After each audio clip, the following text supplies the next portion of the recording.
I never claimed that I would be.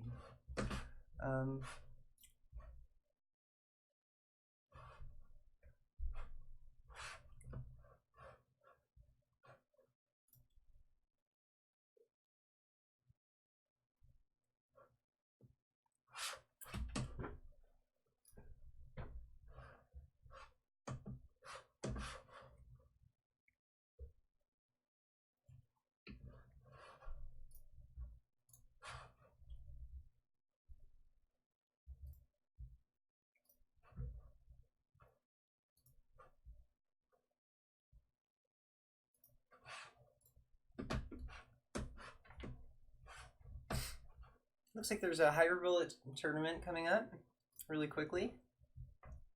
It's just the sort of thing that I might play in, especially when I just started the stream.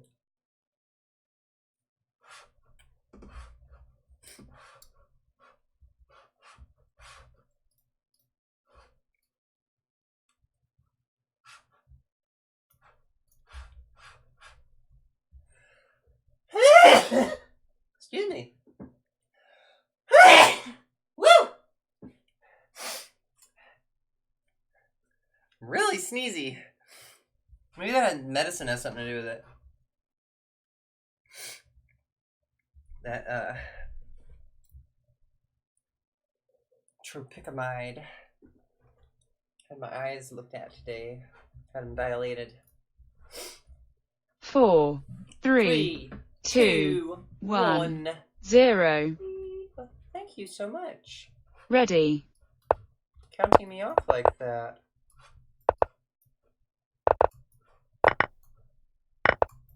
Check.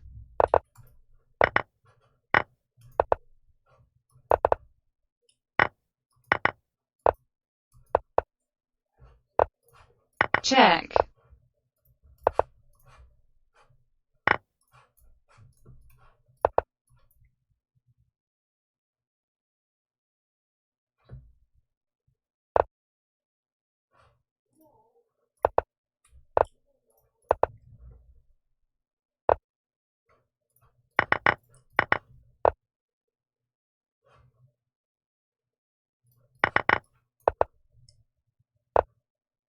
Time is running out.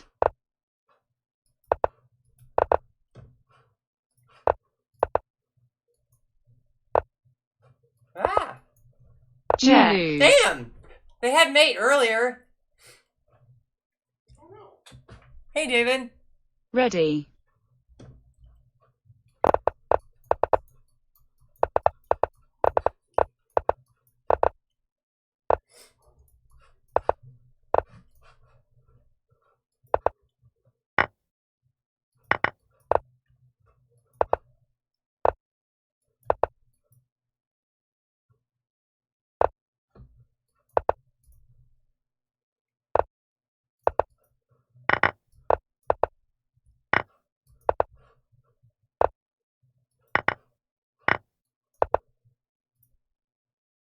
Check.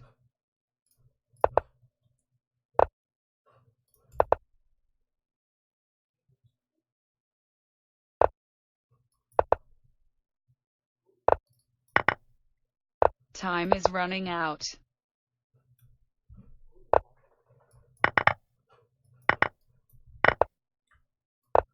Check. Victory. Good game.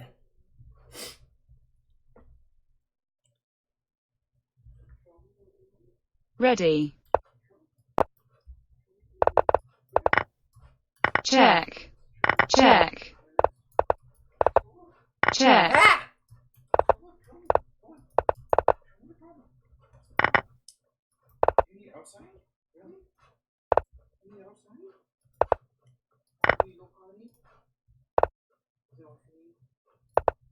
Check. Check.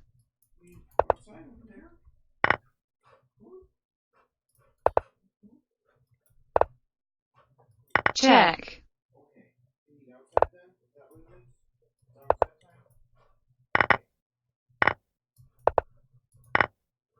Check.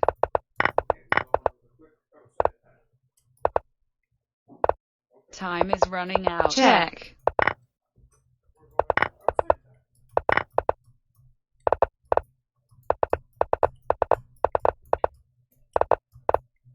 Check. Check. You lose. Okay. I know. We're going. I know. It's okay. Hey, David. Taking dog out. Ready.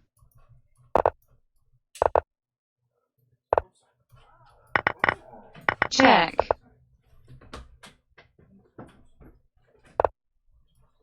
Check. Damn it. Check.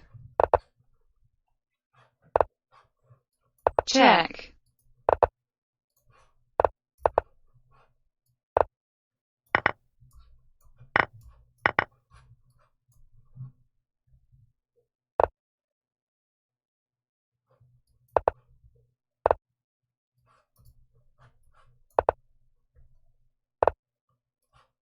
Check.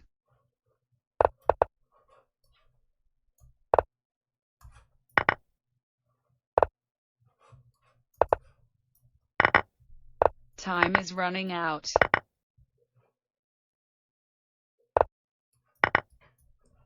Check. Victory. Good game. Ready.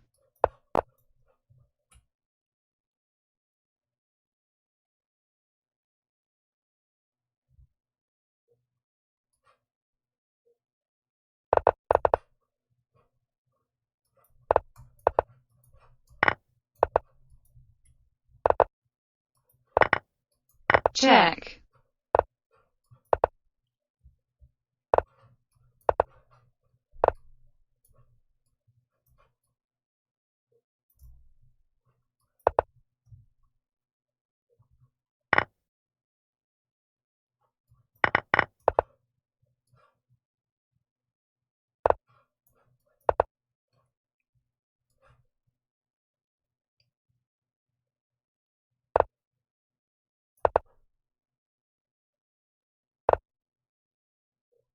Check.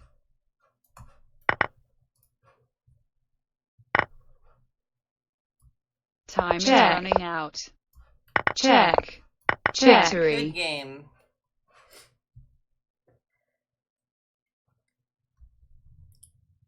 Ready.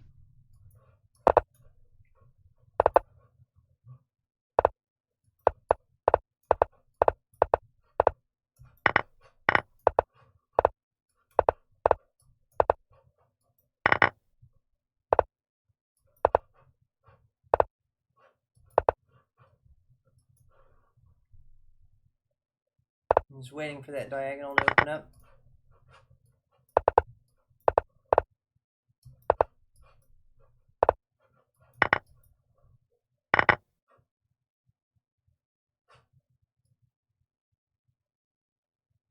You can find it. Check. Check.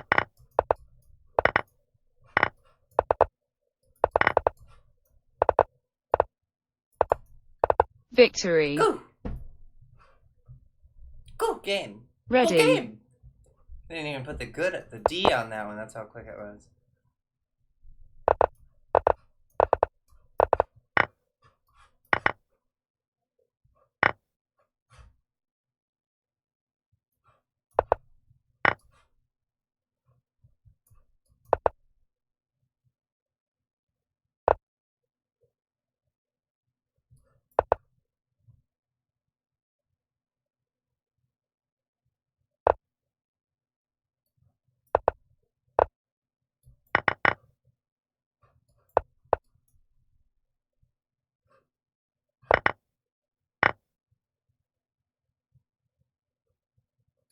Time is running out.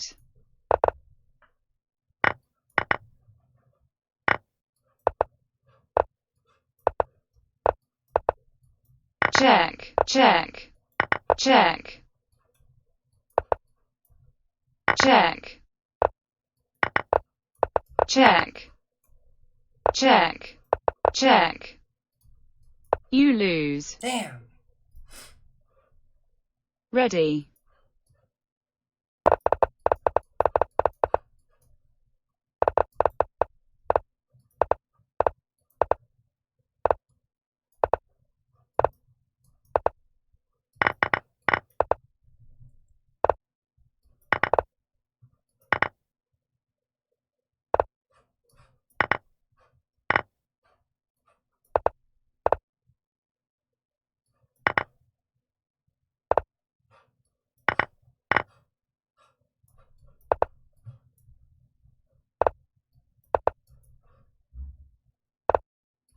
Check.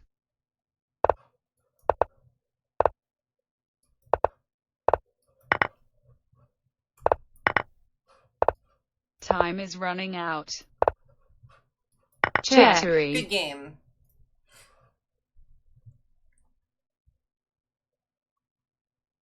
Try purple thing. Ready.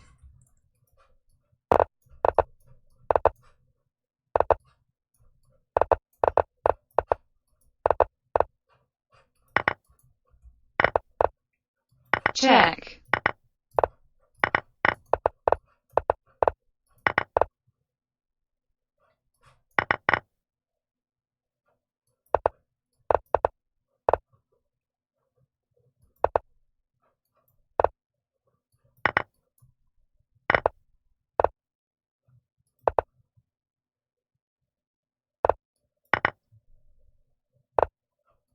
Check.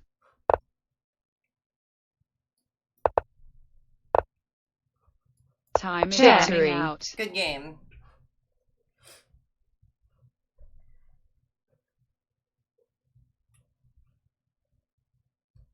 I'm on fire. Ready. Check. Check.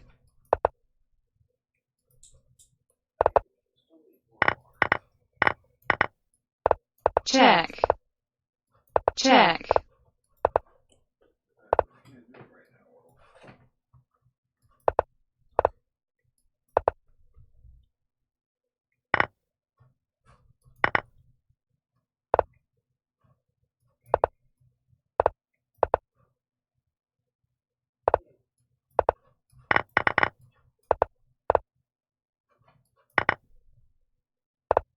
Check. Time is running out. Check.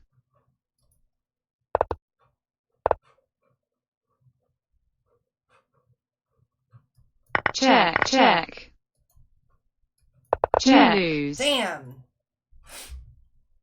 Wow, that was really close. Thank you. Really close. How close was it? 49 Ready. hundredths and 87 hundredths. 49 and 87 hundredths. Yeah. Wow. Check.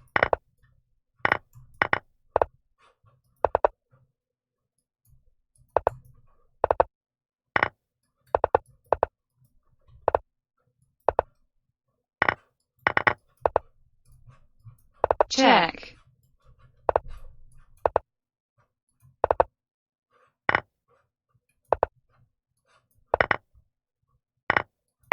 I totally fucked this up. Check. Check. Check. Check. Check. Time is running out. Good game.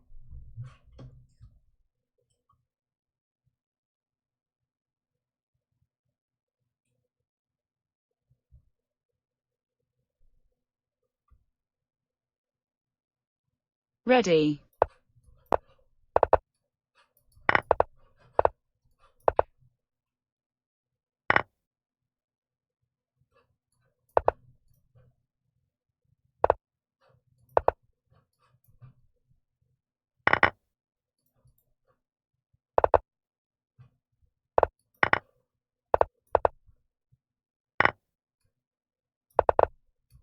check, check, check, check, check. Time is running out. Check, check, check, check. Victory. Good game.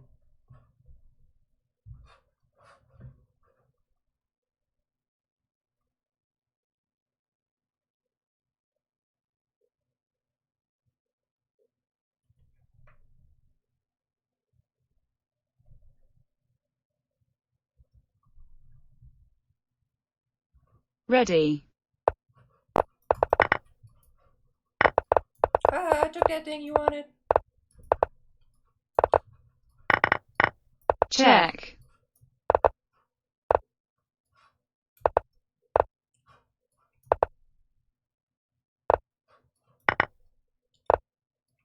check,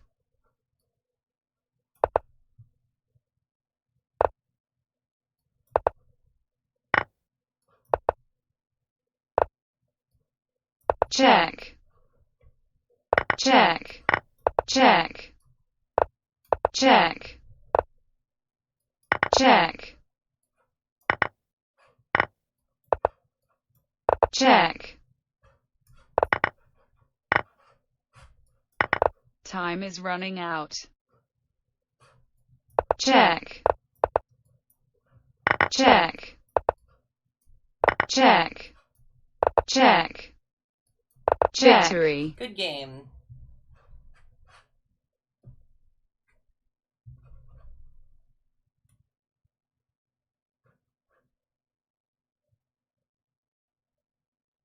Ready.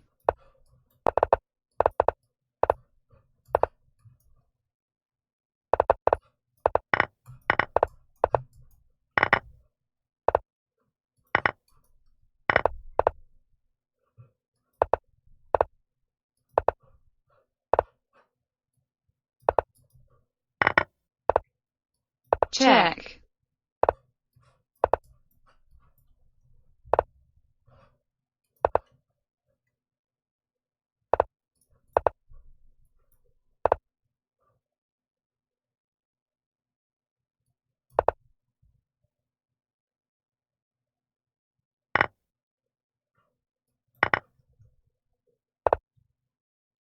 time is running out.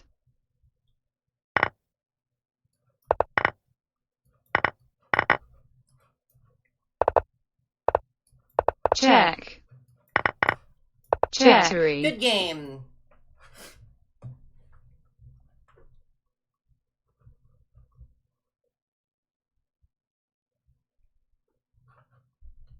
Don't get carried away now, Melissa. Ready.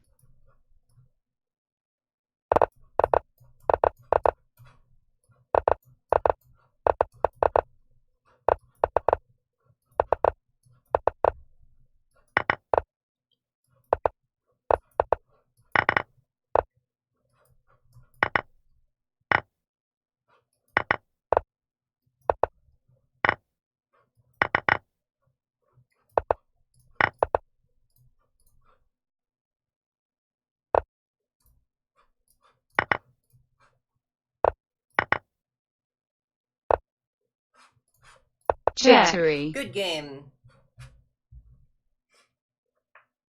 The thing about these arenas is it's not just how many games like you're able to win, it's also how fast you're able to win them. Ready.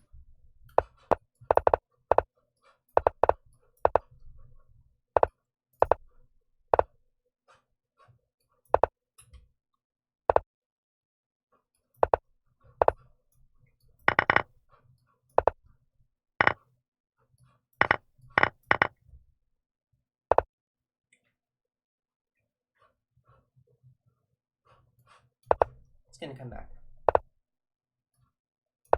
Move back to Minneapolis. This thing I think I'm gonna stay. Charlie, I'm pregnant. Living on 9th Street. Right above Time the is dirty running out. bookstore on Euclid Avenue. I quit taking dough. And I need to play this game instead of saying.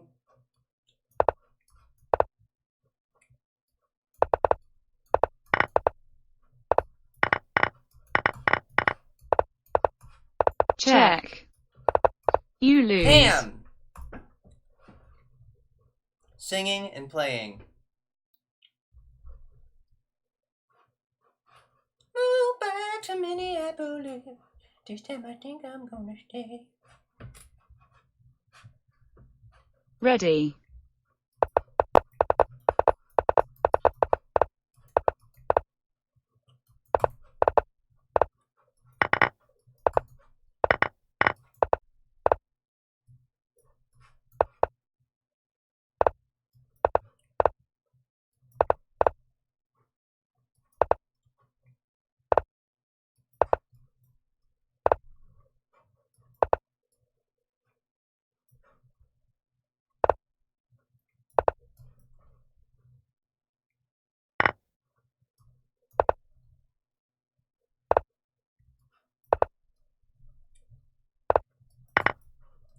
Check.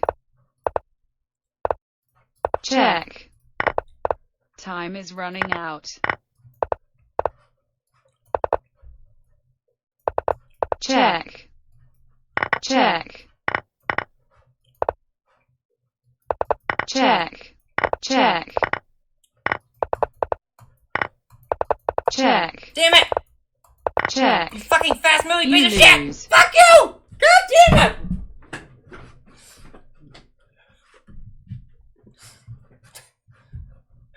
Hate you. Ready. You left the fast moving piece of shit with just 1 second. Not bad.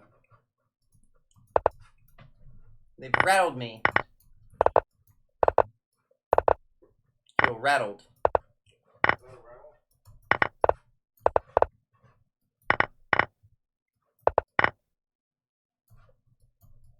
Check.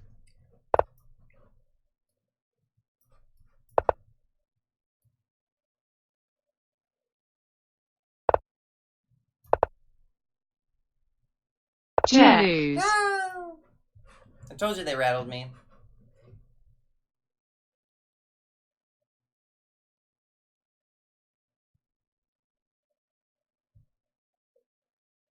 Ready.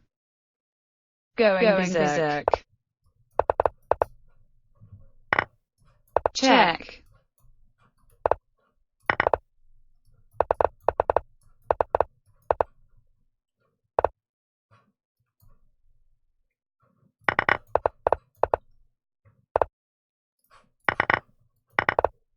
Check. Check.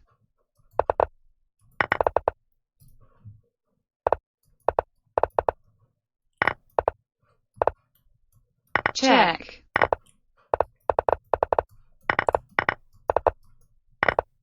Check. Victory. Woo! Nice.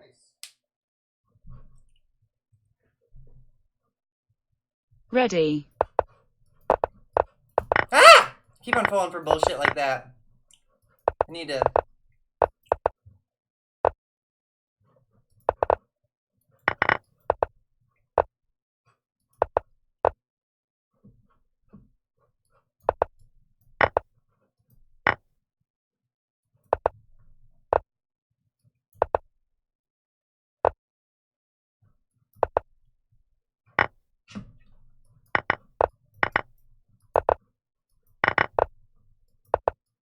Check.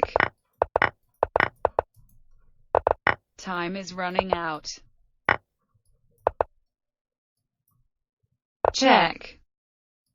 Check. You lose. Damn! Ready.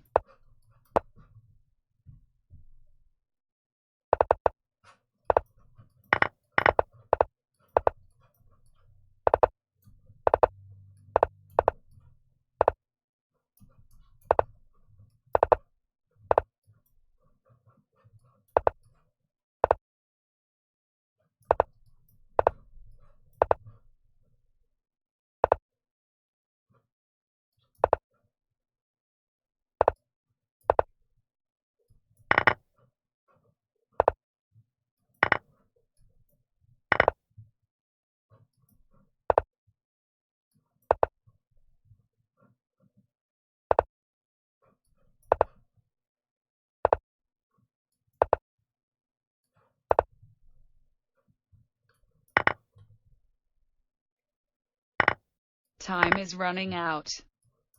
Check.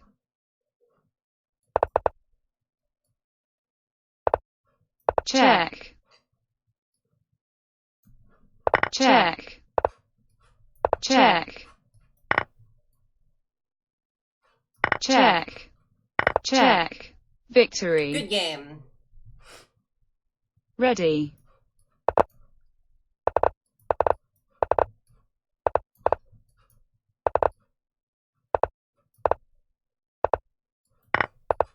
Check.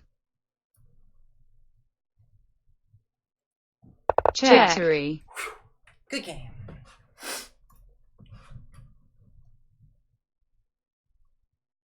Yeah, you really do have to make your moves immediately. Like when you play these ultra fast bullet games, or just bullet blitz Ready. in general, you're relying on your first instinct, your intuition.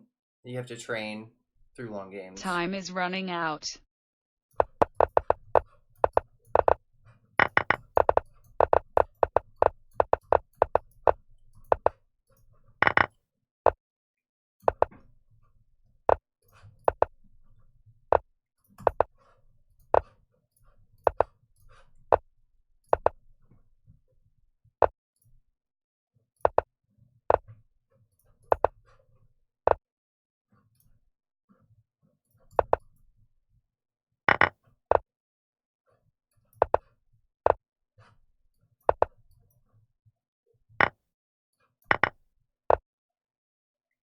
Check.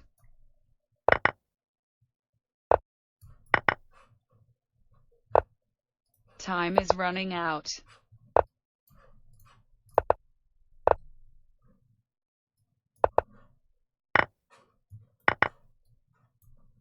Check. Check. Fuck. My plan failed. Check. You lose. Fuck. Ah, that person so low rated too. Yeah, really. It's a shame to lose to him. Now Good game, 26. Ferrar 9182. They're lower rating than the most famous hacker magazine. Yes, a lower rating than the most famous hacker magazine. Yeah, how pathetic. Tournament pairings are closed.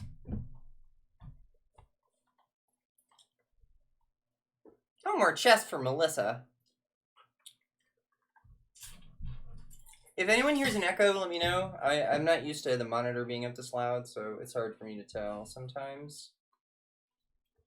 Congratulations to Mohammed Henny. Congratulations to Tactutioner. Congratulations to No Ban Please for first place. Woo! Yeah. And now we have to, of course, reload the sound so that it'll actually congratulate me. Ready. Ready. Maybe reload the page. Plus reload the sound. Ready. Congratulations for the top 10. Thank you. Thank you for the congratulations. I really appreciate that. You know, I was studying chess today and I was thinking to myself, am I going to win a tournament? And, you know, you never think you're going to, but then you make it to number 6 and you have a performance rating of 2094. Okay, so I didn't perform that great, actually. Because I lost to somebody that was lower rated in the beginning, and I lost to a lower rated person right after I played that close game with, I think that was No Ban Please that I was playing with. But I think it could have been Tactutioner. No, I think it was No Ban Please that I was playing. Let's see. Yeah. And they kept on tricking me. Well, they kept tricking me. I have to learn those tricks. That's how people are able to be so overrated, to have such inflated ratings with Bullet, is you learn all of these tricks that depend completely on a person's susceptibility to fall for them rather than their soundness as tactics or strategies in chess. Um, in chess at typical time controls. Um,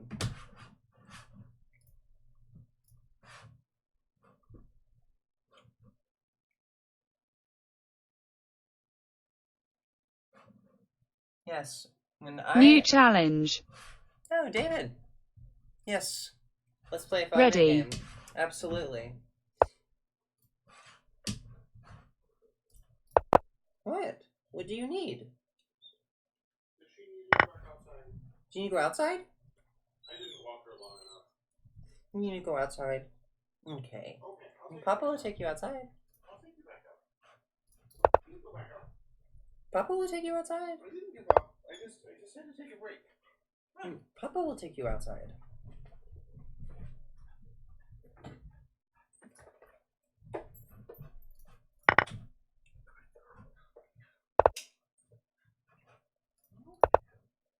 Yeah, let's go outside. Come on. Go outside. Back to my super serious adult chess show. Where I talk cutesy about my dog. No. She's such a cute dog, though. It's really hard not to.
Yeah, they dilated my eyes today, and they're still not quite right.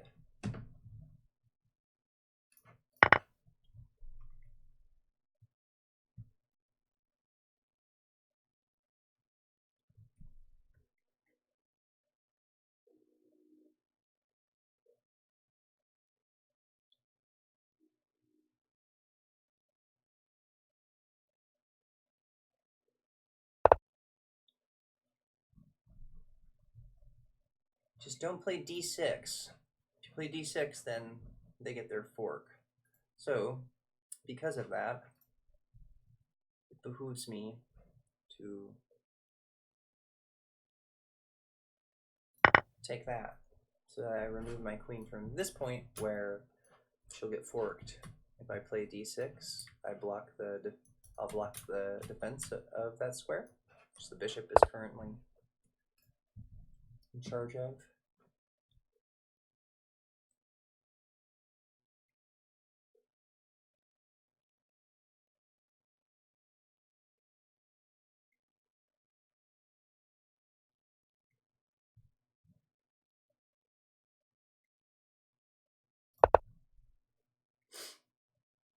I'm attacking this, and I'm attacking this because I've blocked the defense. My block is attacking. I've interfered, rather, not blocked. I've interfered with my opponent's defense with David's defense of this knight. So now I can take the knight, and they can recapture the bishop, and we can trade pieces in that way. When I move the knight back here, this cannot be defended because he only has one minor piece in his light square. So I know that this piece that's on a dark square is not going to be defendable because the rook can't move over to defend it. It's like blocked in. Can't get to this file because of its own piece. Can't get to this file because of its own piece. So can't get to the defense of this. For a rook to defend a pawn, it needs to make it to one of two lines. Either the file the pawn sits on or the rank the pawn sits on.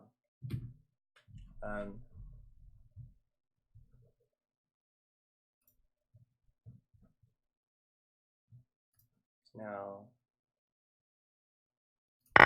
take here.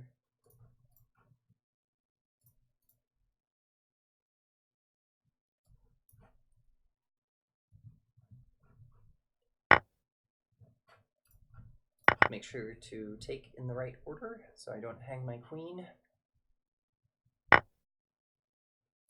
And take with d pawn so that this is developed. Partially, I suppose. Open to be developed. This point right here is nice because there's no pawns on these files. So this is a square that cannot be contested by a pawn. So it's great to stick a minor piece right there because it does not behoove them to trade their rooks for the minor piece, and it blocks them from the file. Okay. I was planning to come through this file because these were fixed. And this was backward.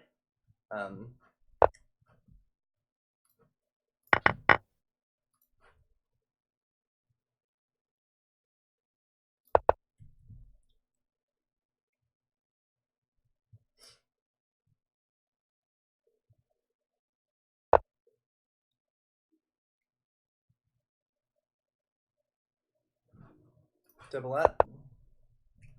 This bishop is active in that they're defending this bad pawn, this backward pawn. So I can bring my king into the game with tempo, I guess, because like I said, this what would typically be a weakness is covered right now. I've got this nice active bishop that's aiming at these two targets, tying down the g pawn to defense of the f pawn, and tying down the f pawn to blocking my attack of the g pawn, which would be material if my rook were on either the second or first rank, which is going to happen. That's why I'm doubling up. I mean, it's going to happen right now. Check.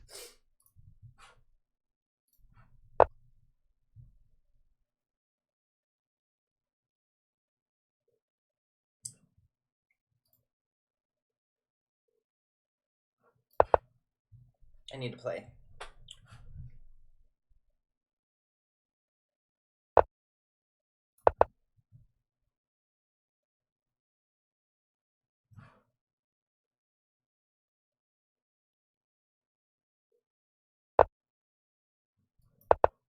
Controlling dark squares for the mating net.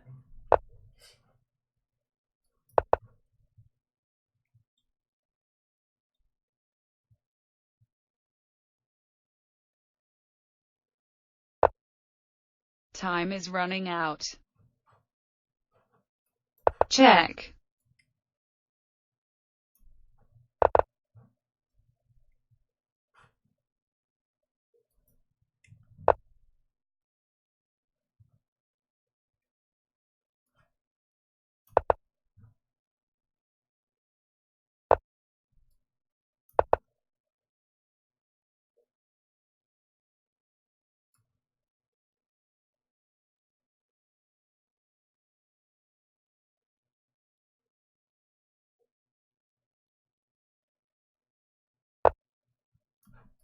Victory. Good game. Pretty close game. I figured that you might try this. Of course, you're down a rook at that point, so I can see why you resigned. Play again if you want to.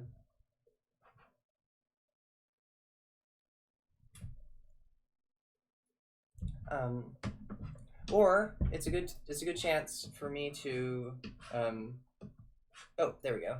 Yeah. Ready. You are still there.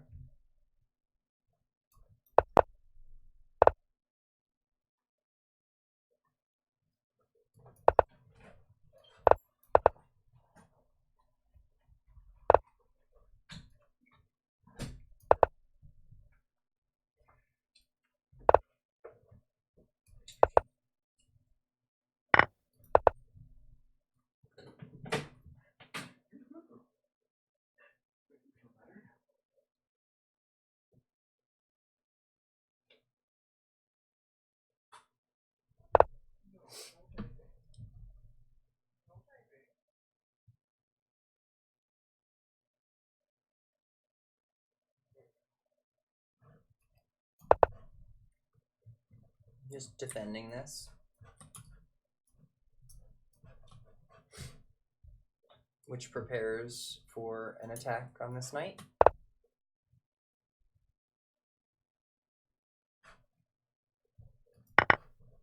Opening this file. So I'm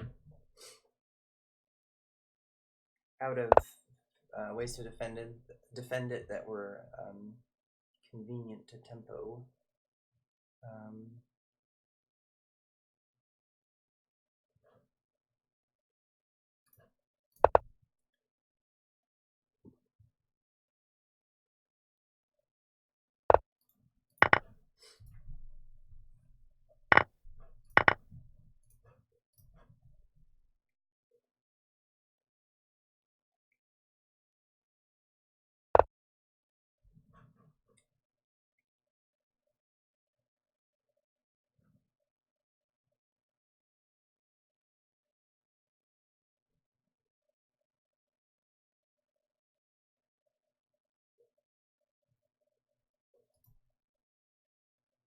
I would think developing pieces would be good.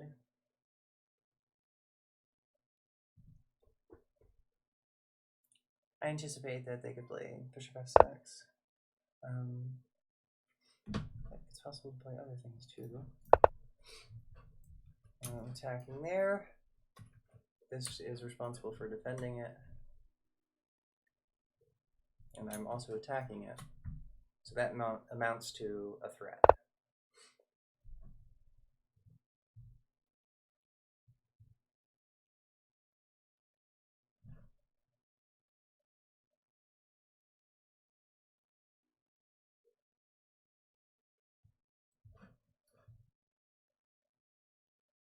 Check. I think I can get that pawn. This one. If you were wondering which one, that one.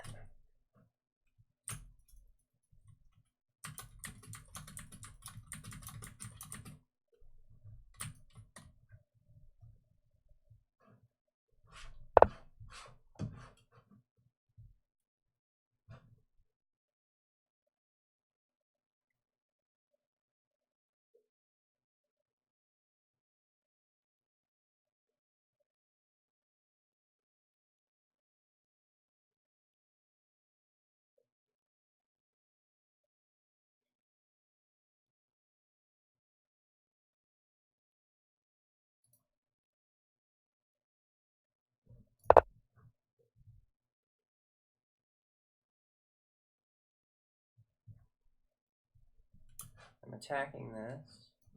I'm also defending this. And I'm also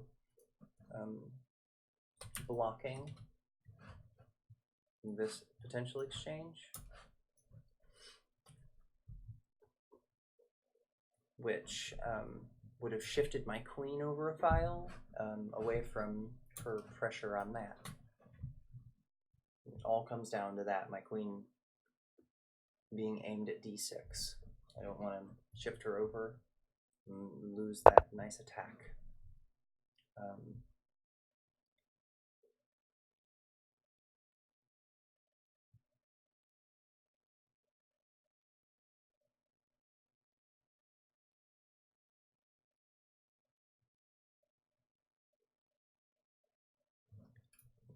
c3 is good. More control of the center, blocks this on-free piece, on-free pawn, and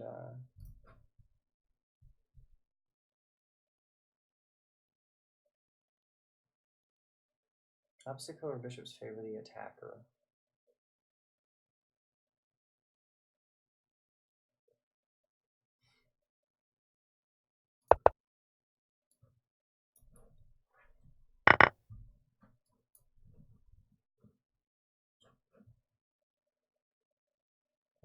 I think I am that party, the attacking one. Check.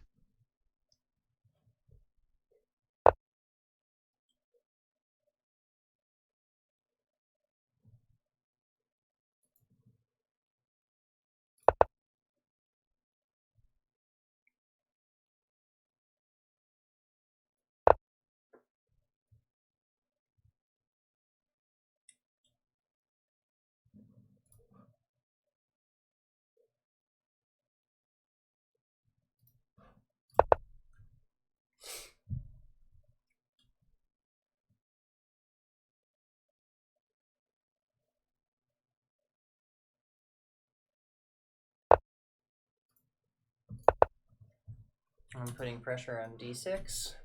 I'm also attacking the king, pinning this,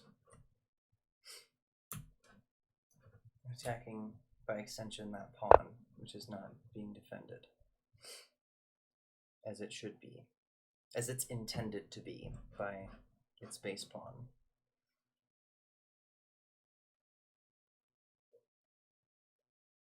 It's unnatural. There's a base pawn. Can there please also be an acid pawn? Yes, there's an acid pawn. Awesome. Everyone tell them there's an acid pawn.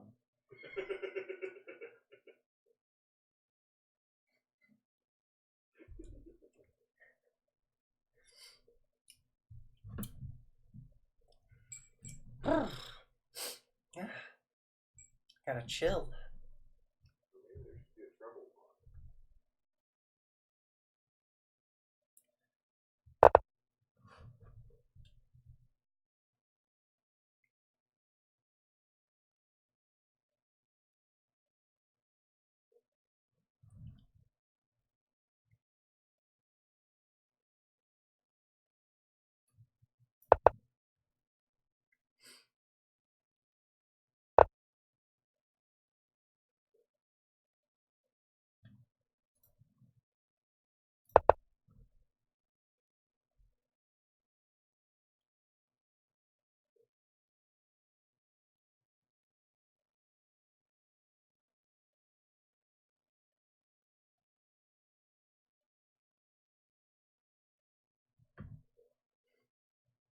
Make sure you watch your time.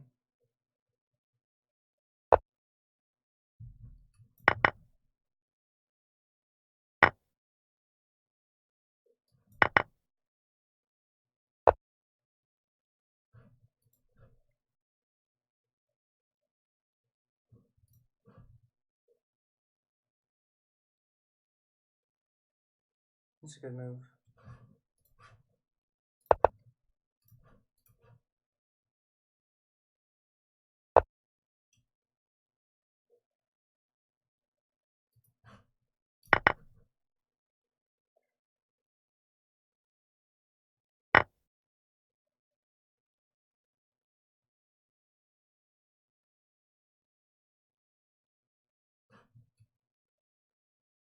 Time is running out.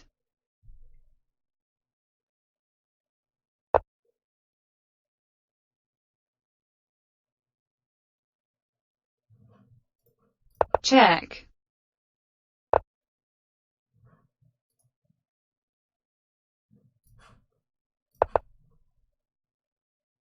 Check.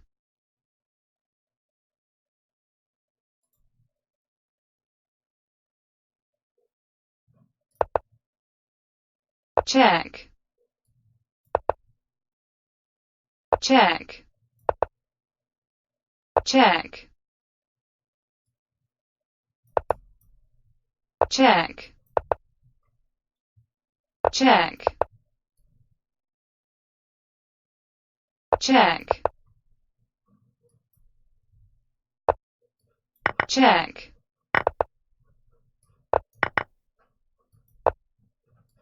check, check, victory. Good game. Very close. Damn, very good game. Nice one, David. Very good.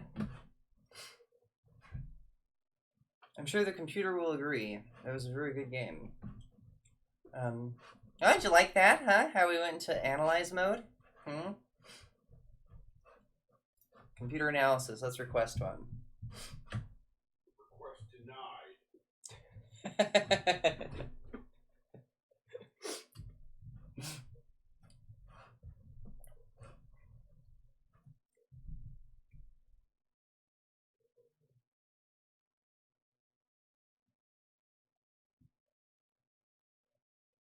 It's not looking good so far for us.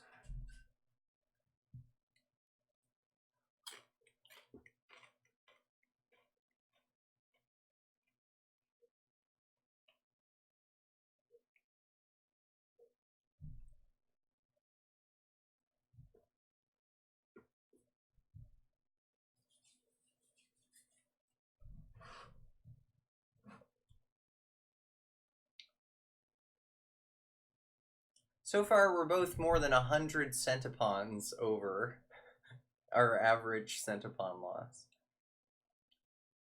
I'm at 155 and David is at 189. I imagine that goes down as they, analyze the next move and the next move.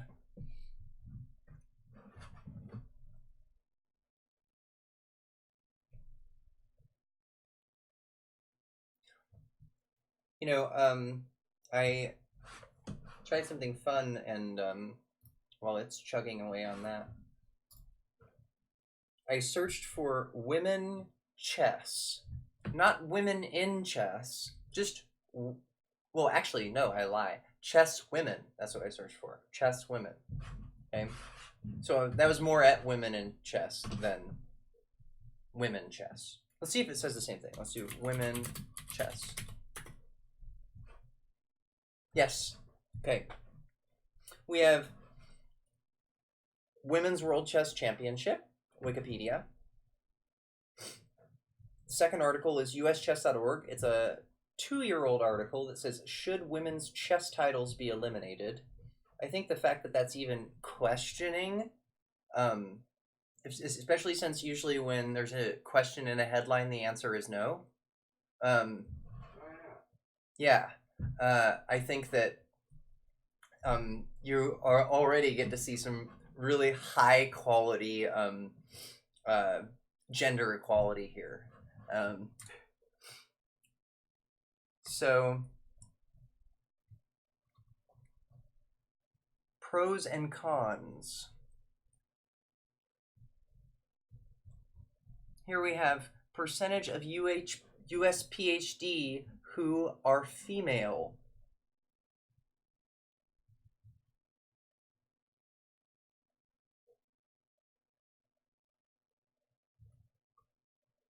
Really? You're gonna do this?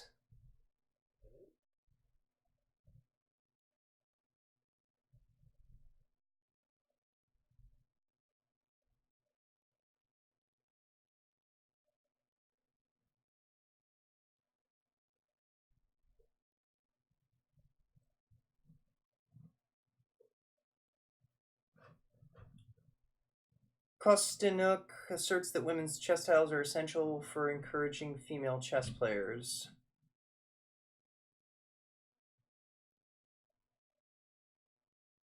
One of the reasons Kostinuk supports women's titles is her belief that men have an innate physical advantage in chess.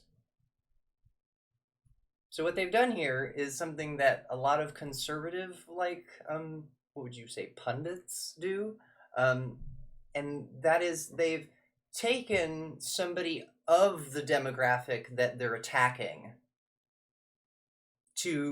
and tasked them with use them as a mouthpiece of delivering the attack on their gender. Because if somebody of that gender has a shitty idea about it, it must be true, right? It's kind of like how people say shit like, I have a black friend. My black friend says that all the time.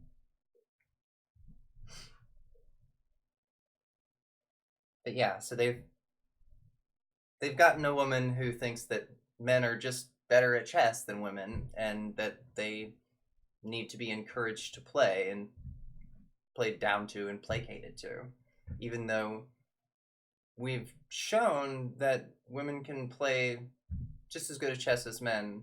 I think perhaps the differences lie in how interested we are in being in a male-dominated sport that is not very fun to attend a tournament of and be treated like shit by everybody. And yes, it's treating someone like shit to never talk to them and never invite them to Skittles games. Yes, it is. When everyone else is doing it, yeah, definitely treating girls like shit. All the boys have their big club. Do you think that that's appealing for women who are minority to enter? Do you think that that's something that they look forward to? Oh, I'm going to go down to the chess club and work and fight an uphill battle while I play a very difficult game. I don't think that's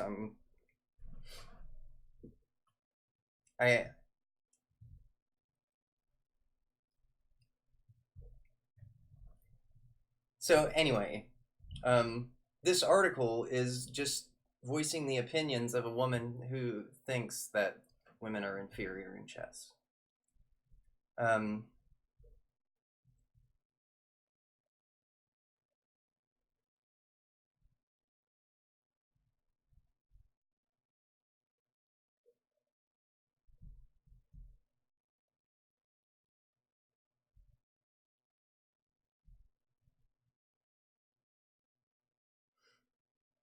Yeah. Arena Crush says abolish women's chess titles. I don't see their benefit. Women titles are really a marker of lower expectations.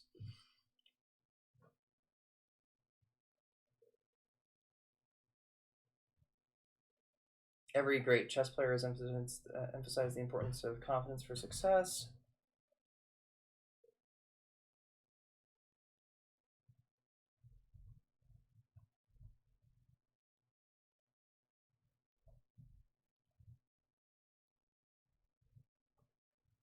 So I think that we've shown what we are made of on the internet, where gender has not played a role in how we are treated when we sit down to play, unless you have a name that reveals you are a woman, in which case get ready for a slew of vitriol to be spewed at you if you log on to the free internet chess server, the internet chess club, chess24, or, Lee Chess is the place that I've experienced the least of that. It's the only place that is the first place I ever considered. There's definitely a delay here and it's bothering me. It's the first place that I ever considered having a name that was even mildly feminine, having something like Honey or something in the title. Before that, I had names like Kickflip and shit like that. Maybe if I deactivate the video and then reactivate the video, will that do anything? No, I'm still experiencing 2 claps.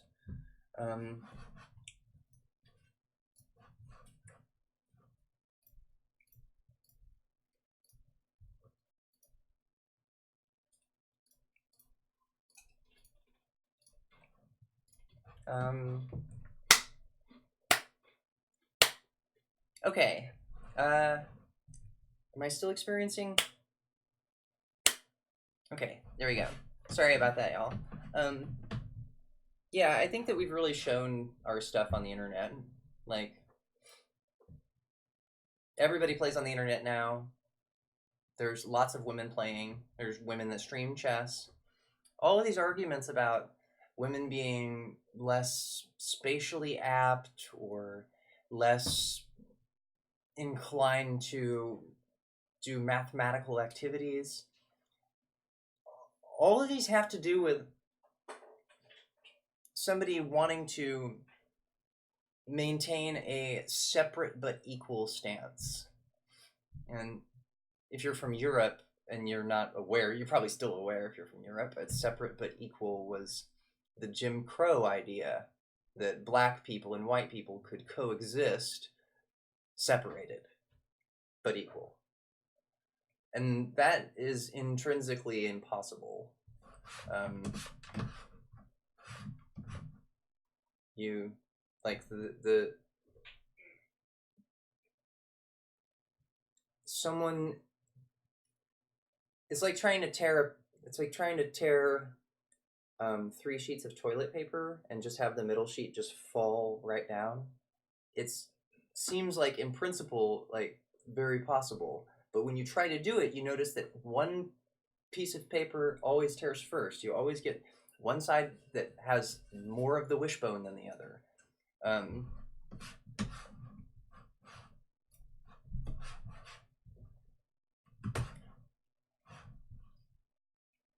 So David and I's game, we share 4 blunders, 0 mistakes, and I have 1 less inaccuracy than David.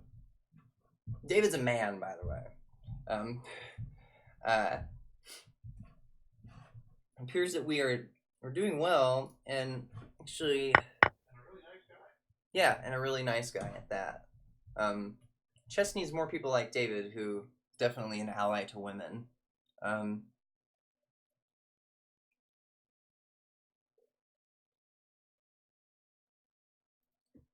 Yeah, let's see. You said you looked at our last game. You had the opportunity to play Queen D5 on move 32.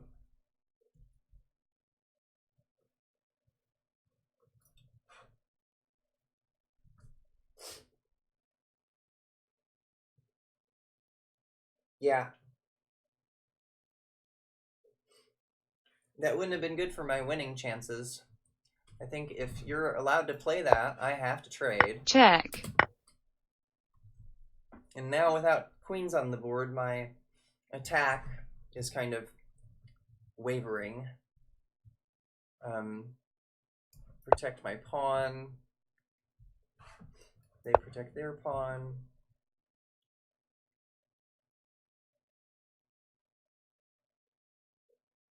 I have this majority, and I have an extra pawn, which they see as being the same thing.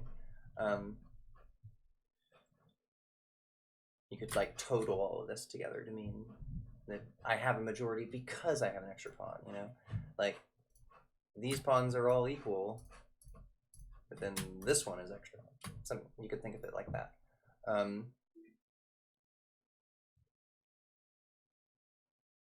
And their bishop is on the long diagonal, and there's this open file here, so that's not a great threat, especially because my rook's on this side of things.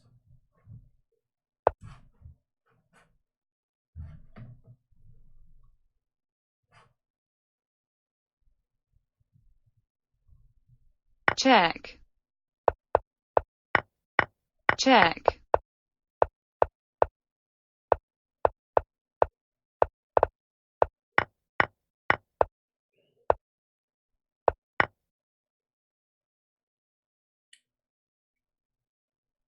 Yeah, I didn't feel like I had much of an advantage until right there.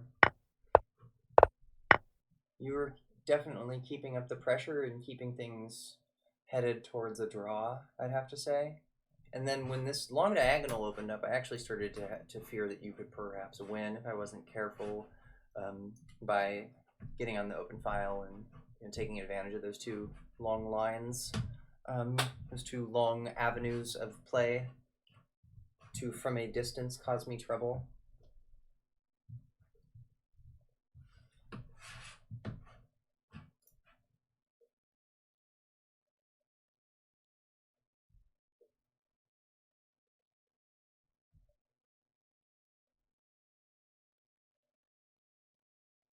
I'd say that this is the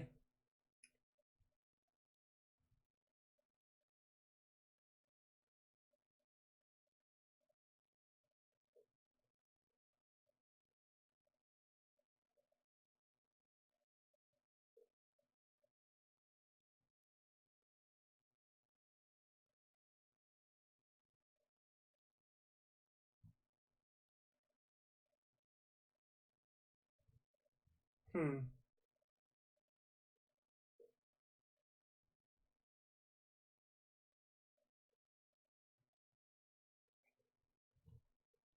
Yeah. Um.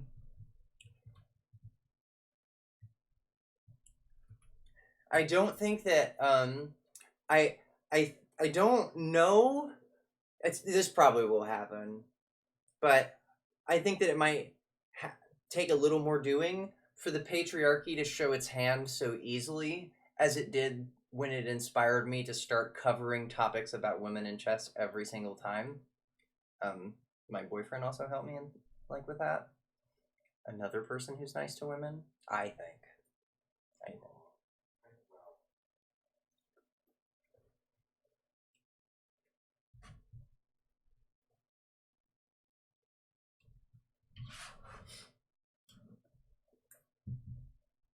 But yeah, I mean, the last time I was complaining about Mark Esserman. He played a game with me and he didn't say anything. And I know a lot of the crowd that watches streaming on Lee Chess watches Mark Esserman's stream, at least when I'm streaming. It seems that a lot of people that could be watching my stream are watching Mark Esserman's. How do I know they could be watching my stream? Because they come into my stream and they say, geez, everyone's in Mark Esserman's stream. I don't know why nobody comes in here. This is such a great stream. Everyone's always over there.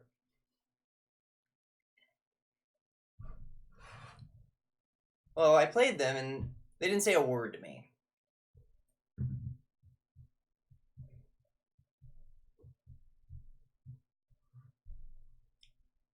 You know, the Russians did similar stuff to Fischer when they went and played.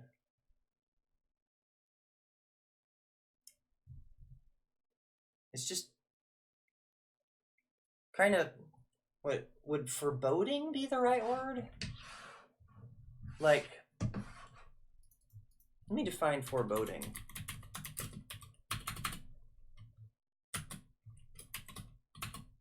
I'm gonna take it out of Norwegian, even though it's probably Filbalde.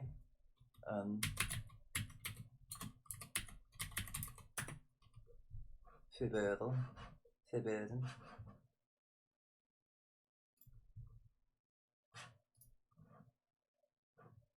Yes, implying or seeming to imply that something bad is going to happen.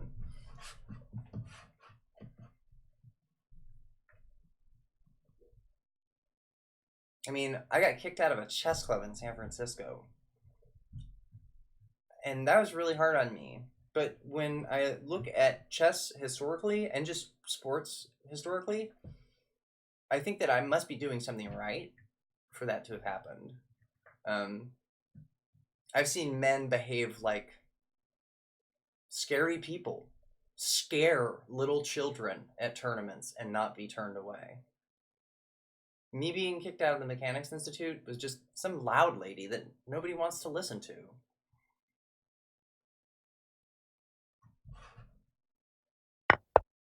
Certainly don't want to get beaten chess by her. Check.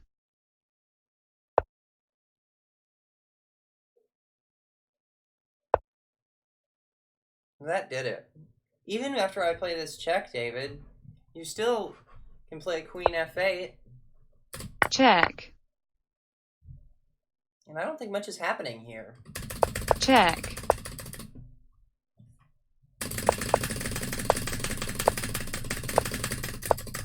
Check. Check. Check. I think Check. that might be Check. a draw. In fact, Check. that's threefold repetition. That's what the computer thinks. Not hacker typer. Play best move typer.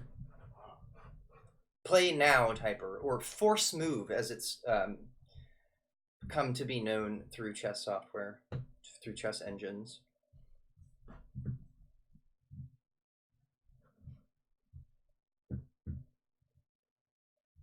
Pondering is thinking on the opponent's time, and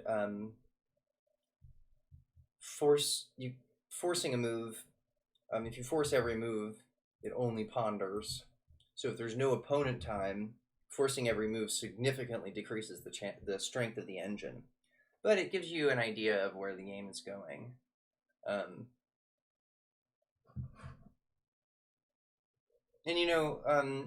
typical chess games end in blitzes, and time pressure reduces the strength of players. So it's not check, it's not without justification that I would ask for every move instantly. Especially since the computer already calculated a line that it knows is important, and I'm just trying to look ahead and see it really quickly. check, check. Yeah, if you don't blunder like that, you're in good shape.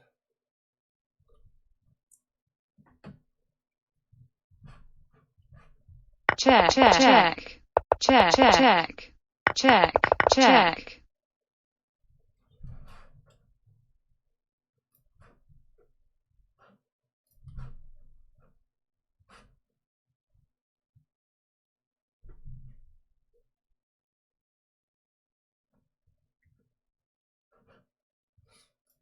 What's going on in the tournament scene? We've got a rapid arena that's going on. What about a classical game? I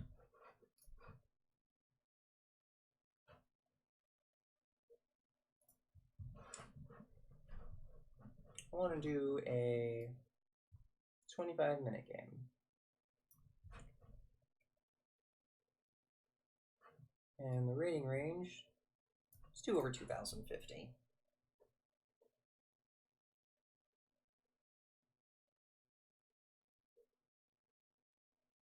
Actually, let me pause that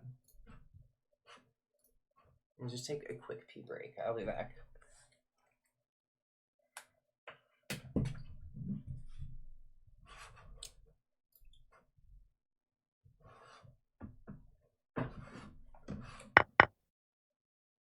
Check.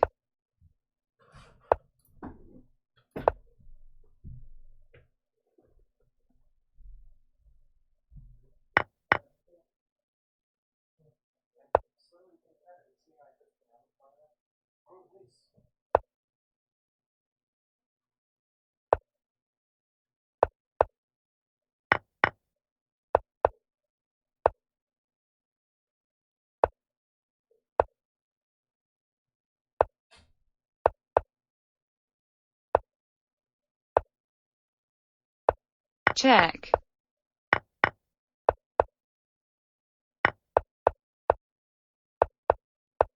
Check.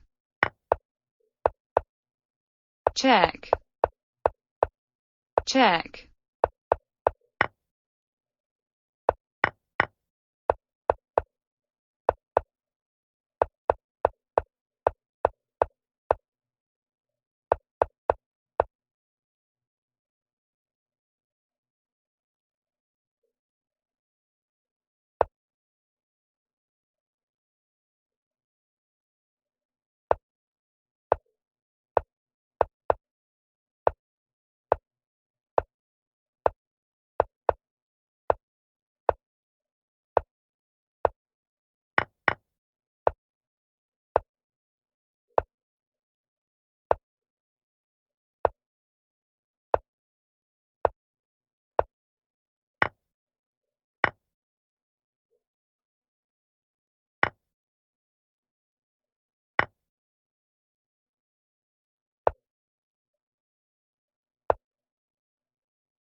Hello, I'm back.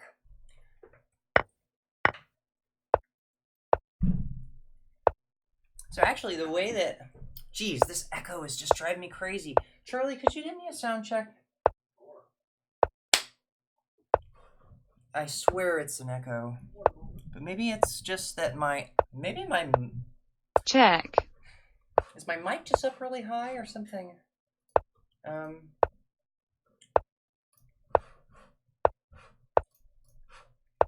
Sometimes if I remember, I unplug the mic and that makes a difference.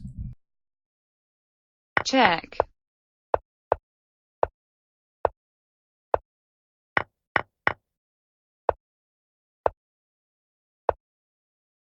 Check. Check. Check. Check.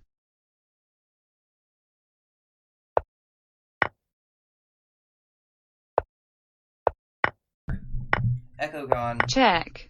Much better. Okay. Check. Check. Is my sound okay, babe?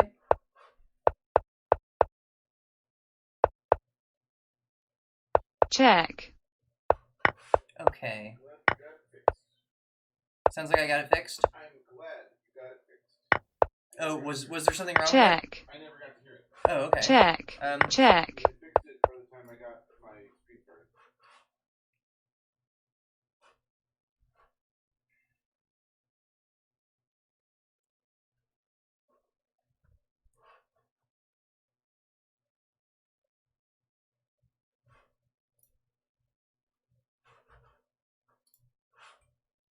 I really want to play correspondence game.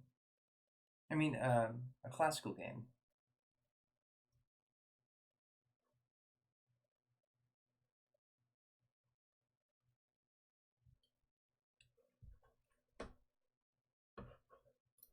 Yeah, let me make a game. 25 minutes.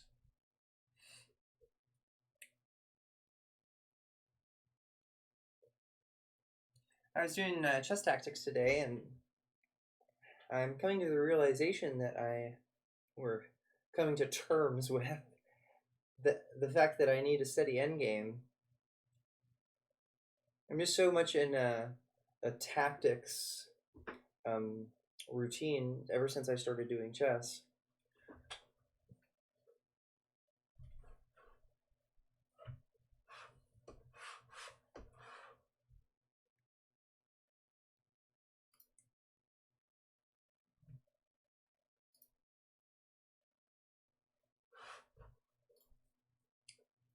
I think that looks a little bit better.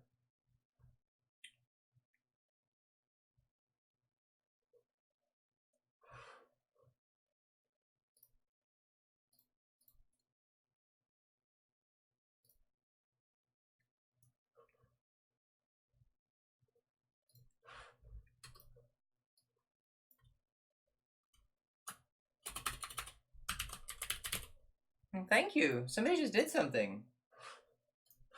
Did we do it? Chess on Earth just followed. Thank you so much for following. That's awesome.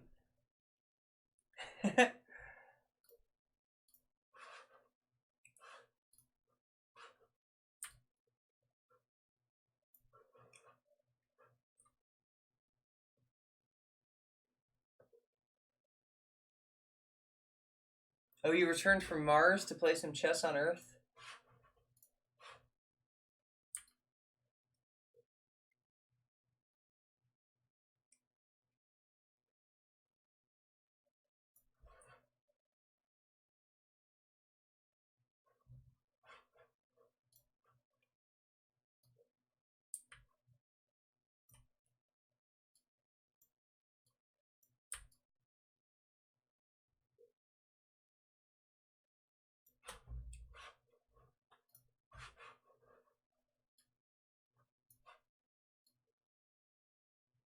I am not playing a game at the moment. If you want to play me, I'm down.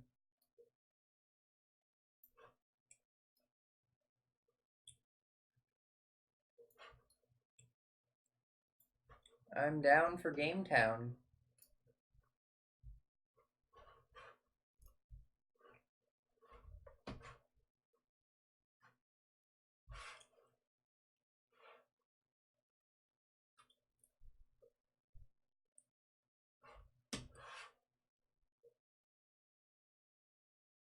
I don't have a username on chess.com. I just play on Chess because it's Ready. free open source. Oh, you challenged me? Right as my game came through. I'm not seeing your challenge. You'll be able to tell if your challenge has gone through because you'll see it up here. You'll see it up here when it comes through.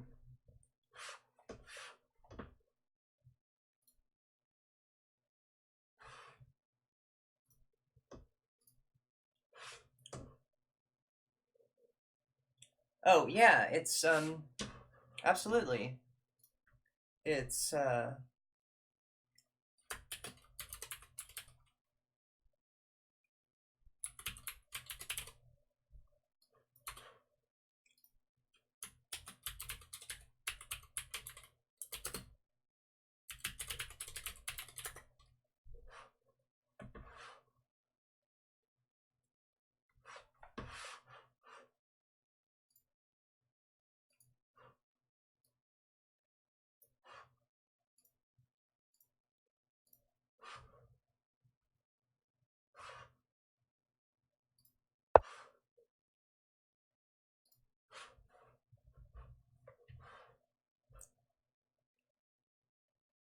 okay.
Okay, so this is Benoni now.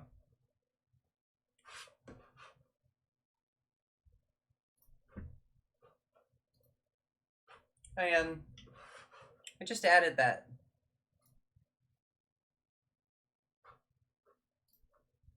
little bar.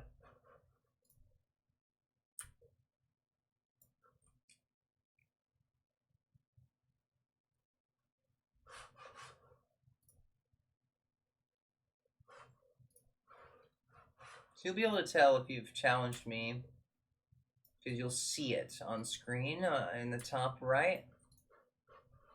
Um,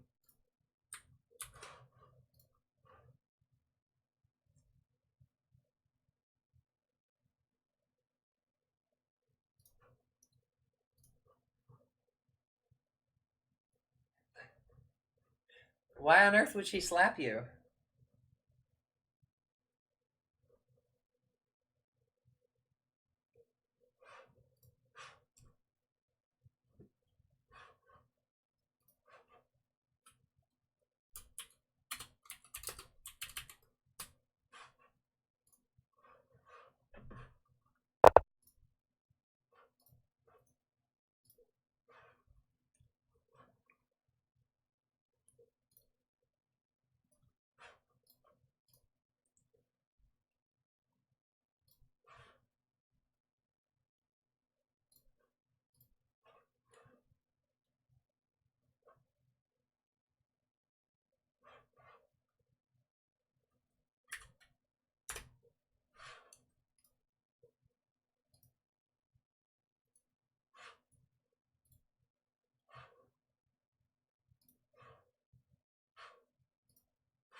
You should be able to register on Chess just fine. There shouldn't be anything stopping you.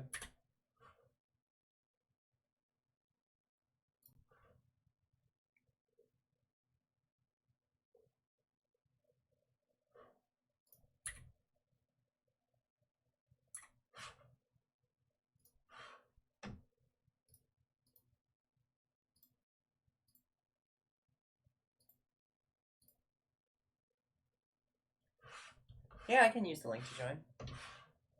Let me finish playing the game I'm playing right now.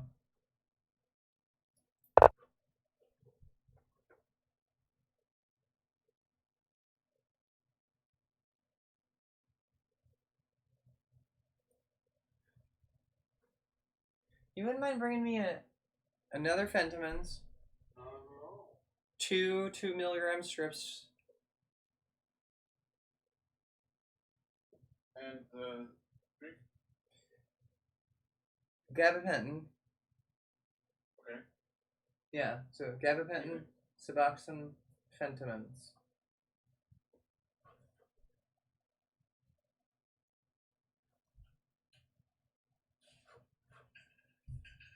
I look like a warrior. I'm descended from Scandinavians.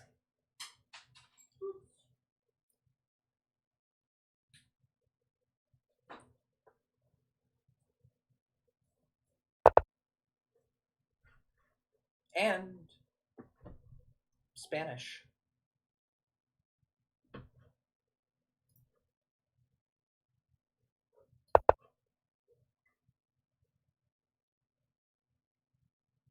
Scandinavian, Spanish, Portuguese, Italian.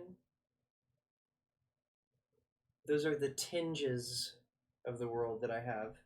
And then the most part is German and Irish. Thank you. Mm-hmm.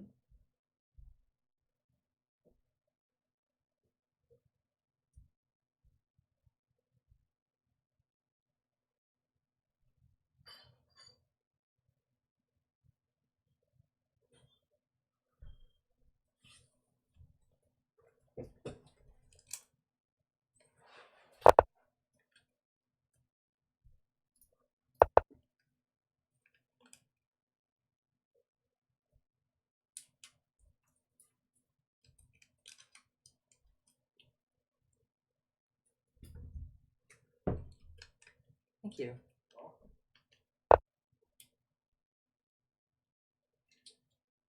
Okay, so I think that Piyush Narsikar,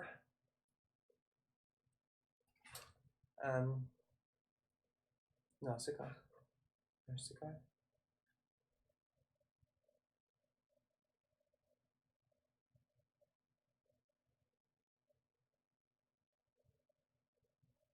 I think I can do this. Because if they take it this way, then I can take this, and when this knight recaptures, I can play check, attacking the loose bishop. The knight will come back, will retreat from e4 to again defend the bishop. But at that point, this bishop will have access to c3. I'll chop the knight off and take the bishop. Yeah, I can do that.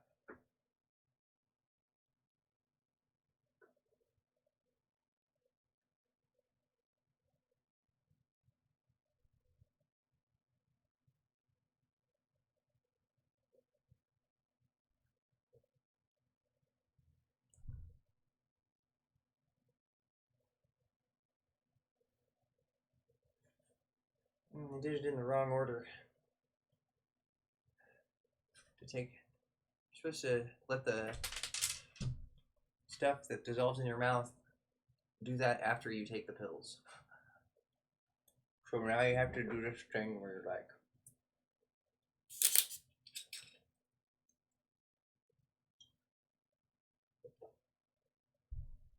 I'm just like keeping them right here. They're like little snoozes. the size of them is like a snooze, but it's just a strip, like a mouth freshening strip, Listerine strip. Okay, so they've taken with the knight, which is the simpler version. They're no longer defending that, so that's where I get my pawn back.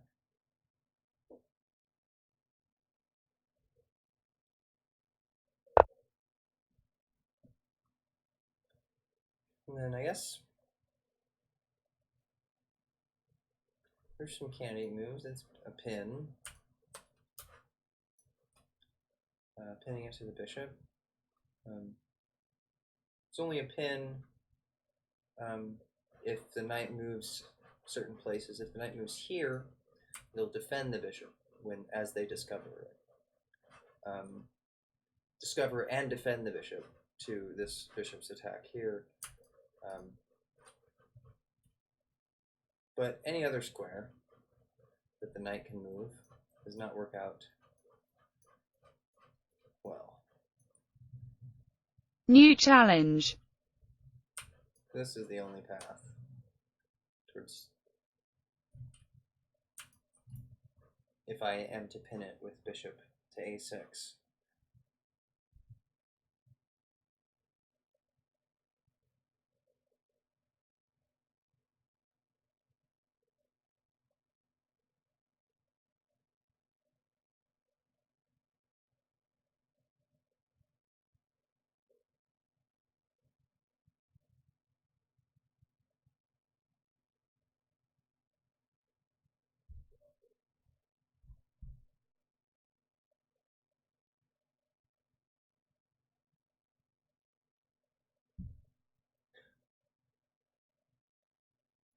Developing this knight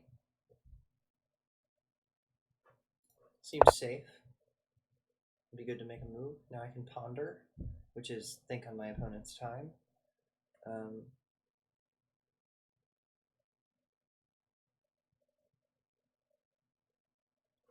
And I start by looking at candidate moves my opponent might be looking at, or what I would do in that situation. If I'm being at my most honest, if I'm playing hyperbole, then I'm going to be at my least honest, is what I mean by honesty. If I'm choosing moves based on their merit rather than the probability of fooling my human opponent. I think of that as being the honesty of your moves sometimes.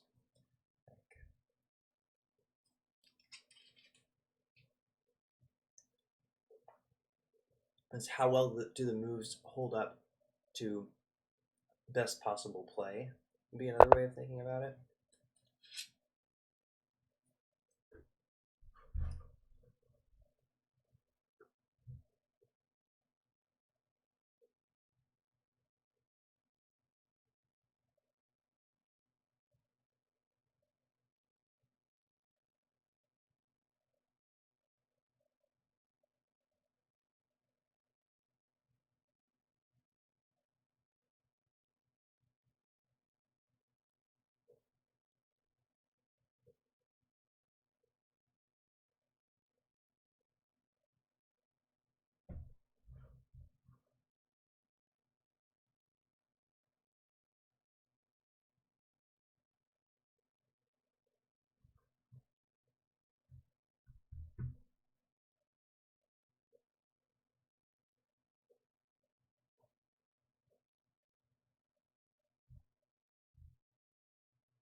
So I'm defending this, but my job isn't over as far as this attack, because this needs a place to move.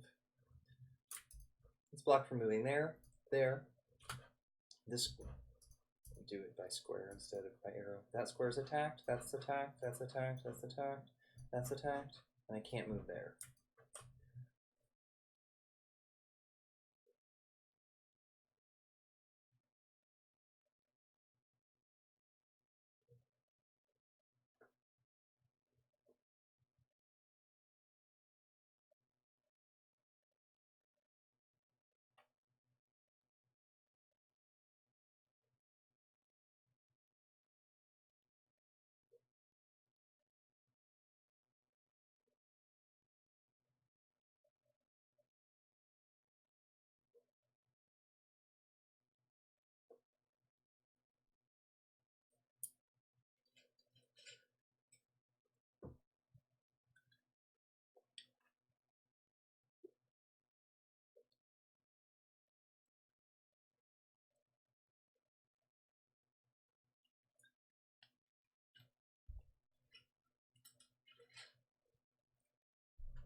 I'm so glad that you got these monitors. They're so nice. 4K 60 frames per second, 10-bit color, HDR.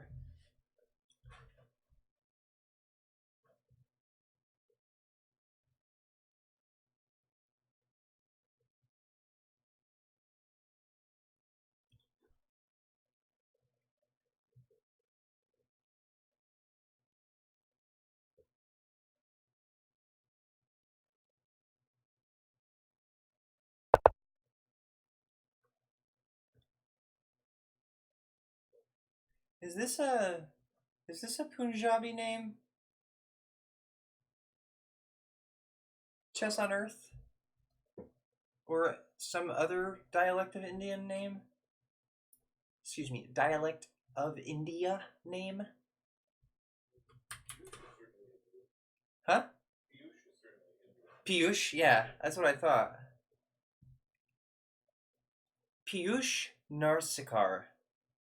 Yeah? Yeah, I think so.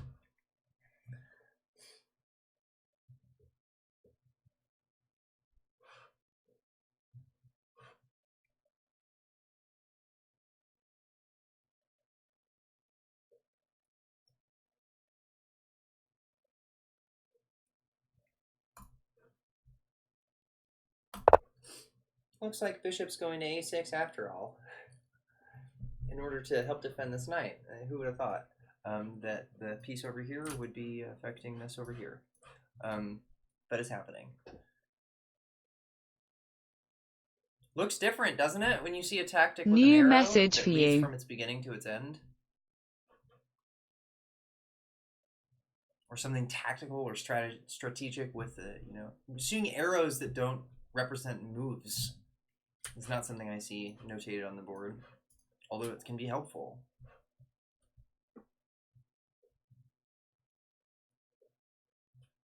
Yeah, so by attacking this, see, if you want to parry your opponent's threat to a particular square by acting on that square, your move will be more passive than your opponent.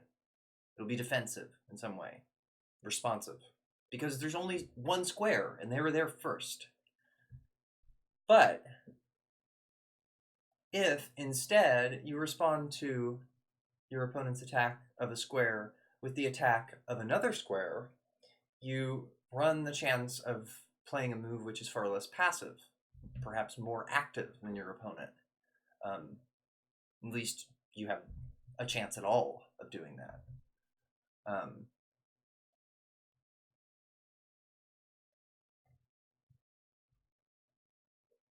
So desperado exchanges are what those sorts of tactics are sometimes called, when I'm taking in one area of the board and you're taking in another area, and our mutual disregard for capturing cancels out.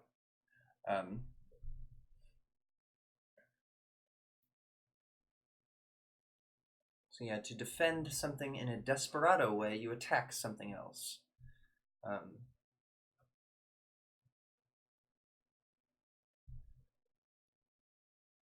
You see a lot of this on opposite sides castling games. In opposite side castling games.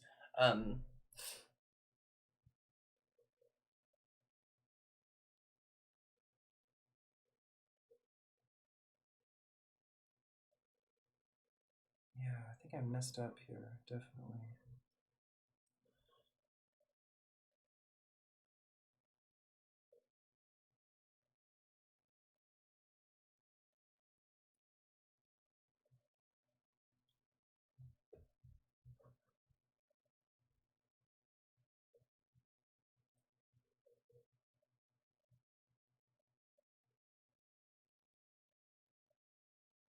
Hmm.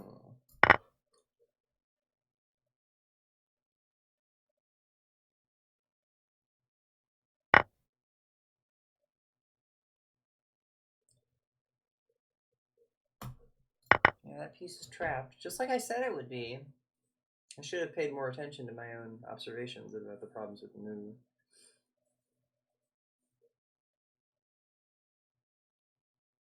So much of my studies lately has been just that, in acquiring more confidence for my initial assessment to be true.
Hmm.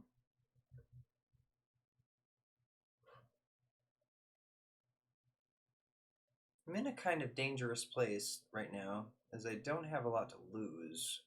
I think that I've pretty much lost this game by the mistake that I've made, so I might as well try to get some kind of play.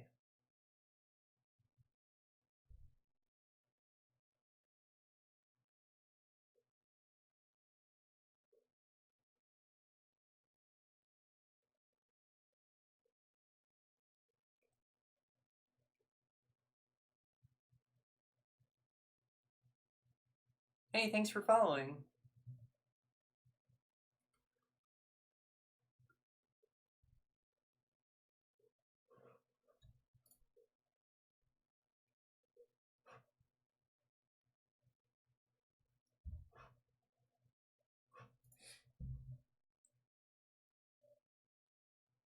Thanks for following, Jedi.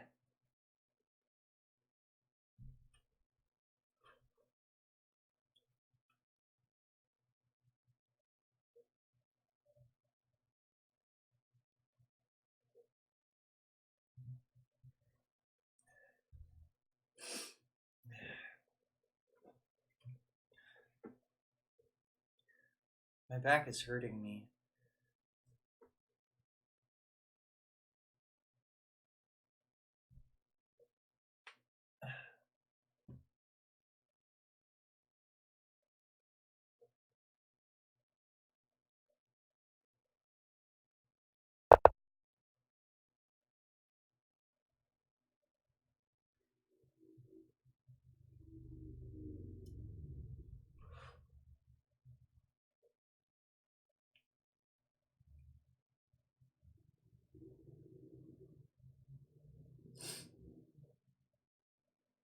Hmm.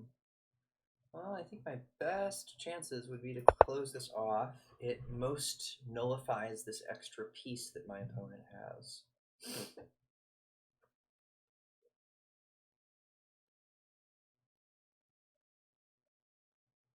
Creates a passed pawn. This is passed. Passed that one in particular. To be specific, the d5 pawn is what it has passed. It has gone past it, and now the d5 pawn can no longer attack, prevent its neighboring enemy from advancing to queen. Or do something else. Become what you want. Live your best life.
check, I'll take him where I can get him.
I knew they'd come to be trouble.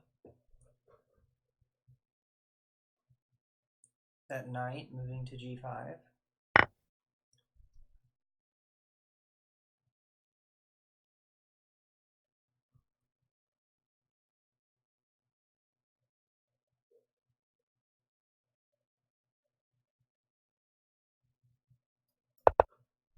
Don't want to let that bishop out. So I'm blocking this bishop this way, and I'm blocking this bishop this way.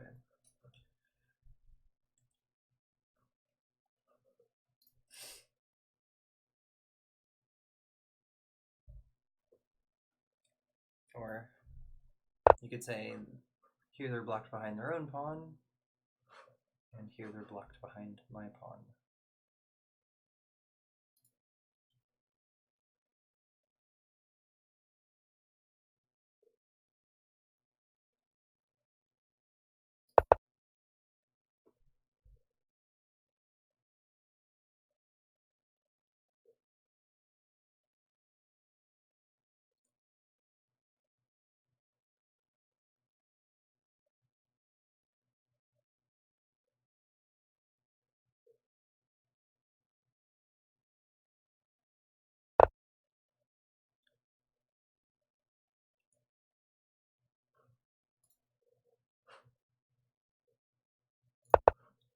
Kill two birds. Kill poor dudes with one stone. Kill two birds with one stone. Move away from this file so that if they try this sacrifice, it won't open up this line when they're done exchanging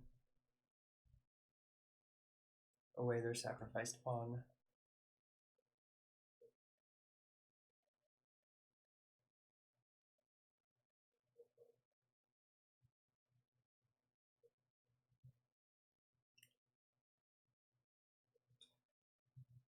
Anyone who has not joined the Discord, please join the Discord.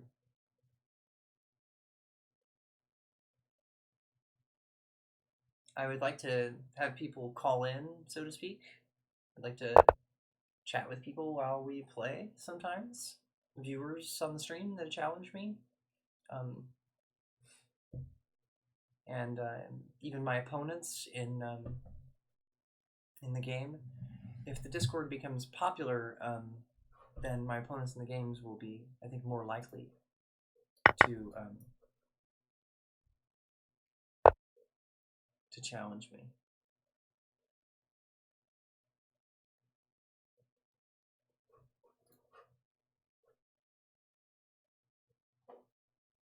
That's good.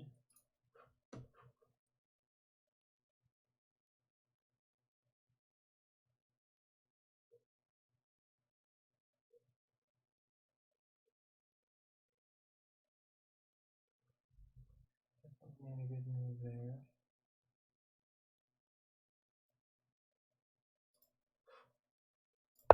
Rooks belong behind the passed pawns.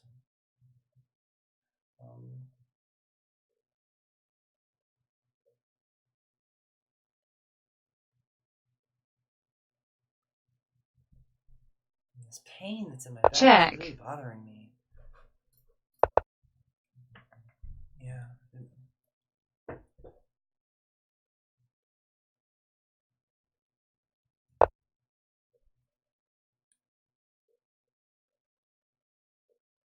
Oh.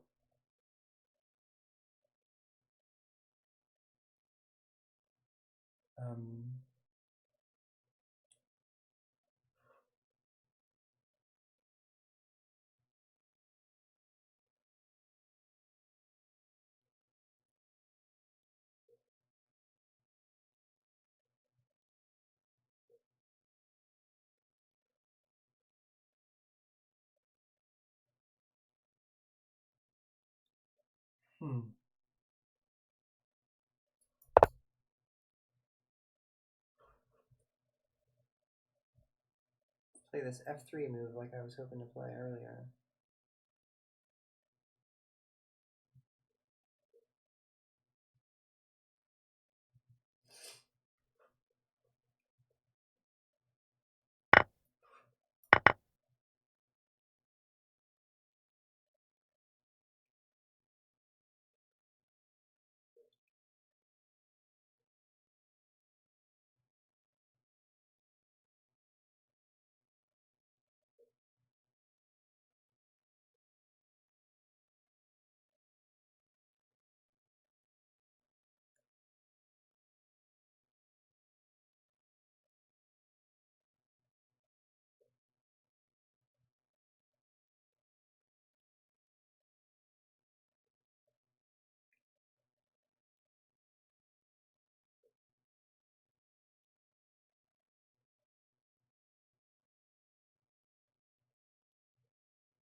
More of this blocking the bishop from behind business.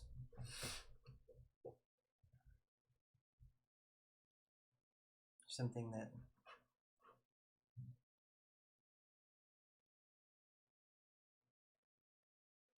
maybe it's one of those tricks, I guess, that stays in my mind because people so often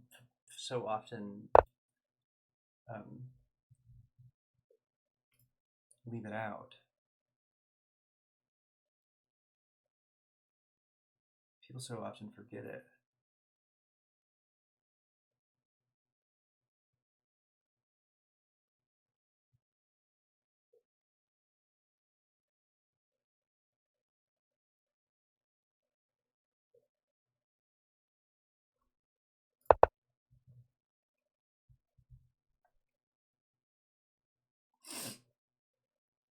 If I could make a good thing out of a bad thing by getting into their camp and making some threats that they can't parry because they're involved attacking me in the way that they are,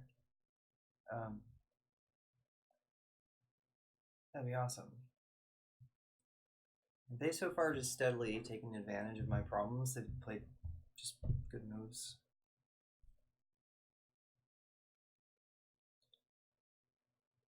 I'm almost certain they're less rusty than I am.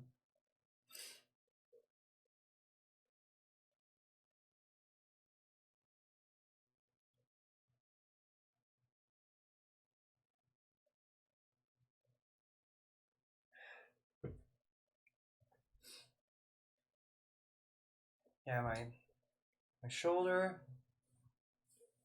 down my arm, There's pain on both the outside and some on the inside. There's a bundle of nerves that run um, for either side, for the interior and the exterior.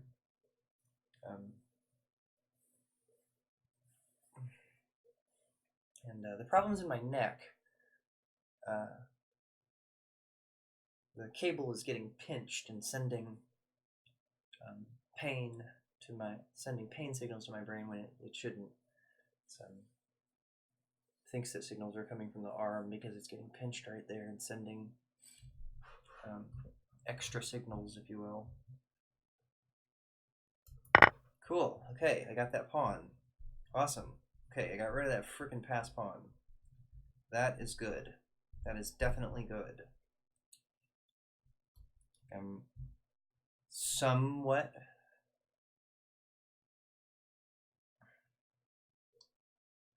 recovering.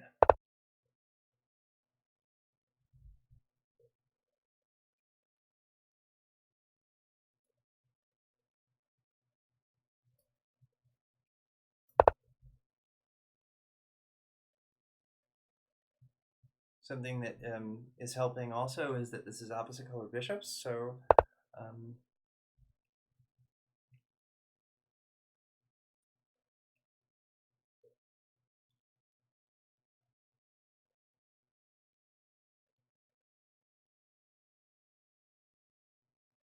our pieces are leaving one another alone because they don't get along, they don't interact with each other.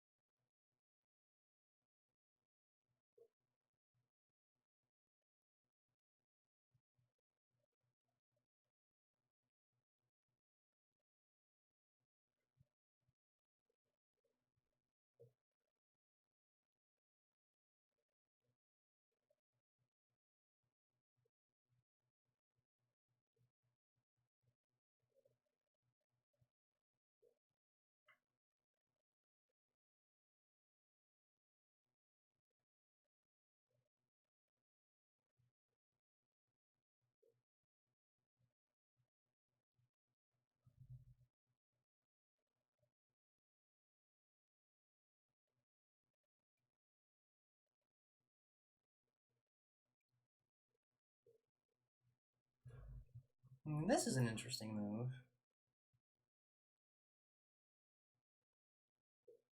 If not just for buying time, because if they check me, I'll just return to this square. Check. Yeah. Okay. Now they're all the way over here. They're even farther from the king side. And they've left this file. So one thing that I was looking at doing when they were on the file was playing this. Of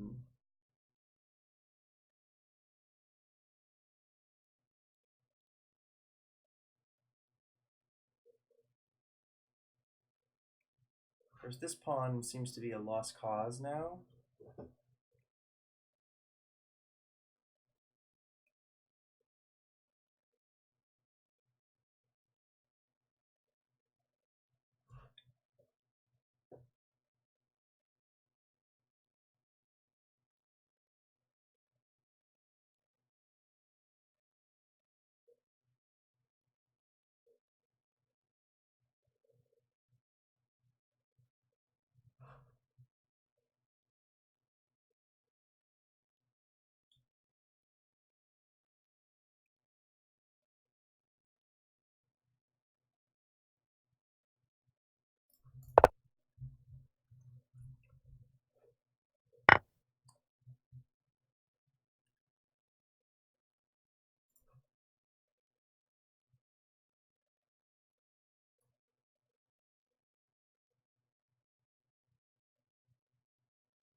Time pressure's getting to me too. Check. Ah! Damn it! I just blundered. Fuck. And You lose. shit. Yeah, right here. When they play this, I should just take the B2 pawn. I don't know what I'm doing. That's why I said time pressure is getting to me too. Yeah, I'm definitely rusty. Check.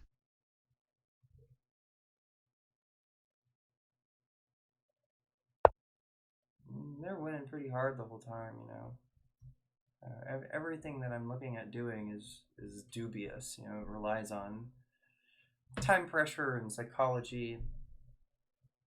The fact that people want to win, whereas computers don't want to win. There's no psychological, like, there's no psych out factor. So yeah, b5 is the best move here.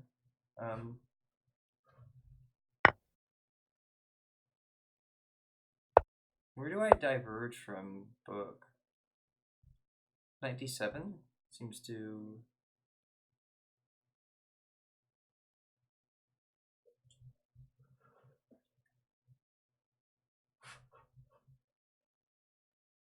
be...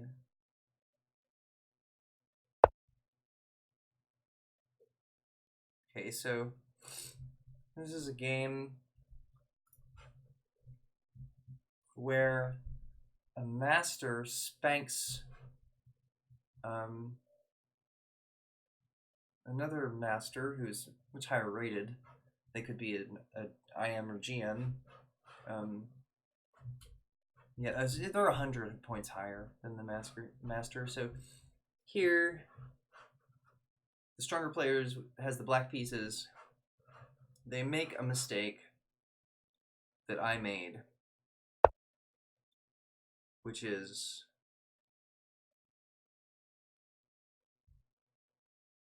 playing knight d7.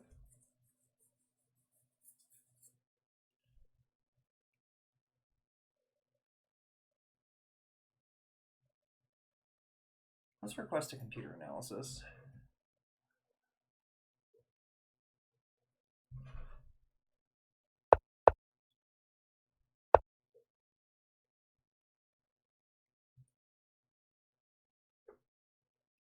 Yeah, knight d7 seems to be what... It actually transposes... See, before knight d7 is played,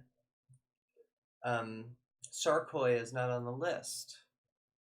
But once knight d7 is played, Sarkoi pops up. So we've transposed. Hey, I'm getting tired too, David, so I'm not going to be on much longer myself.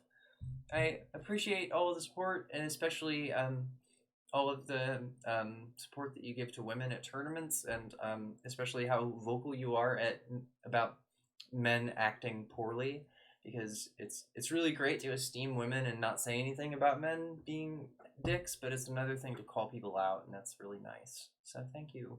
Have a great night, and you keep pretty close tabs on when I've tweeted, I think, or perhaps you're just looking at my Twitch status, but it seems like you're pretty tuned into that. So for everyone else, you can sign into Twitter to know when I'm going to be online. David seems to have it down. It would be, oh wait, I have to make you a nymph. But you can't be can you be a male nymph? Is that a thing?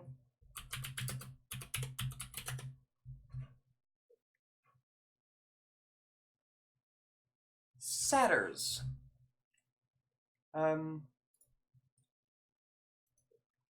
Here, let me make a new roll.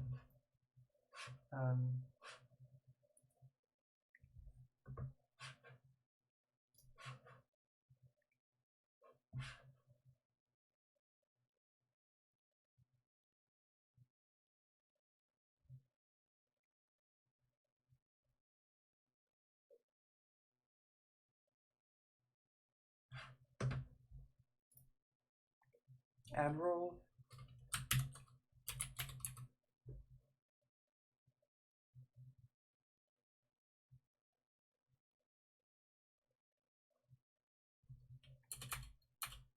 we have like a ghost, or excuse me, no. I'm trying to add a roll. No, he's gone.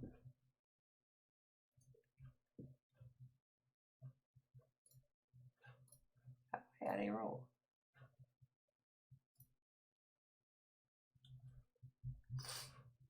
Oh, so I click the name, and I add a roll, and I add a roll just for David, starting with David.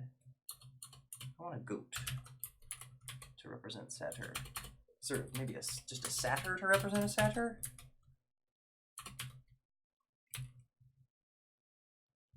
There's a Saturn.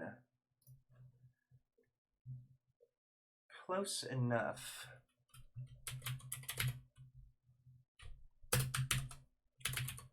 There's a Saturn and an urn. So I'm gonna do a Saturn emoji and then an urn on the end.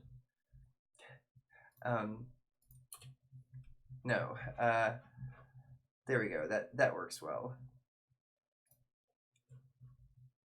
Hey, where did it go? I can't believe they have a Saturn emoji. They have one for every planet? Hey, thanks for following. I guess I need to go into my settings to create rules. Server settings, rules.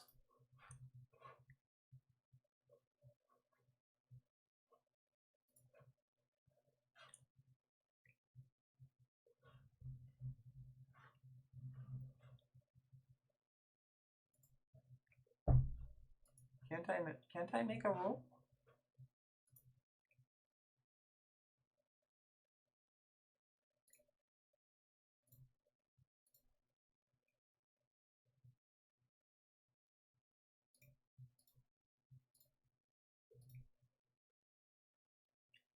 Can I not make any more rolls? New roll. Okay, there we go. This was not obvious. The plus sign is really small on this 4K display. Why, thank you for noticing. Yes. My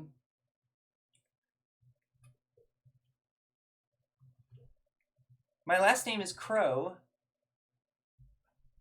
And there was a group of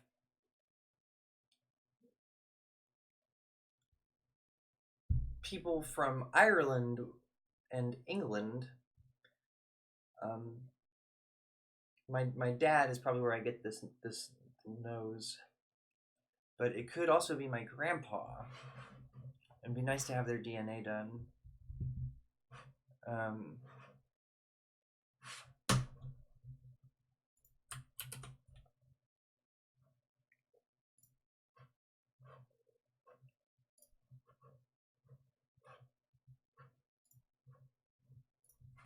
Okay, Satyr. Their administrator.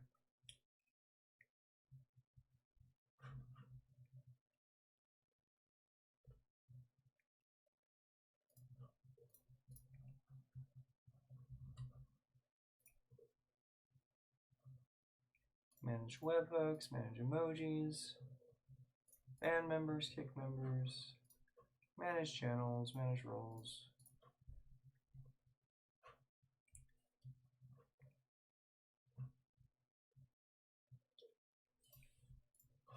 Okay. Save changes. Back to David. Give him a new role, which is Satyr. There we go.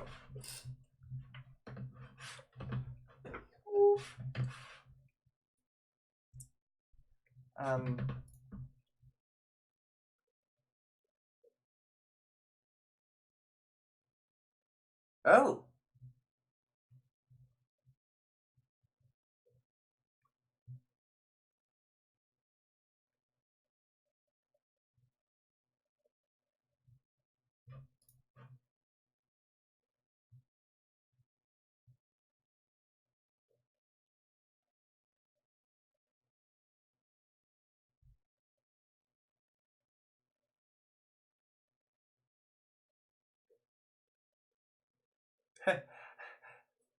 Okay, yeah, satyriasis, for a man who engages in constant sexual activity but is never satisfied. So it has the same connotation, even. It's just a term for someone of a male gender or masculine gender, because we're talking about a goat man here. So like, um, so yeah, satyr, and then there, and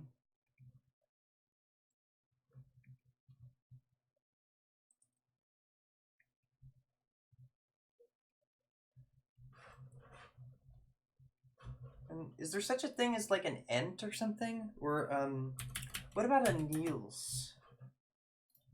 Um,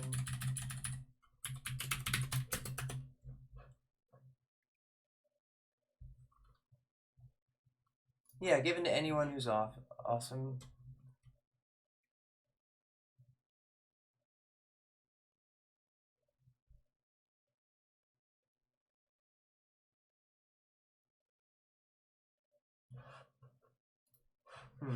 Niels is a male name. What about Nisse? Nisse. You can join in with me on this, um, if you're interested. There you go.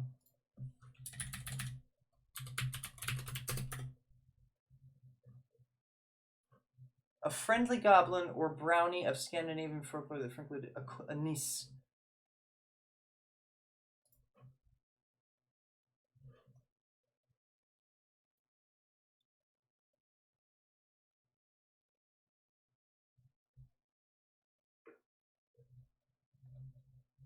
Okay, so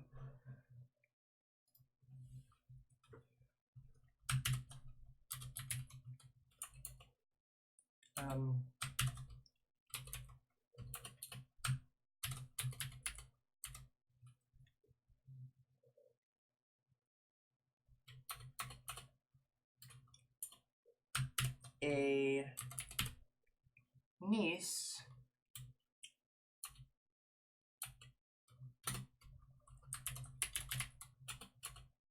I hate how hard it is to find emojis on Windows. But that will do like a kangaroo for the time being. And niece. And the niece is a harmless creature, much like nymph or satyr, but satyr gets at it less.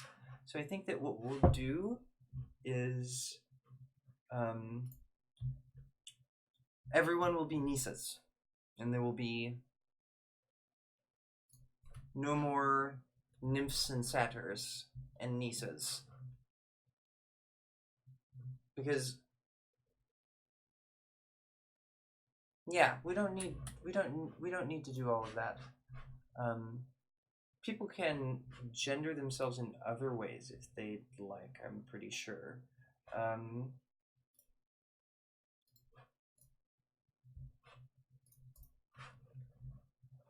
Roles.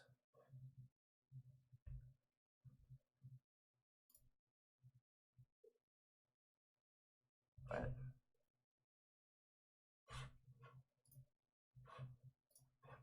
roles.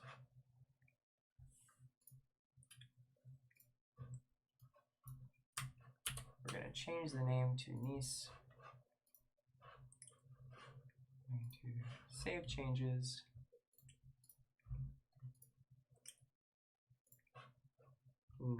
I was actually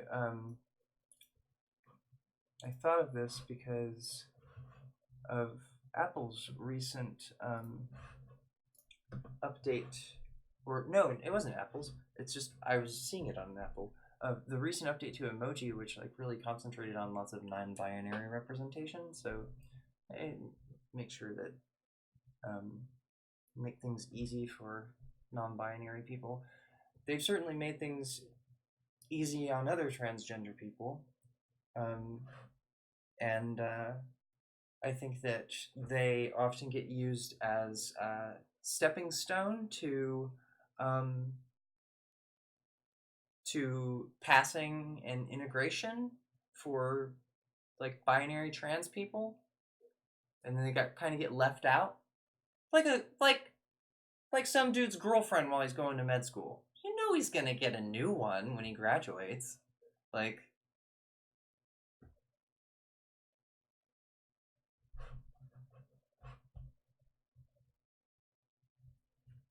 if that makes any sense.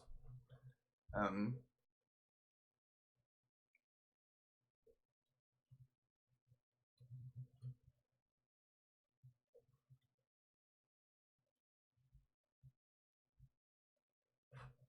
Yes, that's the rule. Okay. Um,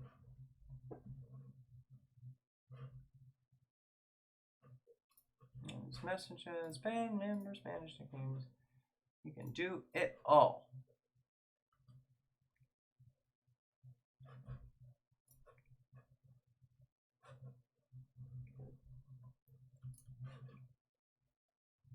Okay.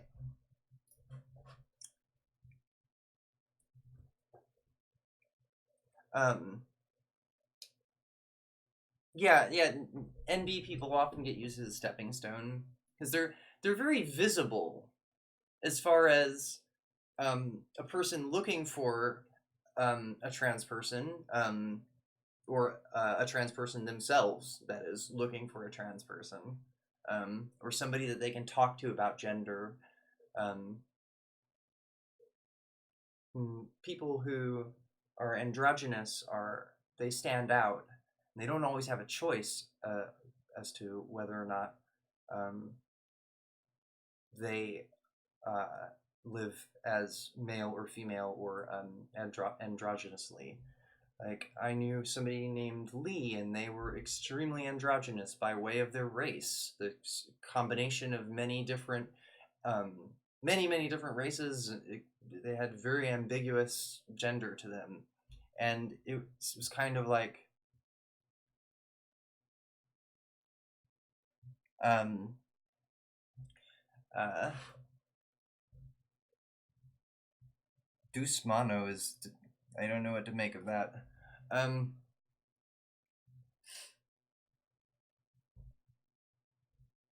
but yeah, they tend to get left behind when trans people start to pass, and binary trans people start to pass as their chosen gender, or just find some way to fit in and connect with people. Um,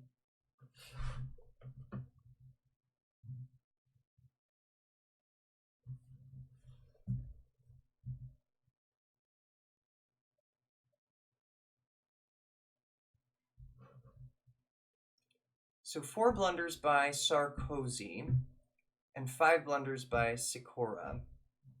So Sarkozy actually makes,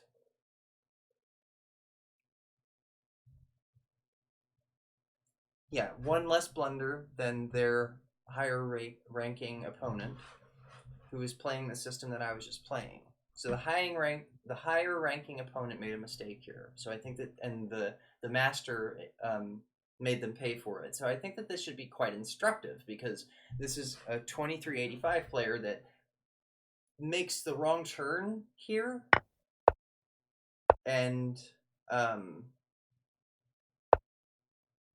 this leads to their demise. They can't save it, and I think it's this move, knight d7.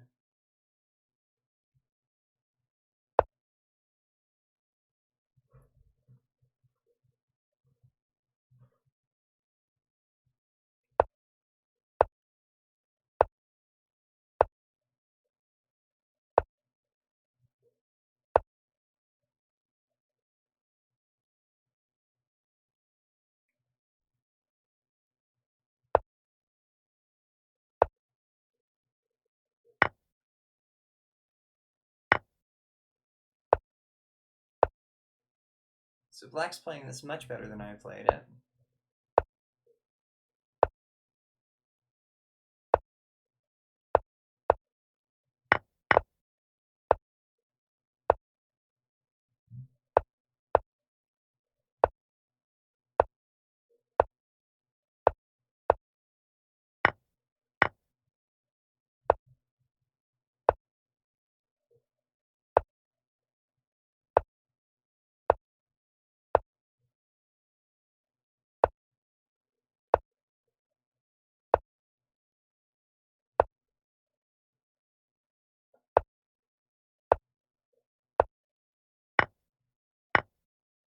My grandfather taught me what hermaphrodite meant when I was very young.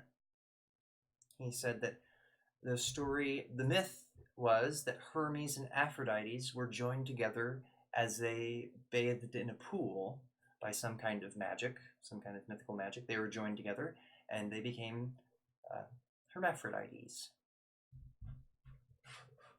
I don't know if they stay joined. I don't think so, because Hermes and Aphrodites go on to do things in mythology.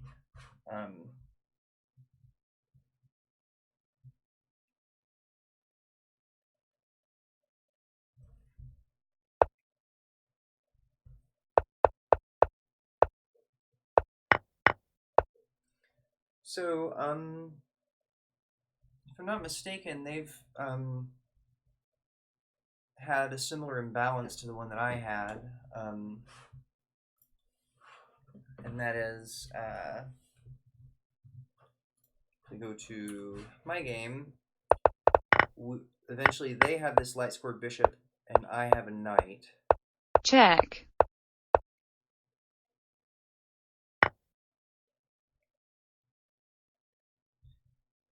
And I think it's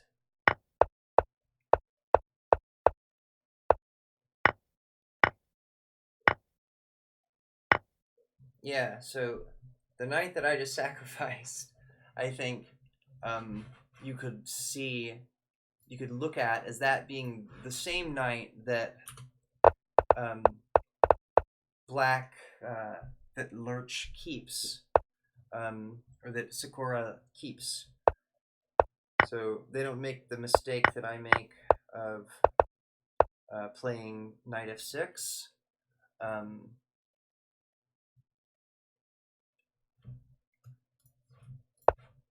That's a blunder. They instead bring the knight right back.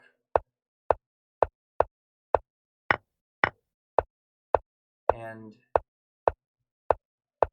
that's the knight in question, just keeping an eye on it.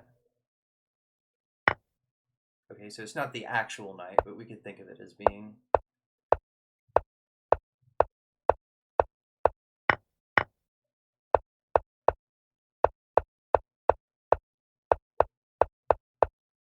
There.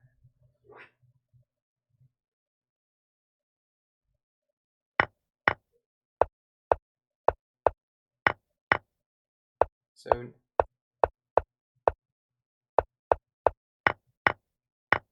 there was. I know what is similar between these two games. This bishop is fierce, and it kind of surprises you in how it turns from being this bad bishop. How this center, and even this complex all get traded away.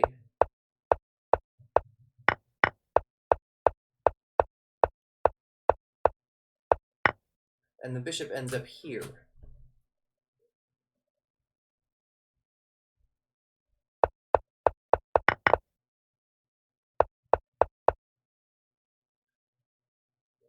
As somebody who's played a lot of systems as black, where white is bringing their bishop to d3 and has a pawn on c4, and maybe one at e4, maybe one at d4, d5, I rarely see the light scored bishop become the light scored bishop come to control the long diagonal without a fianchettoing plan being carried out. Without that coming from, white playing their g pawn up, and then the bishop up, or like playing it back in order to, and excuse me, not or, but and.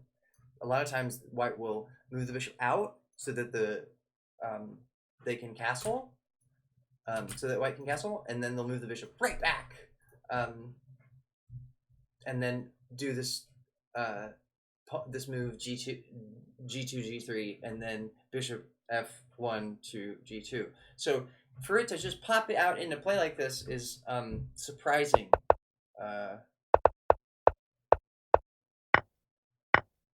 Used to this piece being much more passive. and I'm not used to black in positions with a center of this structure or any subset thereof.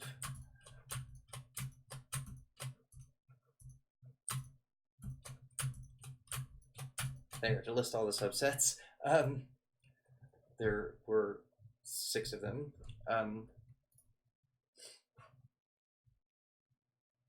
Trading off this bishop is not, this light square bishop is not something black usually does in any of those situations. This is usually black's fighting bishop. So I guess as a mnemonic, it would be easy to say the bishops trade places here.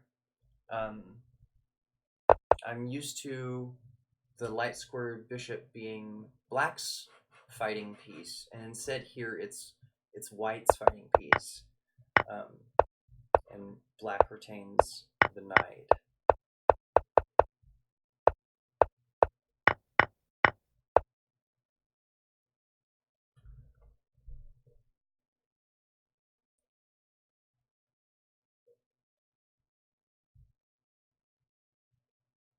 I'm just going back.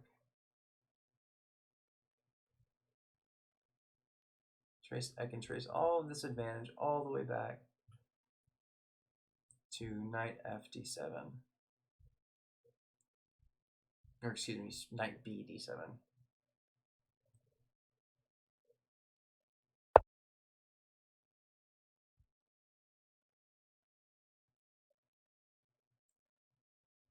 Yeah, before this, black has a slight advantage. So how are they supposed to hold on to it? I think you got to take the other path. You got to start with a6.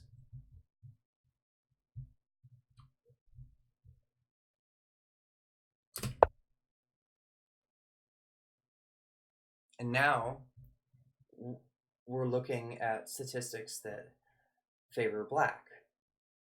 3 draws and a win.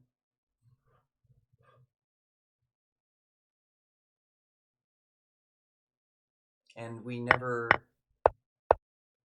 doesn't look like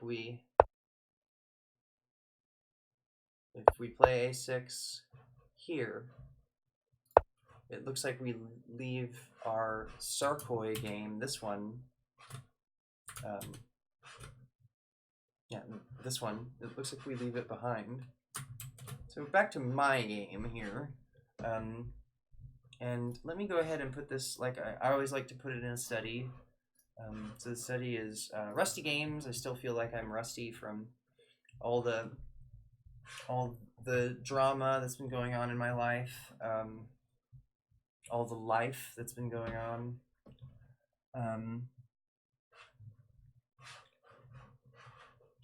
Probably doesn't need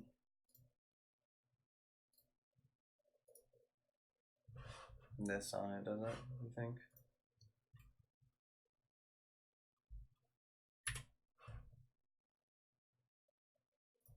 Yeah.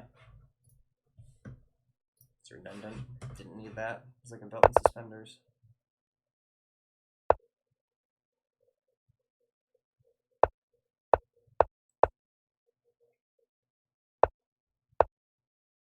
Seeing a lot of white over here in the statistics of the opening book, which doesn't usually mean that I'm choosing moves that leave black with a lot of options, and may not be choosing moves that. I mean, if there's more white than black, the book foretells moves that are less advantageous to black. But this line, where they play bishop c5, allows me to play b5. This is good. But here,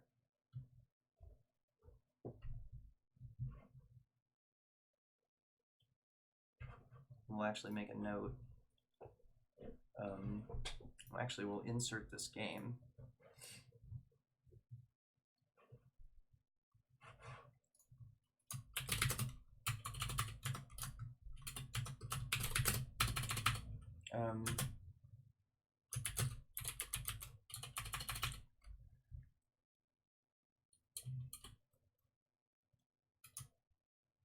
playing this instead of a6 seems to lean back to poor outcomes, or how about to unfavorable outcomes?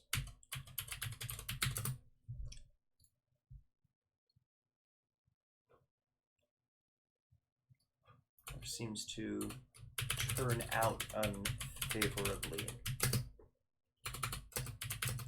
for black,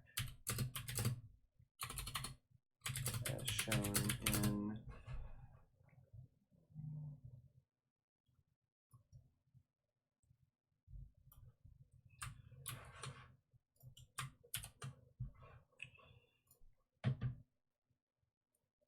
so we give white is slightly better to this position.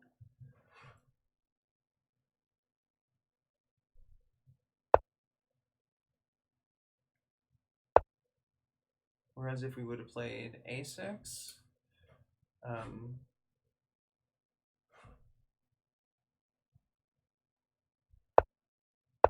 and here now it's even considering f5, which was a move that I also calculated during this time. But I shall not get distracted, so we're saying that a6 is key here. And sure enough, the computer already thinks that that black has a lot more initiative for playing a6.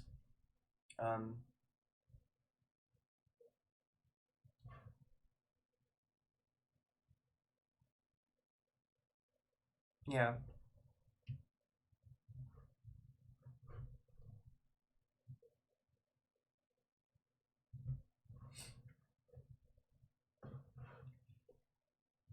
Deuce Mono, if you want me to answer questions which are exterior to my current subject matter, and don't somehow involve the well-being of others,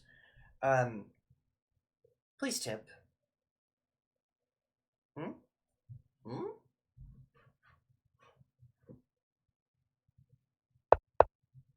Yeah. A6, A6. The move.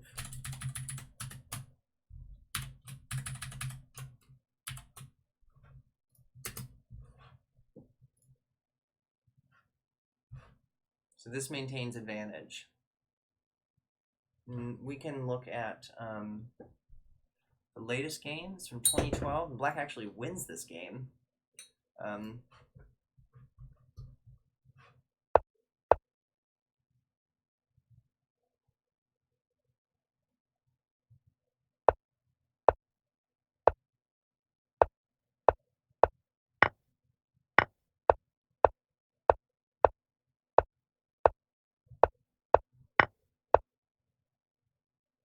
Nice. I've never seen tactic where I threaten a rook on d6 that's part of a battery with the queen. Battery or pieces that are connected to each other. You know, an electrical battery or a number of electrical cells that are connected to one another. That's why it's called a battery of cells. So yeah, they in taking on d6, they allow black to start this attack that I think they've underestimated, and I think that eventually black wins with it. Look at the computer's just all over the place with its evaluation. And I always find points like this in the big tree, that is all the possible moves of chess. I like to call that the big tree. I always find situations like this extremely interesting. Like,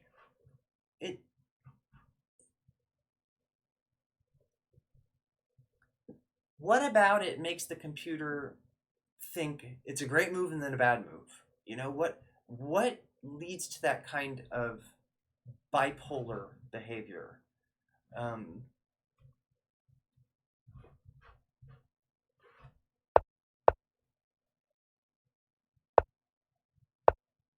So black has already done one thing that I noted, and that's traded off their light squared bishop.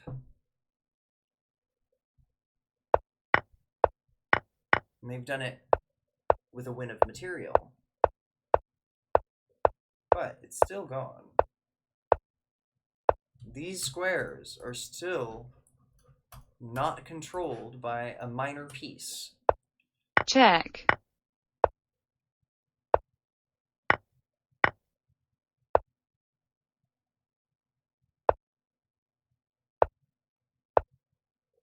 And one thing I'm noticing black taking advantage of are are moves that go back and forth. Those are counterintuitive. Like all the way back here,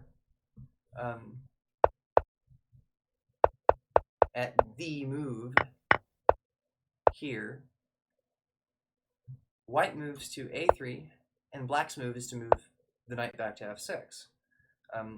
We saw in my game that if you don't move the knight back to f6, and if you instead try to like bring this knight over, it will block this knight's return and trap it out in the center of the board once your opponent threatens it, leading you to have to sacrifice your knight for their f-pawn and fight extra hard.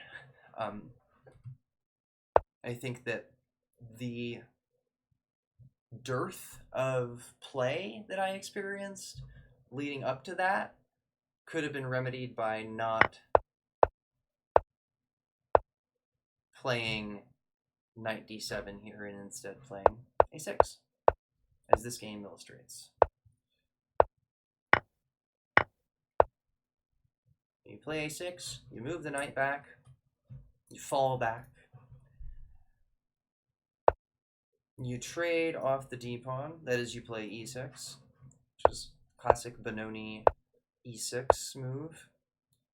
You bring your rooks to the center, and you put your light squared bishop on the long diagonal.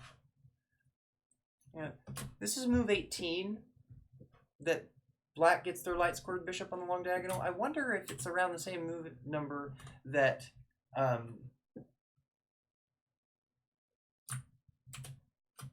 that Sikaro starts.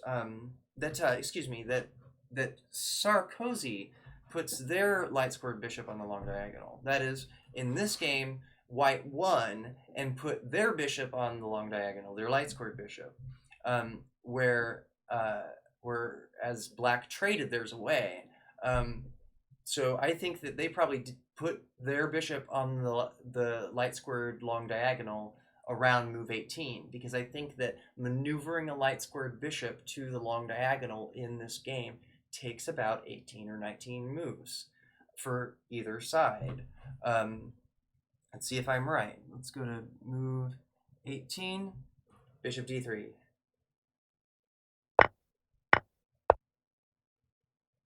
Move 20, d8. There we go. Move 22. So I was not far off. I was four moves away. And move 18 was a light squared bishop move. So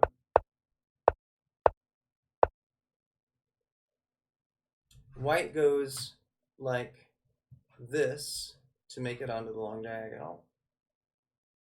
And if we go here and track this bishop, they go like this to make it onto the long diagonal.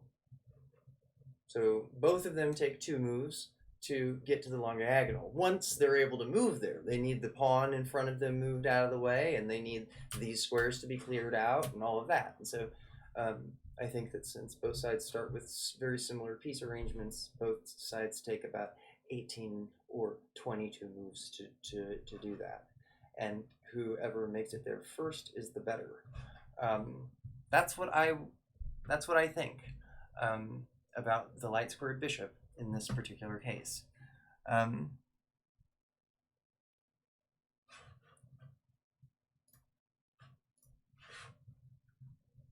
Charlie? Yeah.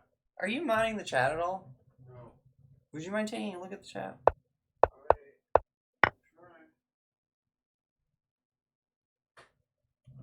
trying. We're coming up on 3 hours. Love hanging out with everyone.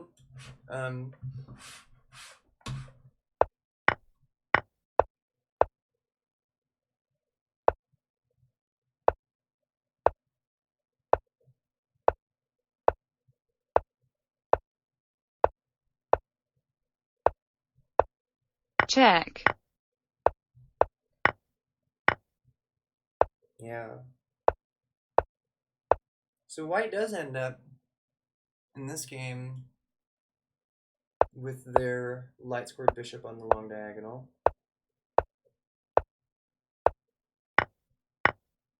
But they give it up. Down the exchange, I think that they think they can draw this. check, check, And I think they were proven wrong.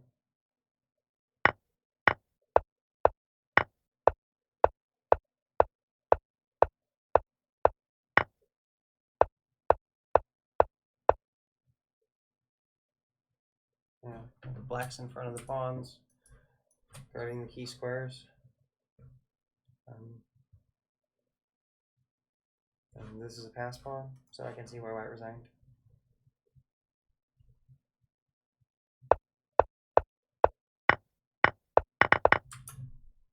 So if we go back to my game,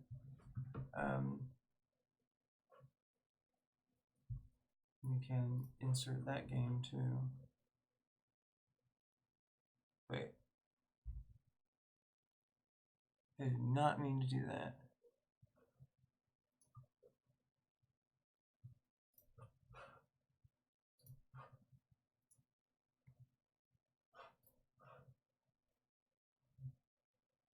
Did I do the right thing here? Maybe I did do the right thing.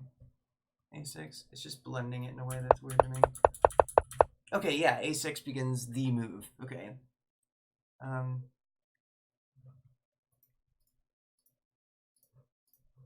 what I need to do is here.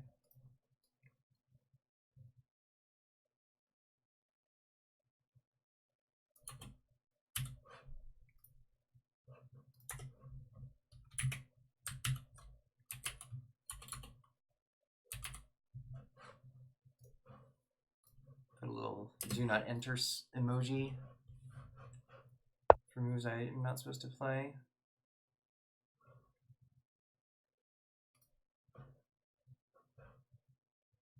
A6 is the move.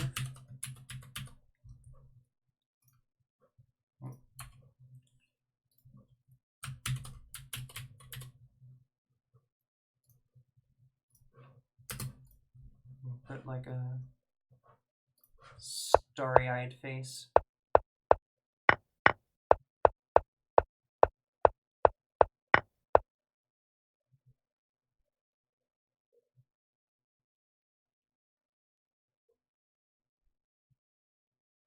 There's this game from 2012.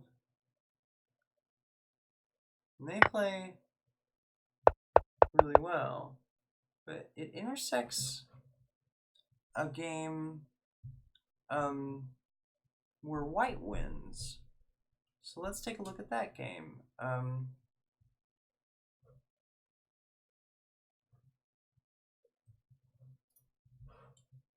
We'll just view it.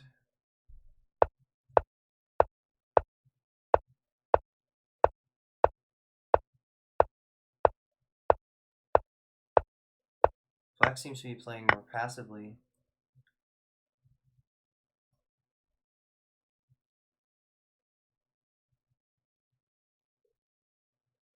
Yeah.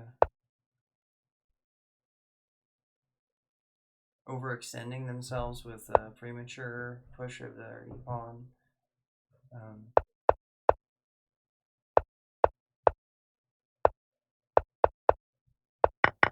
It doesn't seem like they're really fighting. They have an idea of how to attack, and it is something like the King's Indian defense. And that's not quite how we're supposed to attack in the Benoni here. It's too slow to set up all of that. The Benoni is different. The Benoni is not simply the King's Indian defense called the Benoni. It's different.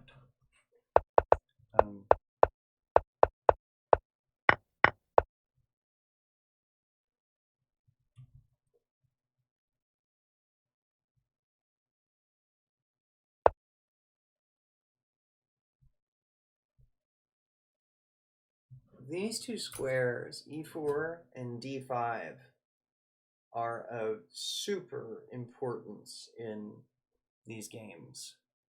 It seems like as soon as black relinquished control of d5, white seems to have gotten a slight edge. And I don't think it's a coincidence that this bishop is not developed.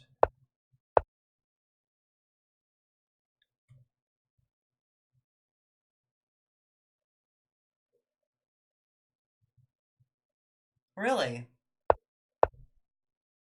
By the way, always a pleasure to see you, GP Bear.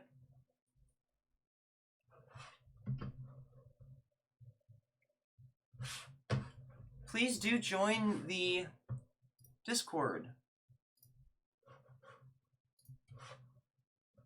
I would love to get a caller.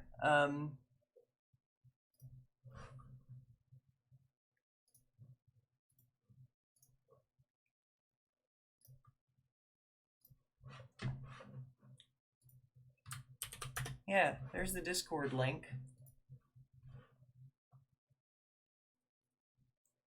I draw my own emojis, and so you'll be able to use them if you go to Discord. Awesome.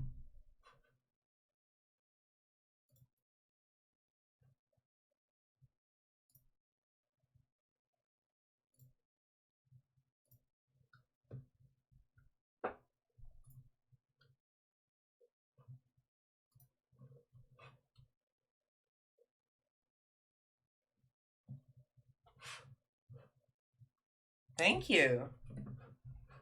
Yeah, I'm adding new ones all the time. I'm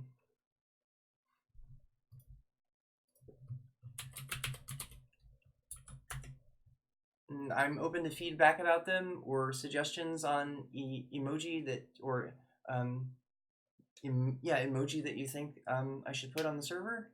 I love the concept of emoji. It is such a beautiful combination of dare I use the terminology left and right brain activities. It's you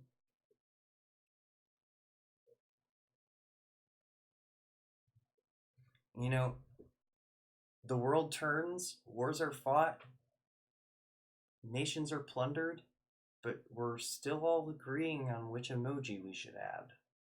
And there's something really beautiful about that, that everyone on planet Earth is using Unicode.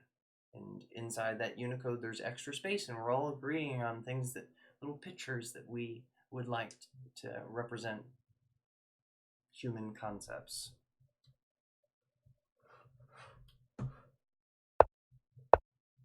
So yeah, I think that they go wrong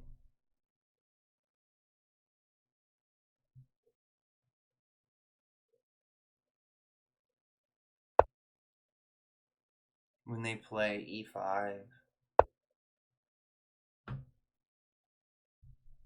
E5 is just premature here.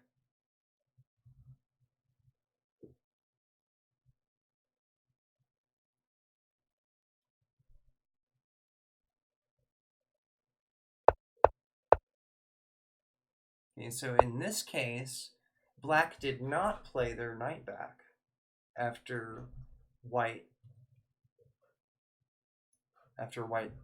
knight was kicked back to a3. Black did not fall back to f6, as is done in the demonstrative game of Kovalev versus Ganbari. In Kovalev versus Ganbari,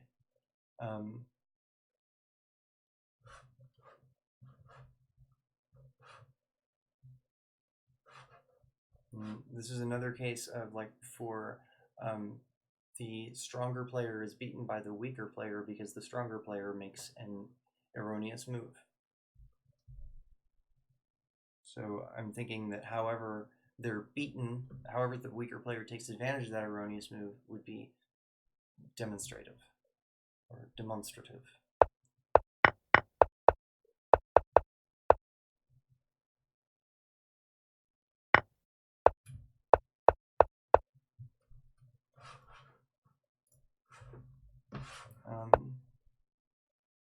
Let's see.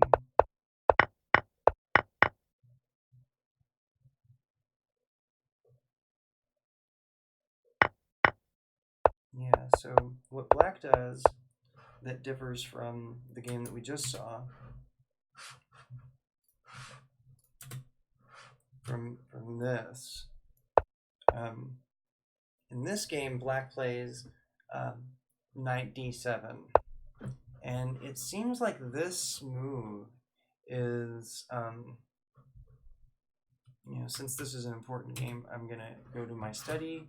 I'm going to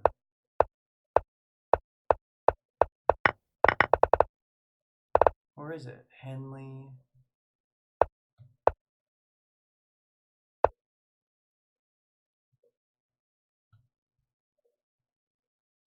Okay, this knight bd7, I'm going to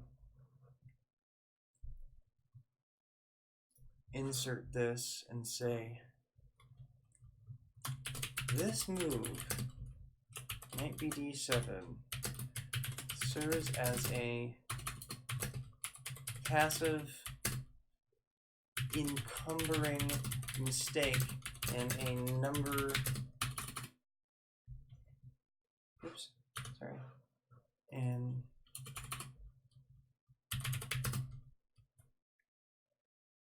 this is a passive encumbering mistake in many variations.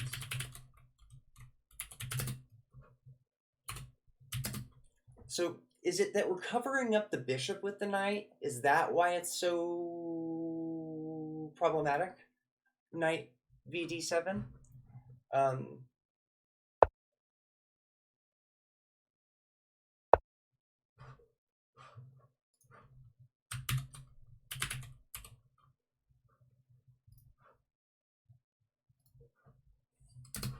There's a bunch of new forbidden emoji.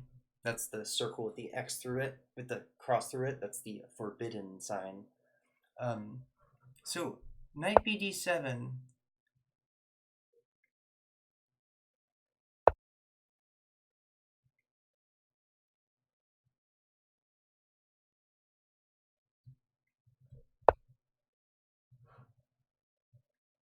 bd7.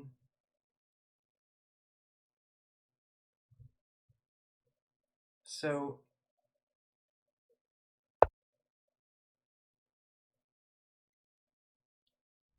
what if we play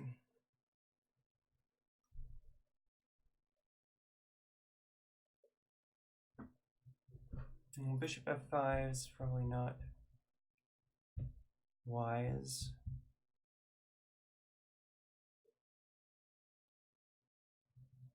What if we just don't cover up the bishop? What if we play a kind of a waiting move like that? And that doesn't quite seem to do it. The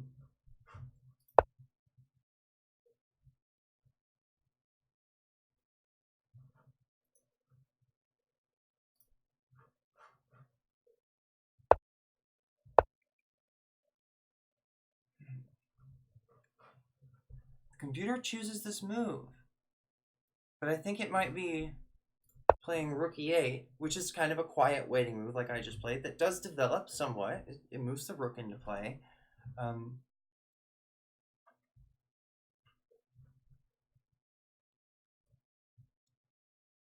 There's no games for this.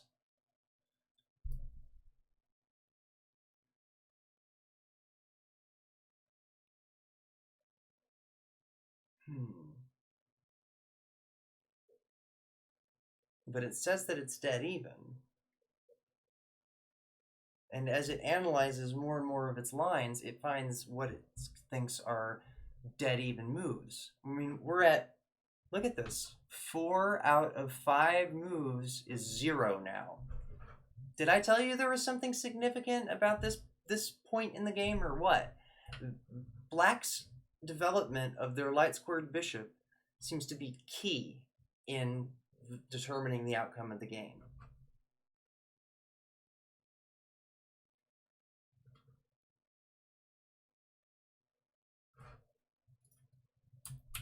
Not blocking the bishop. Still kind of developing.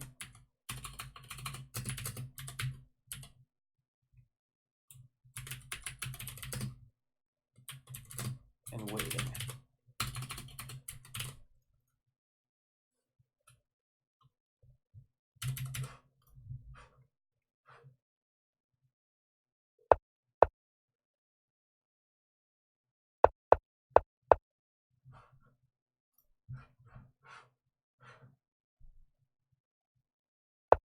Sorry.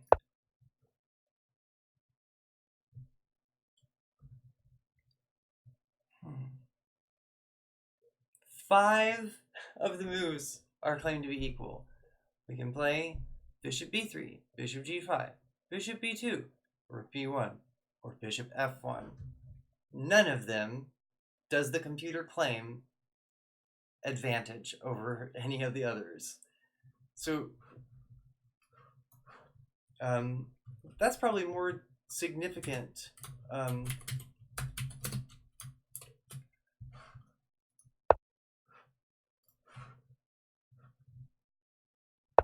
me get back to that point.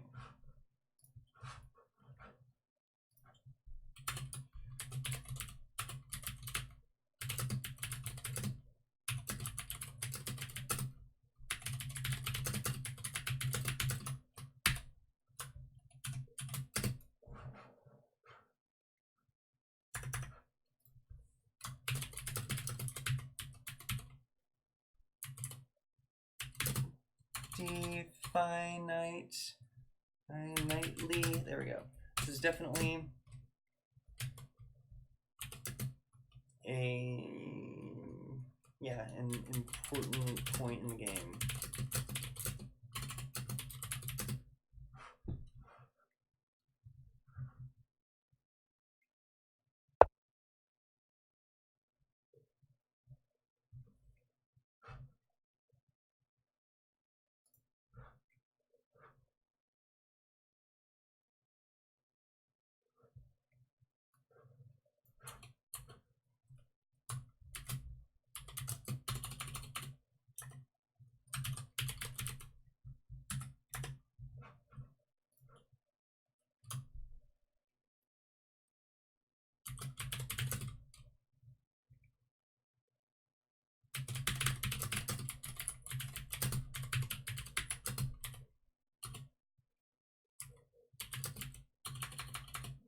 Maybe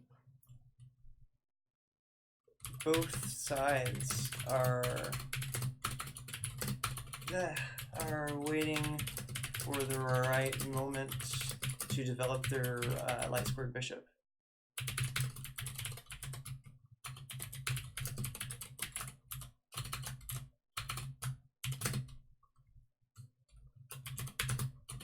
Any delay in that by either side to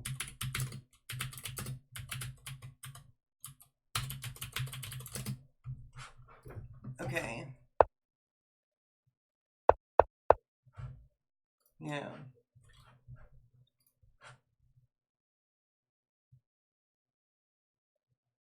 What do you think? Does anyone have any ideas? Anybody? Anybody at all? Yeah? Yeah? New challenge.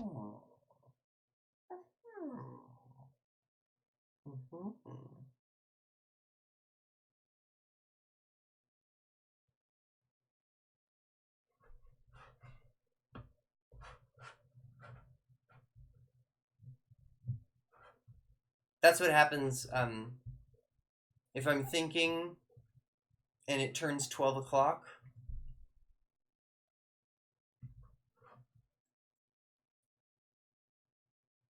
cuckoo clock humor. It's not okay. I didn't rate this channel cuckoo clock friendly.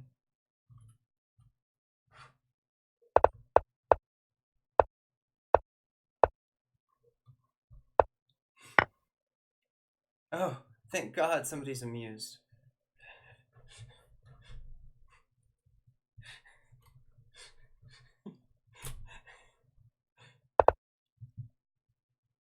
Seriously, I'm relieved. I was like, this is bad. This is bad. This is not funny. I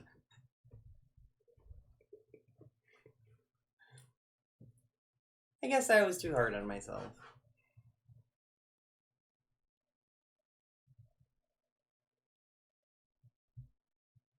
Aw, that's nice of you to say.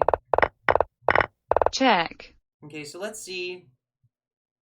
In our quest to discover what the proper way to go here, we've come across this crossroads, which is just really stands out to me. I'm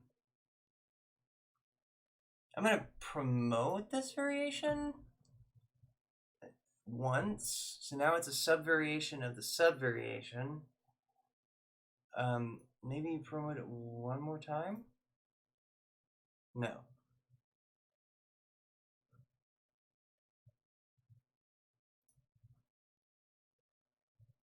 I need to promote that instead, and then it'll kick rook e8 back down. Yeah. Okay, so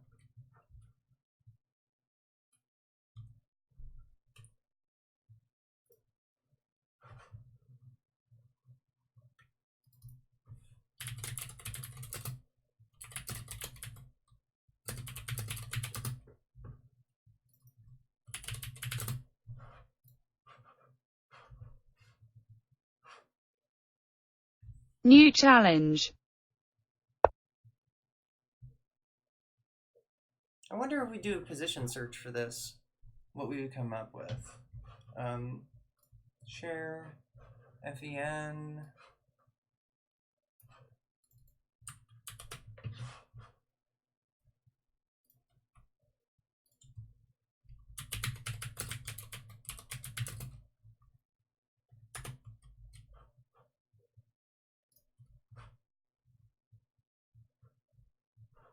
Search. I'm just going over to chess tempo. I don't think that I have a login here anymore, so I'm just going to try to search games for position.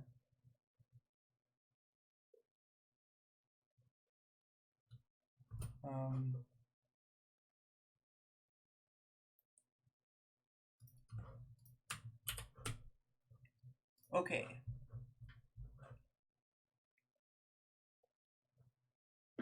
No records found. This position. This is an interesting position. They have a paywall. Oh, there's a challenge. Oh, the challenge disappeared. So there's a paywall on Chess Tempo, and one thing that I'm all about on my stream is Chess being free and open source. Since I first started playing chess, have always New challenge. found its freeness appealing. The fact that nobody owns chess, and that it is very inexpensive to play, and you don't even need a board, you can make one yourself, given minimal tools or materials. When I discovered that there are a lot of people trying to make money off of chess, more so than just expecting money from the people that love chess and would love to pay them for doing something like people do for Chess, I was extremely disappointed.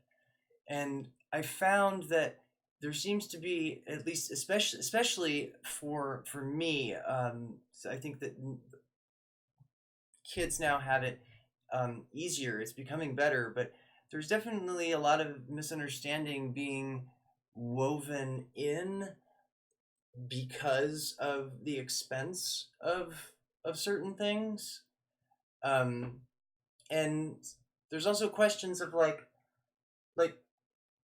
does it behoove the author of chess books to give you the best advice, or does it just behoove them to give you advice that's enough to get you coming back for more? And if we can reduce the amount or the quality of the advice given to the point that some of these sites do, um, then I've kind of gotten myself tongue tied here. Like that has never happened to me. Um, the sorry. Um,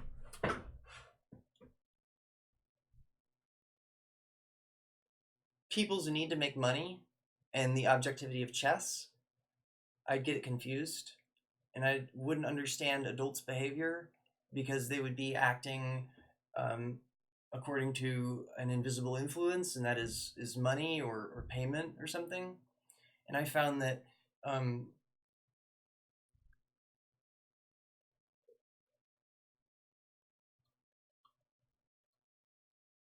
yeah, chess.com puts on events and offers interviews and stuff that can be helpful. Yeah. Um, what I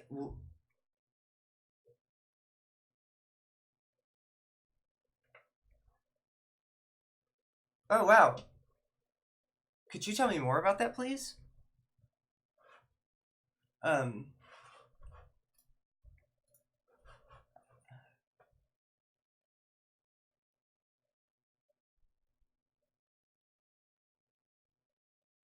would you like to talk on the stream? No pressure at all.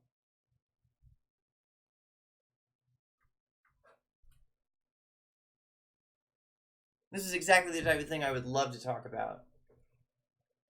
Um,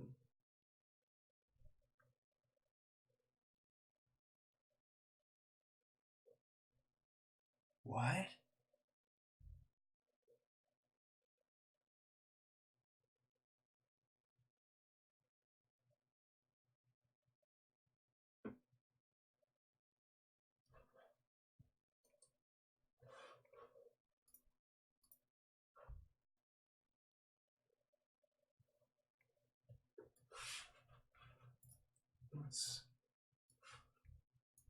I'm not gonna like this document can visit, I don't think. Kursan Yumsinov. Yumsinov is a Russian businessman and politician. He was president of the Republic of Komkia in the Russian Federation from 93 to 2010 and was president of FIDE, the international governing New body for the game of challenge. chess, from 95 to 2018. He has also been in the forefront of promoting chess in schools in Russia and overseas. He is the founder of Novya Vzlyad Publishing House. Ilyustinov was born Ilista Komkia. His parents were subject to the Komkia deportations of 43. The entire population was deported to Siberia. His family had an impeccable record fighting the Germans. He was named after a great uncle who served in the Red Army during the Russian Civil War and committed suicide after having been ordered to execute large numbers of captured whites. He grew up in Ilista after the Komkas were allowed to return following Stalin's death. From a young age, he became interested in chess.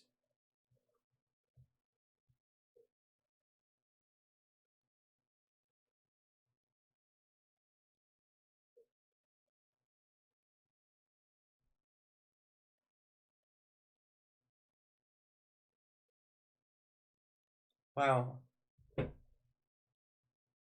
He's had a UFO experience, apparently.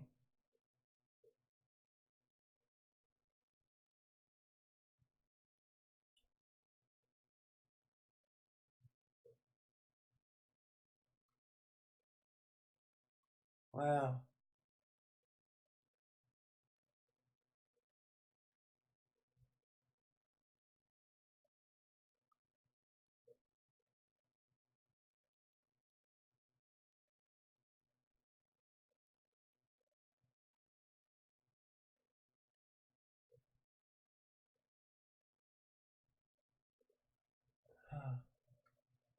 New challenge.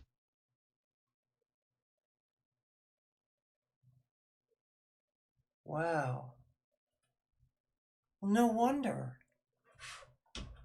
This is amazing.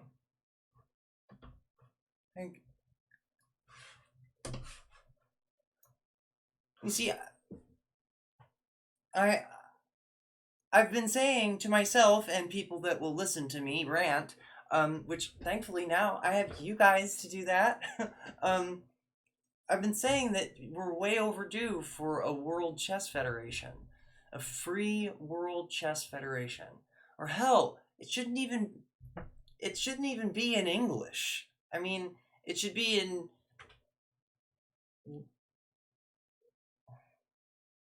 whatever whatever the appropriate Indian dialect would be, like maybe Punjabi, Mandarin Chinese, and then English. I'd say. You know, having a chess federation is just a matter of running a database and doing some authentication, maybe some cryptography. You know, maybe what if our ratings were distributed like the public ledger is in Bitcoin? Or I shouldn't say Bitcoin, because now people are just who are confused with Bitcoin are like, what? What if we distributed a public ledger of everyone's ratings, and then every time you have a new result, you have to put that result in and sign it in a blockchain fashion, so that the entirety of your history is contained in the new record, so that records can't be forged. That's the idea with Bitcoin. So every time you make a transaction, it takes all of your transactions, basically, and takes all of them and signs them. And then that keeps on happening recursively, and that's how the system works.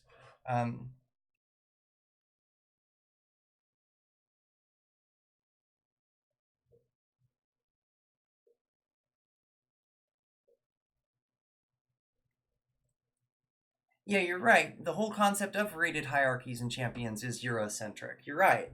Let's see. What? If I type in, see, I know that there's no Indian. Yeah. So I'm thinking Pashto.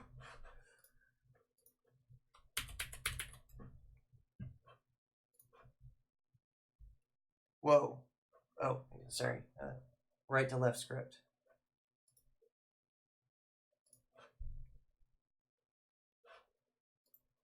Okay, well, maybe Hindi? Nishulk. Nishulk.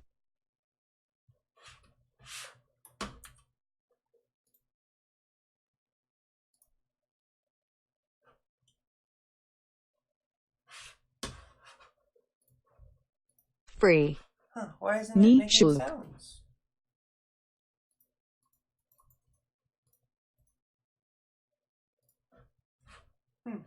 That's strange. I don't understand why it won't pronounce it for me. Nishulk.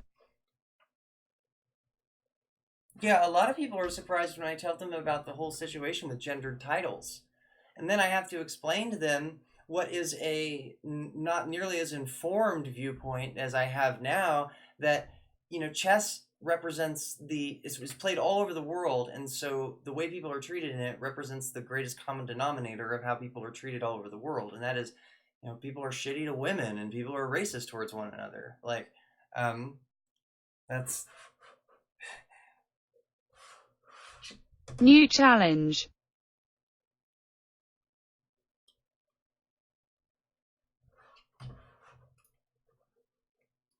yeah.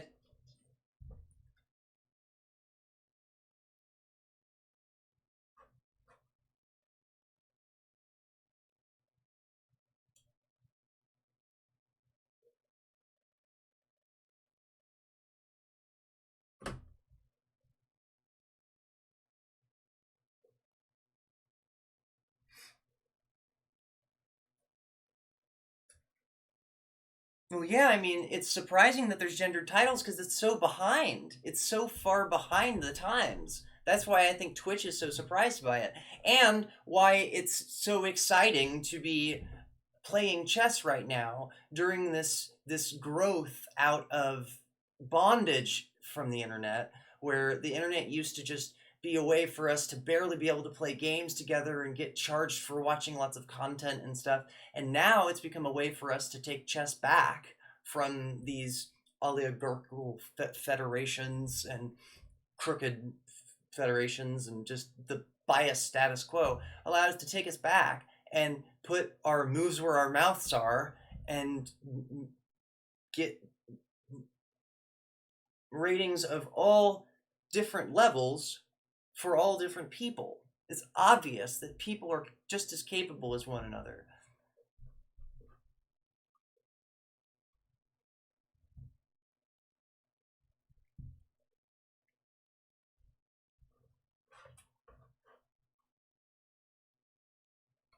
I think that I should hold a tournament. I mean, I live in the San Francisco area. Um, there's a lot of chess players around. Um, and I mean, I myself have experienced intense discrimination in the chess community here in San Francisco. And you know, at first I was like, what? But then I started to think about it and I realized that, like, maybe this has been their little bastion of sexism, the chess club, where the boys sit and smoke cigars and stay away from the women. And maybe it's somehow missed some of the social progress of San Francisco.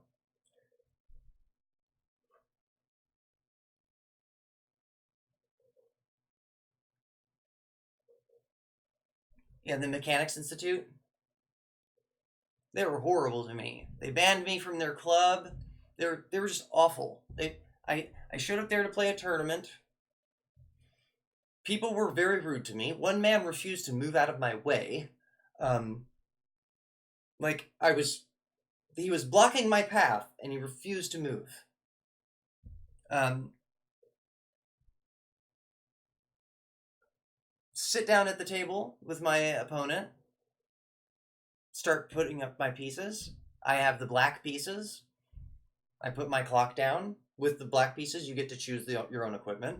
Put my clock down, put my board down. And he says, these pieces are too big. New challenge.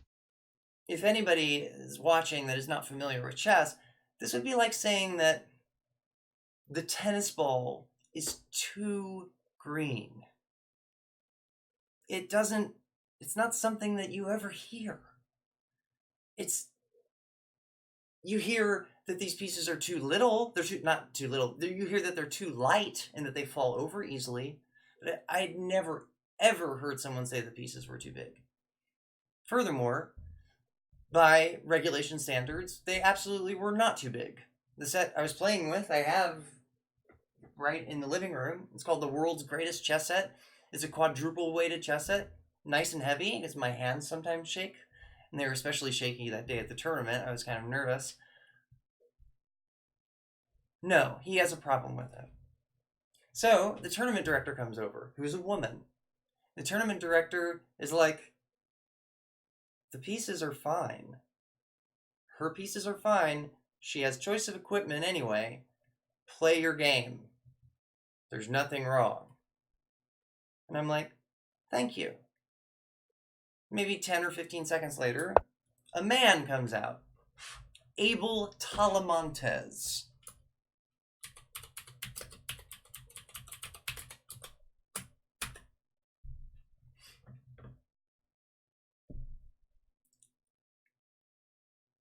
He grabs my shoulder and he says, what's going on out here? And I said, do not touch me. Never fucking touch me. And he said, oh, you're kicked out. You need to leave. I'm going to call the cops on you. Then, this is a private library. This is the Mechanics Institute. It's a private library and chess club. The tournament's open to the public. Many events there are open to the public. I didn't have to be a member of the library to attend. But my boyfriend had bought me a $120 membership to this private library the night before I attended this tournament. So they kicked out a woman who had a membership to their library and came to one of their chess tournaments because one of their Russian friends, one of their dude friends, didn't like that he had to play me, and so he came up with some bullshit reason that when I swatted it down, Abel Talamontes was no longer able to keep up the facade and just decided to tell me to straight up leave. And not thinking that I would follow up with the city of San Francisco regarding that very blatant discrimination in a public space, or discrimination in public accommodation, as it is called.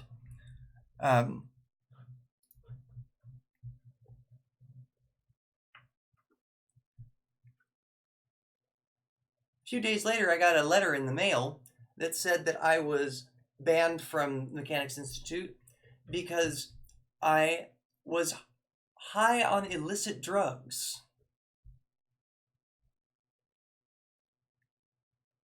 I wasn't. New challenge. But I know what they were talking about. You see, Abel Talamontes remembers seeing me homeless on the streets of San Francisco. And homeless women aren't allowed in the chess club.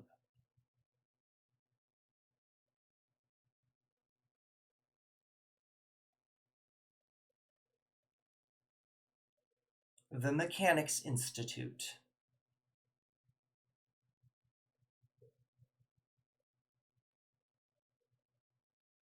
Do you know I'm going to school for engineering? You know, it's not too late either. They could send me a letter that says, "We are so sorry this happened. Abel was a total dick. Come and play chess. Everything's fine. Here's your membership back." Geez, what the hell was that all about? I'm totally open for resolution. But they've sent letter after letter that says that I am banned because I am a drug addict. That is discrimination on so many levels.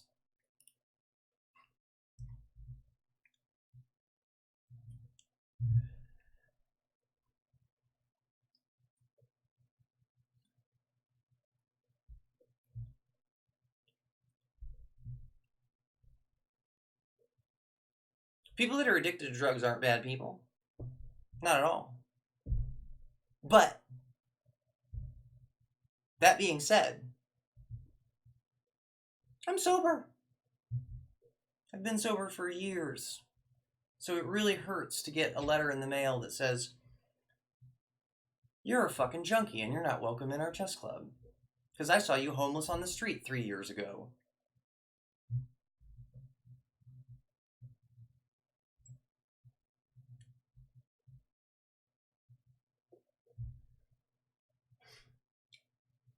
So thanks to the Mechanics Institute. You're really awesome. Tomorrow is going to be their Tuesday night marathon. This was the tournament that they kicked me out of. And they actually do a stream on Twitch as well. Let me find that for all of you.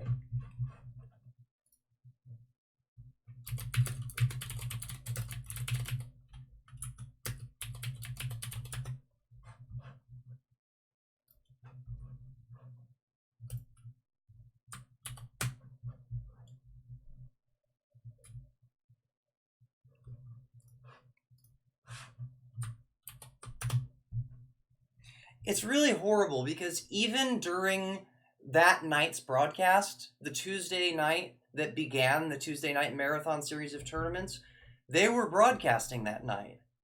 During the incident with my opponent complaining about the size of pieces and them pretending like it was an issue. And it was disgusting to watch these men try to pretend like this was a valid problem. To go in and look in the chess rule book on camera like they're very dutiful and like my opponent, like me, casting me to be the person with the ridiculous standards. Not my opponent. Not at all. And when the female tournament director asks Abel Talamontes about me being kicked out of the tournament, Abel responds, that wasn't about chess at all, actually. And she says, well, I think that if their opponent had been more open and accepting, she wouldn't have been kicked out. That is, my opponent, if he would have been nicer to me, I wouldn't have gotten kicked out. That's what she had to say. And if you watch the video, you can see another woman in chess being talked over by a couple of dudes and being belittled, her comments not mattering, the guys talking about boys' chess as if it's the only thing that matters. It's really a disgusting display. Like, I would hate to have to be in an interview with Abel Talamantes.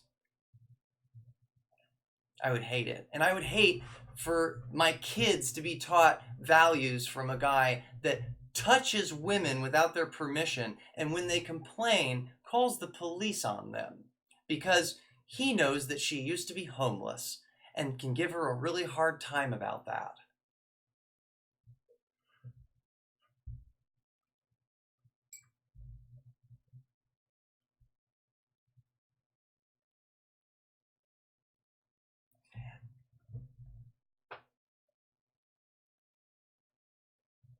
Wait, I don't understand how...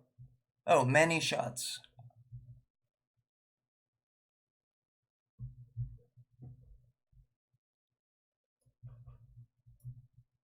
I was kicked out because I attended. Obviously. I wasn't welcome there. Like, I don't see why you ask.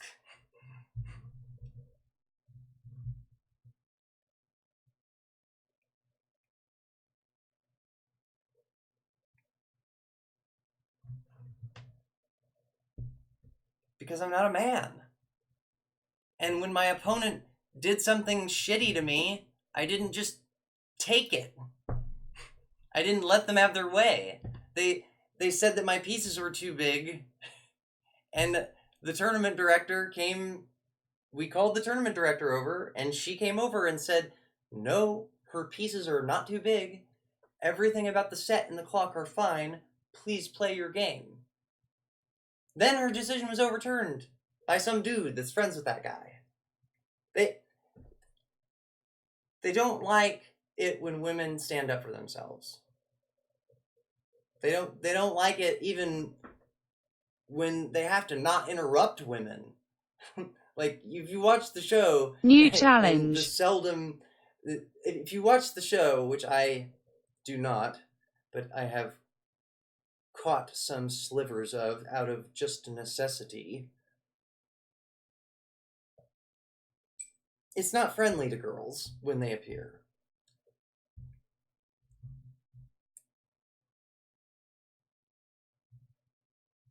Many shots. I would, if do you like my stream, Manny Shots? Do you appreciate the stream? Oh, okay, yeah. Yeah. Well, it would be really nice if you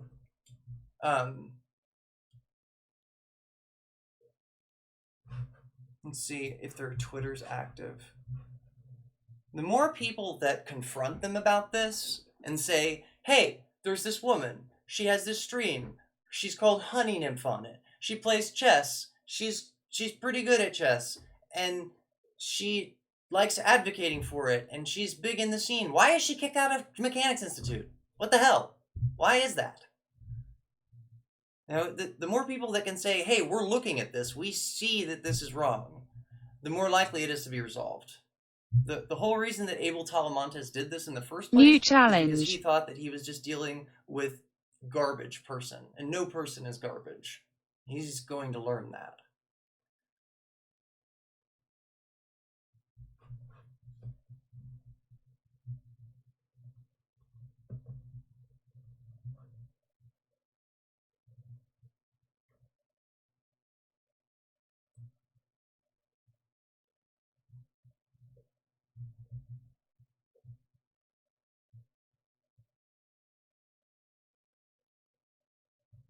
Yeah, that would be wonderful.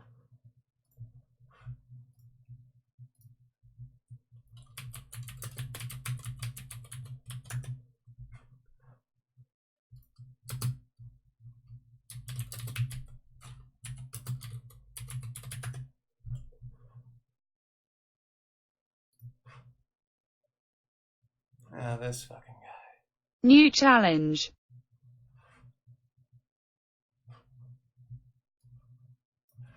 And as if things weren't difficult enough for me, this guy studied at the diocese. I don't know if he is a priest, but he was becoming one, or studying some kind of theology.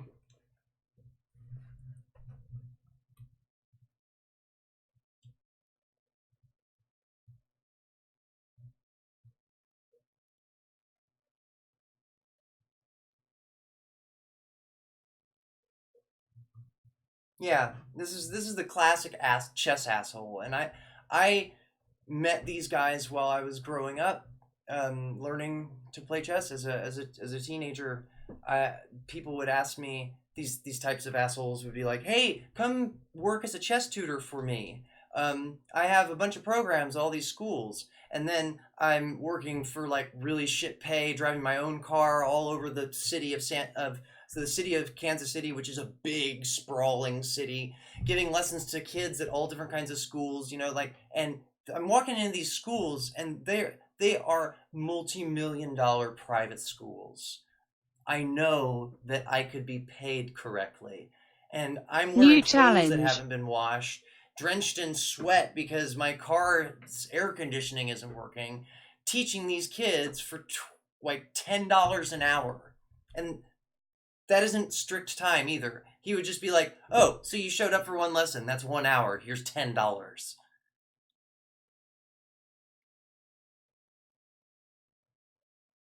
Melissa Crow. My name is Melissa Crow. Melissa Crow.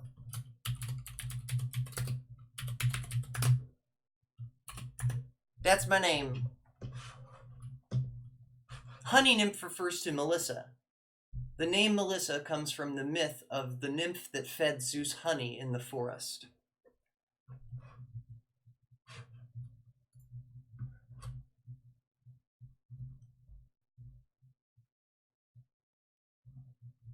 As it's very, very hurtful to be kicked out of something that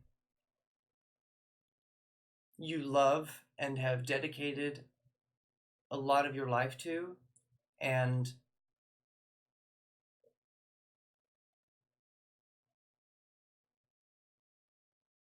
the time that I have invested in chess can not be given back to me.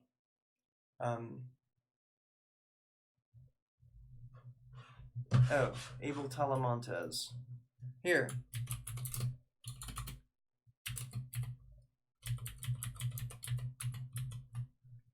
Abel Talamontes is the person running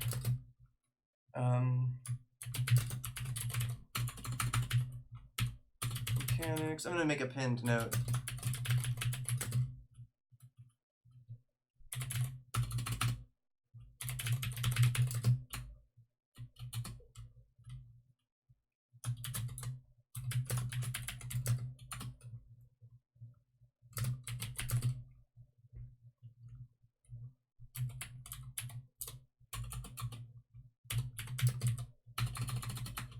New challenge.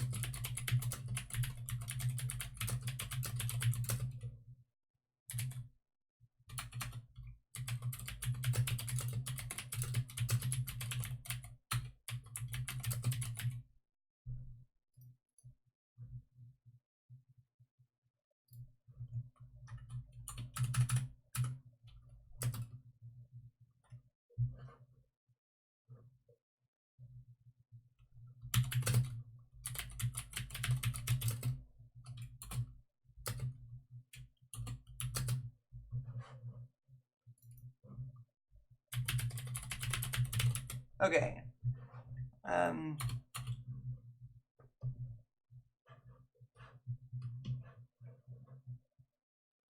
And so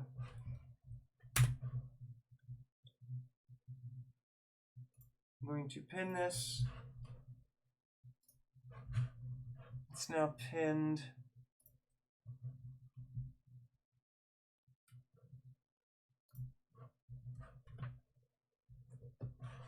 And if you go up to pins on the Discord, there's now five pin messages. I'm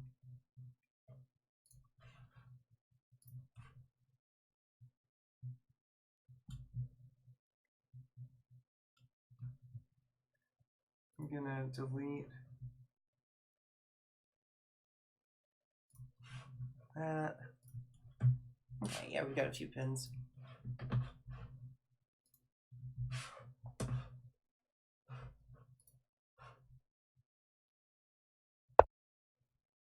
So yeah, back to our mystery move here. Rookie 8. Does anybody have any ideas on this?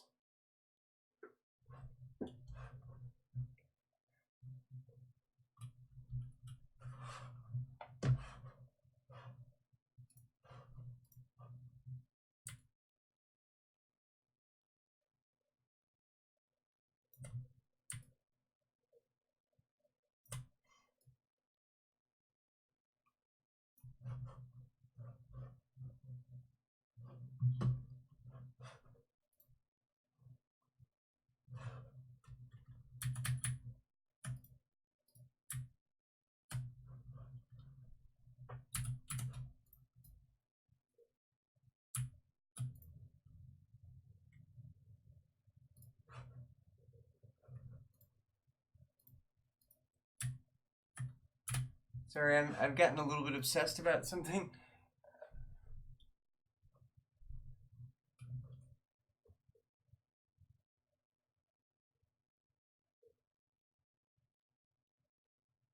I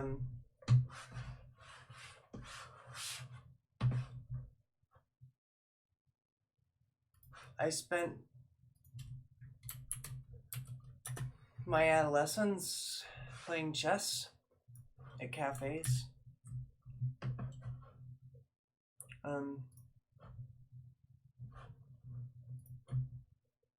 Making friends just by talking to strangers, striking up conversations about all kinds of things. I used to be just so gregarious like that, and over the years, something very typical with people with Asperger's syndrome has happened to me, and that is all my bad experiences have come to kind of produce a fear of talking to people in me.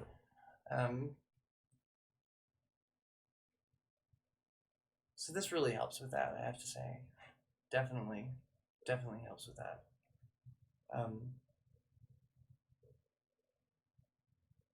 Even being a good conversationalist, I wasn't necessarily, I wasn't great at being a person's friend, I guess. I wasn't very good with communicating with people. You know, I could communicate at someone, like much like, you know, I'm communicating at you now. I mean, I'm stream. But talking with people was more difficult, and it felt like I, you know, wasn't really fitting in anywhere or having any talent. I was feeling like I was alone in every group, and I started playing chess, and I was good at it, and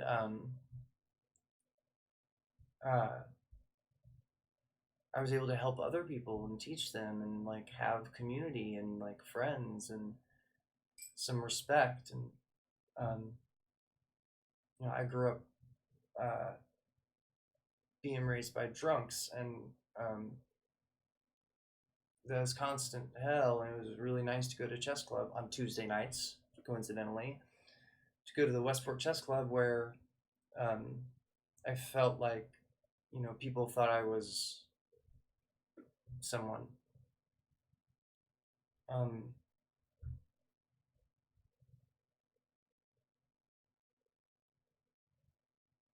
Yeah, I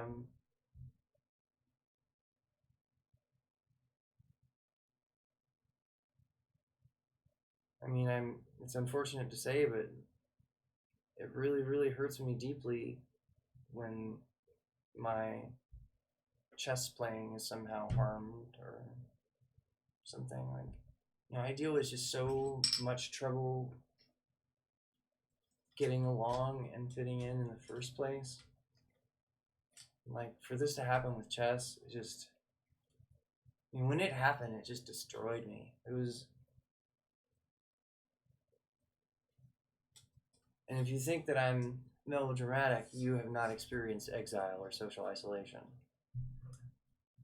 It is serious, serious shit. We are social animals.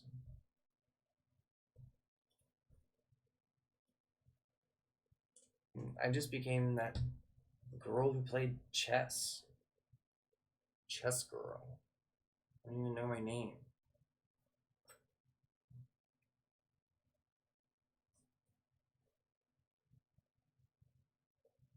I've had a lot of trouble throughout my life, and I've always kind of come back to chess as something that was like seemingly wholesome and free of perversion by people that don't want me to have an easy life.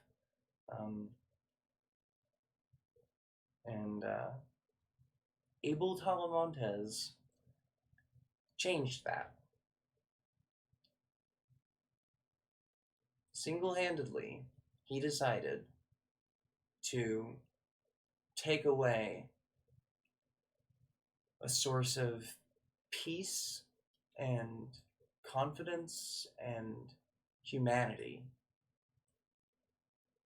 He chose to do that.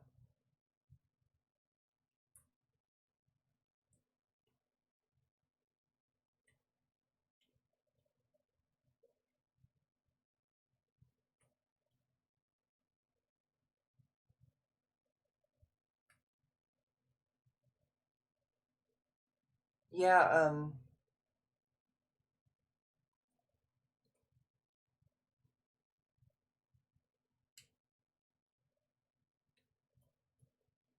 I'm sure you can use your best judgment to find a good place to contact him. I mean, on the Mechanics Institute Twitch, they're going to be streaming tomorrow night the very tournament that they kicked me out of and barred me from.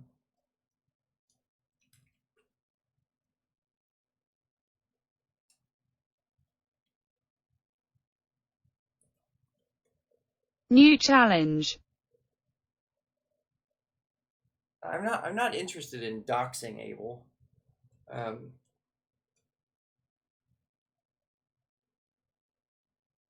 interested in I don't know, like denting New him, challenge. like in letting people know how he's behaving in his capacity as chess director.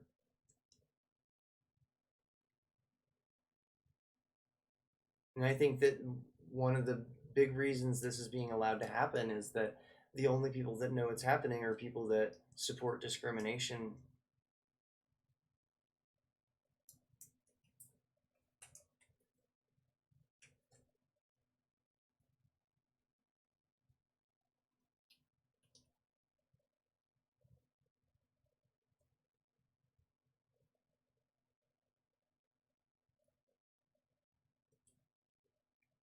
New challenge.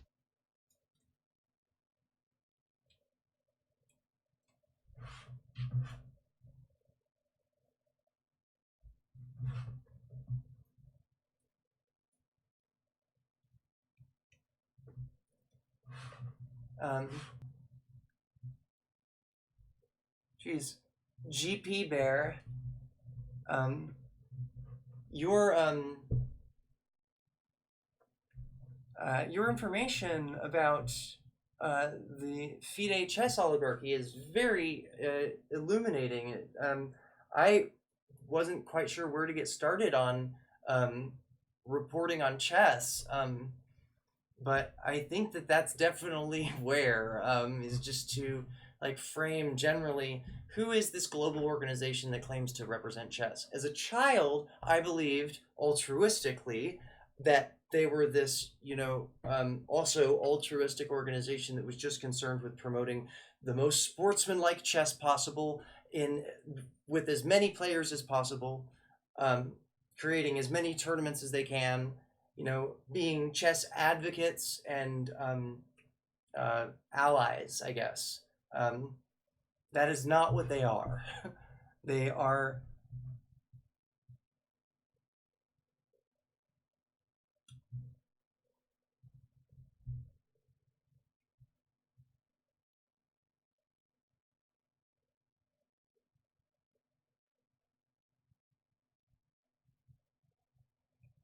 Who are French? My eyes?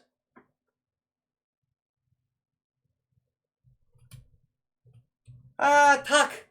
Jeg lærer norsk. Jeg lærer norsk nå.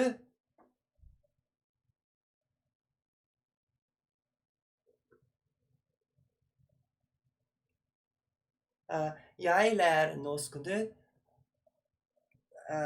Slektningen? Slektningen? Relatives, right? Slektningen min.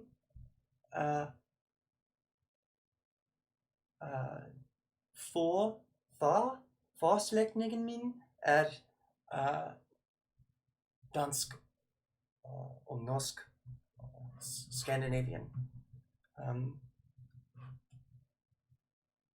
Jeg lærer norsk på Duolingo.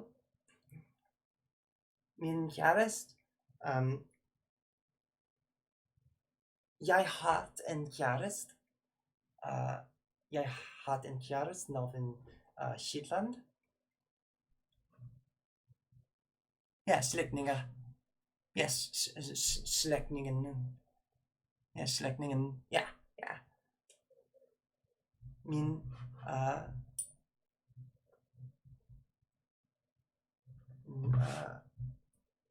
old. Min DNA. Min DNA er Scandinavian.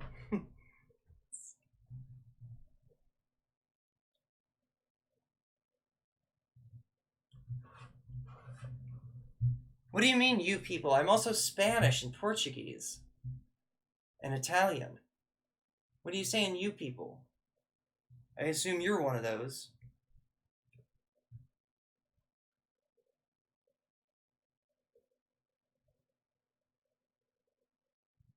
Yeah, for those of you who don't know, Norway has recently discovered oil and is very much experiencing a time akin to American oil boom, in that they've got lots of money when before they didn't have a lot.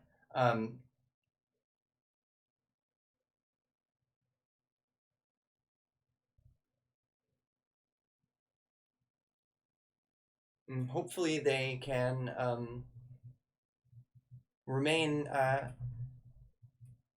or not remain, but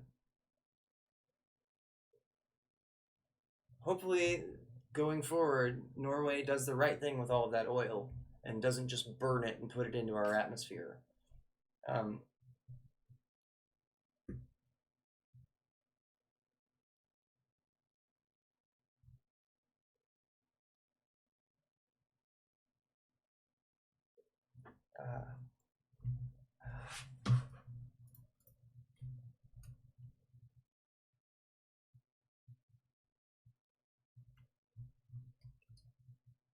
I think that the ethical thing to do would be to sell plastics and plastic derivatives.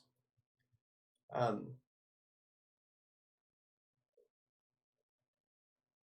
mean, that's that's an invisible material resource, is all the leftover types of plastics and organic chemicals that are resulting from creating gasoline or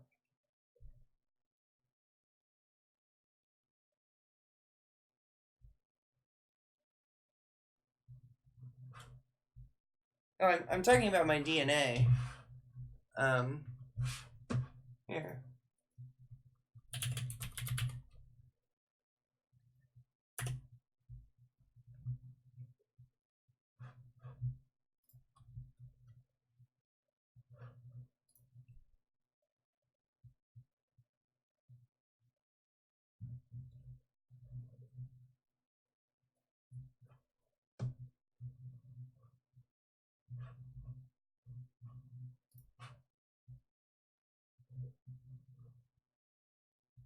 Yes. So,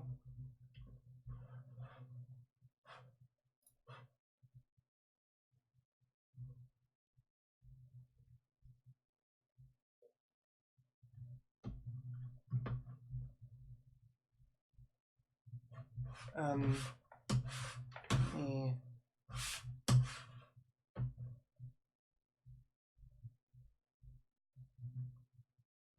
to draw like a safe spot.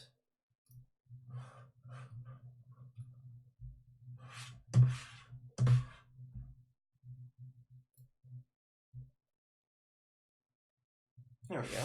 Okay, so we can transition to this, I think.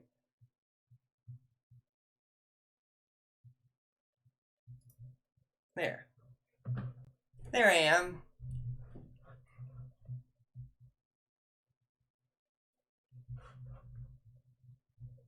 So, my more distant ancestors were Spanish and Scandinavian. It sounds like they were on the sea. Both of those groups of people were doing a lot of seafaring, and still are, during this time period.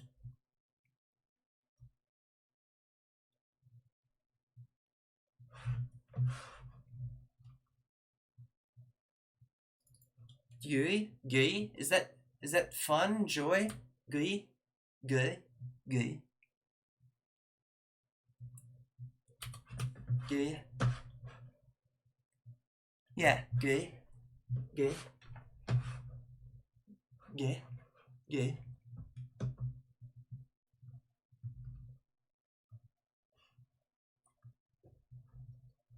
I have to say, this has been my favorite stream so far. I really love talking about these issues in chess. Like, before, it just seemed like kind of like an aside, and I didn't realize how important what some of the stuff we're talking about is.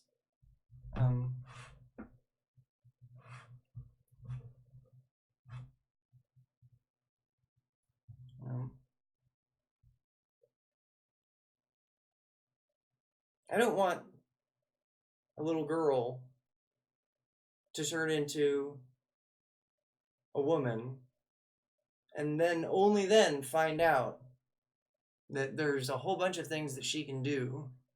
She just thought that she couldn't do it because of her sex. I don't want a society full of those people. We already have that, and we're not happy.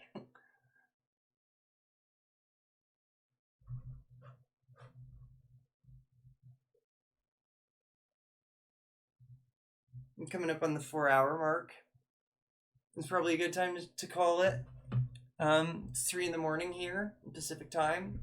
Let me play with this person who's challenged me. Ready. Yes, girl power. And anyone else, if you've been thinking about playing me, please get in line, start challenging.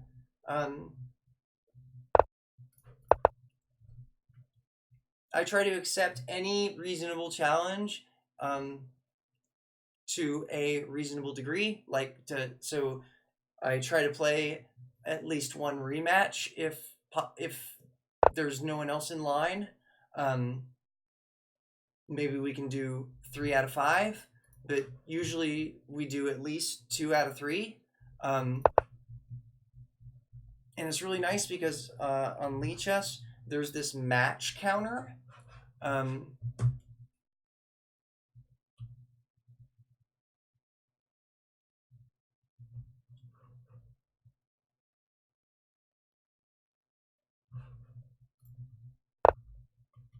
你好，你好，你好，你好。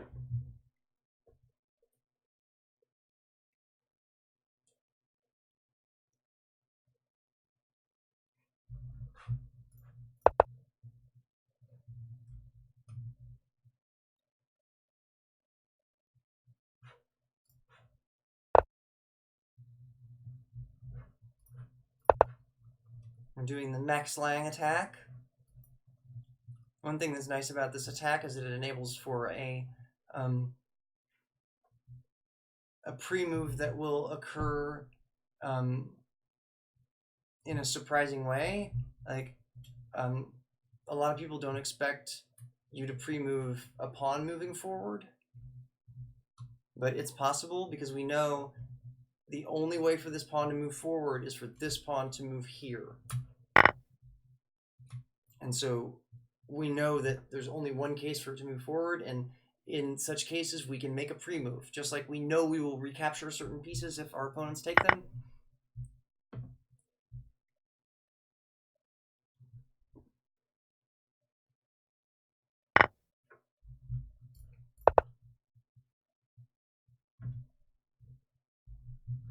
I'm attacking this, clearly.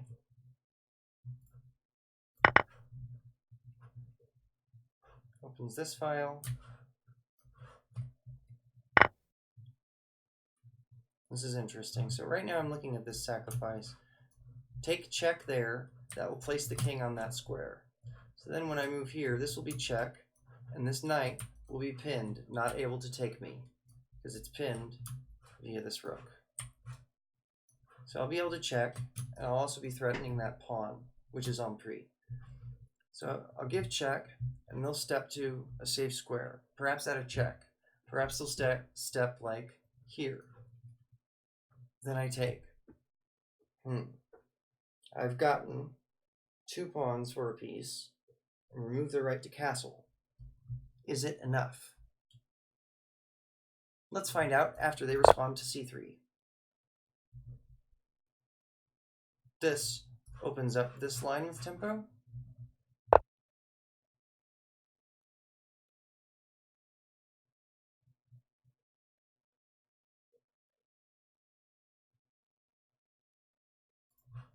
Check.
I'm a little skeptical that you're a Chinese grandmaster.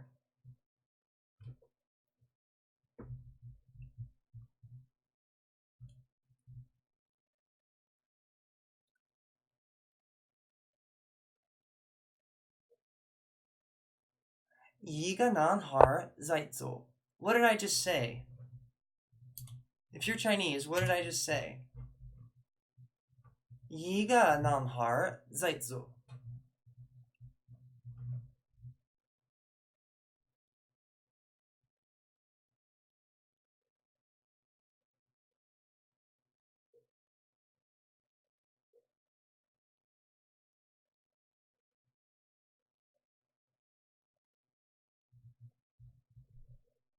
What did I say? Because I think you're playing me with an engine.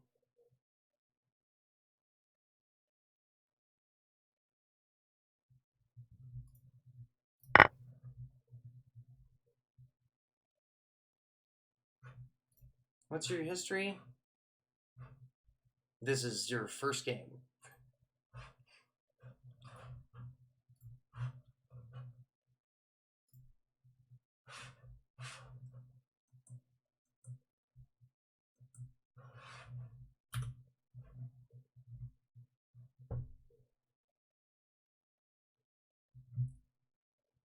一个男孩在走。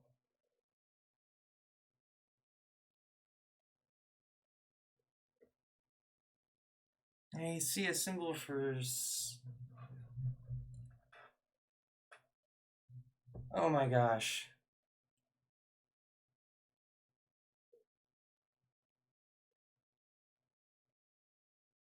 No.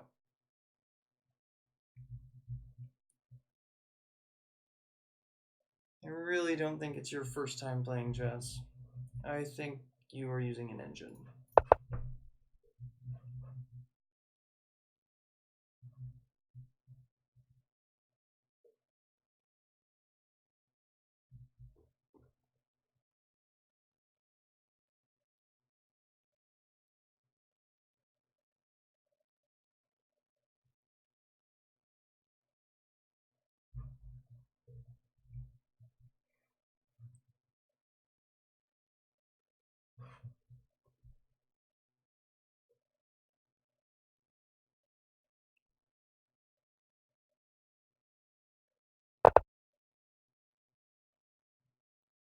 Oh, I'm aware, GP and Ducey.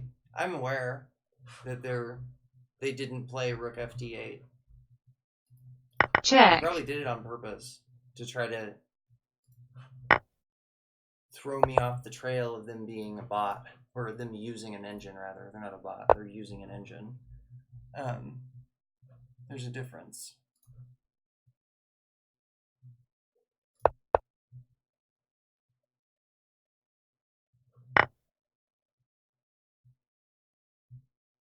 Time is running out.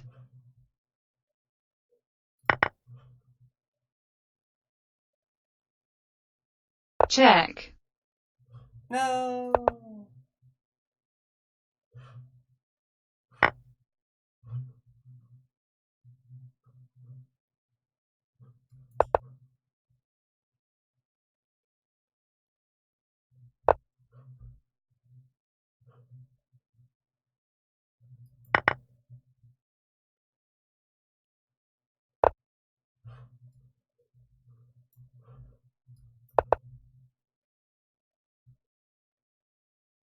Check. Ah.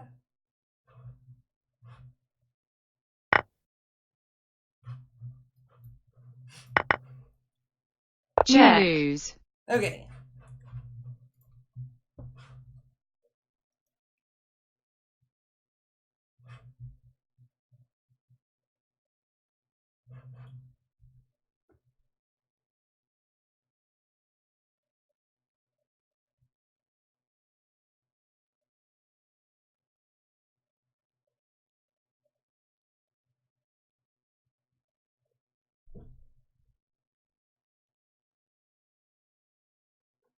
Yeah, definitely an engine. Using me to try to sound Chinese is really stupid because in Chinese you say yiga, one of, there is one, and yi and I are very similar. It's simple to say I. Yeah, definitely an engine. Definitely an engine.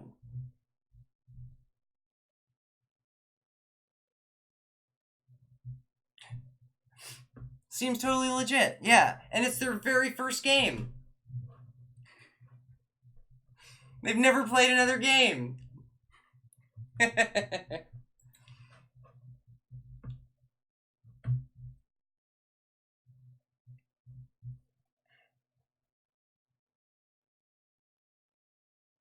It's not about the winning, it's about the, I don't know, it's about me losing. That's what's important to them, is that I lose. But I didn't lose because you cheated. It's like, it's like if we were all taking a math test and you just took your calculator out and you're like, what? Are you upset that I got a better grade than you on the math test? It's like a calculator that does differential equations and stuff, of course. This is 2019.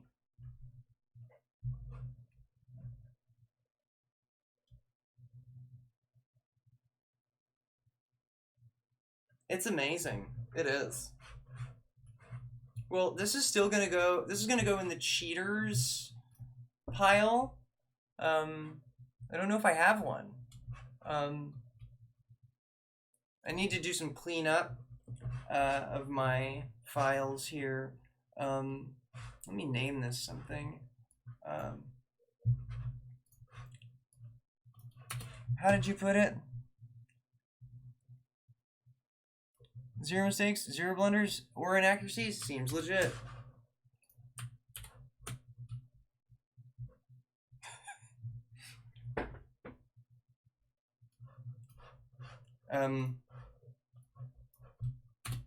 New challenge. What would represent a cheater? A robber? A bandit? A mask? A thief? Jeez.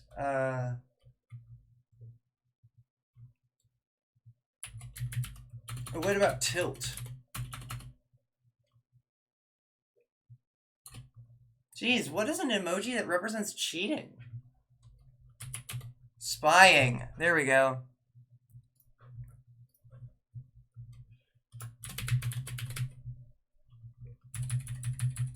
New challenge.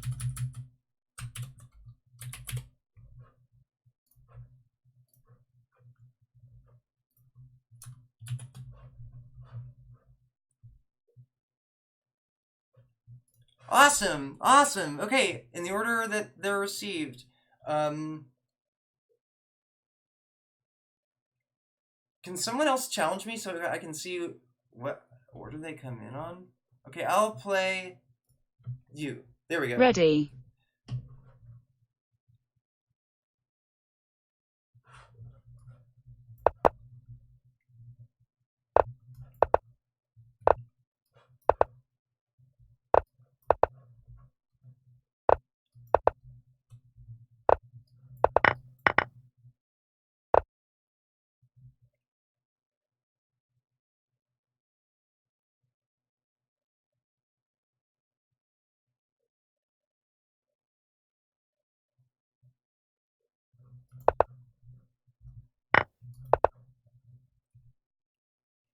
It's a neat little trick.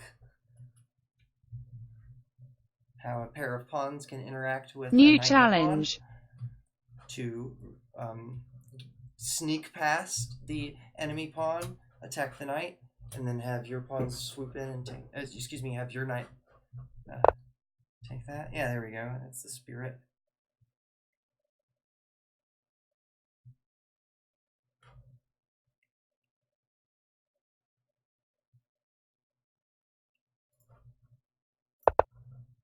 It's getting interesting.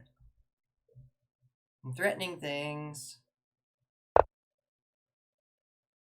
But you're also threatening things.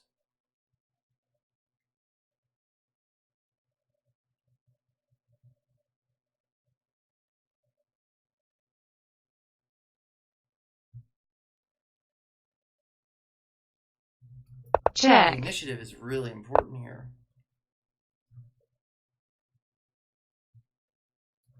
Check.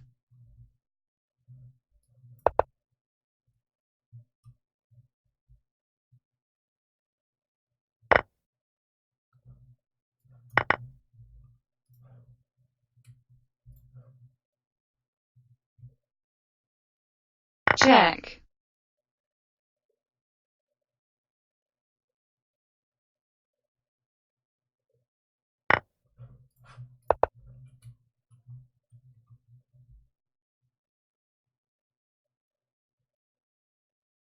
Okay, I'm down 2 pawns.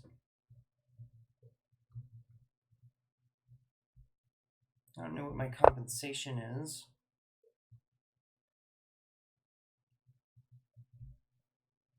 So it seems like the camera needs to be tilted just slightly that way.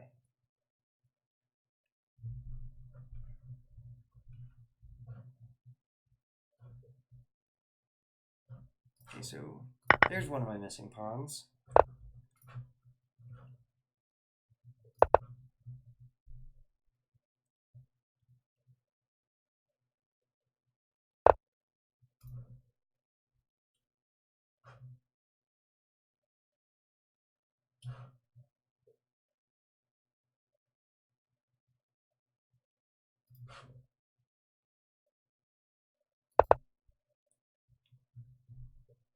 Defend mate here, in case you didn't see it there, threatening mate. I'm rusty. At first I was like, huh? Definitely rust. Definitely rust.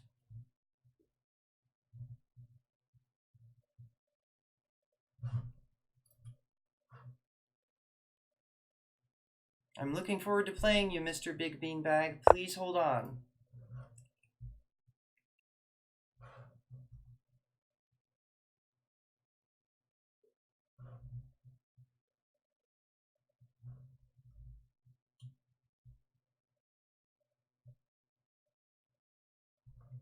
What if I just move? check, Oh, yep, once it happens. you lose, Okay, next up. Good game. ready, I wish I had played better for you.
check,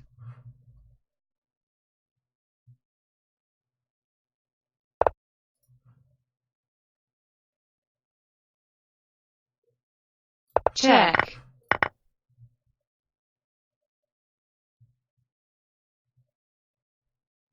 Thanks.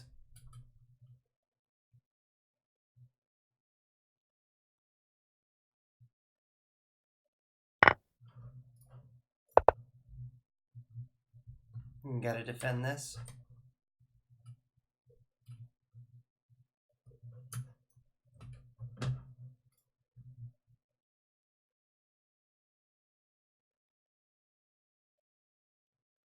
Okay, I've won the exchange.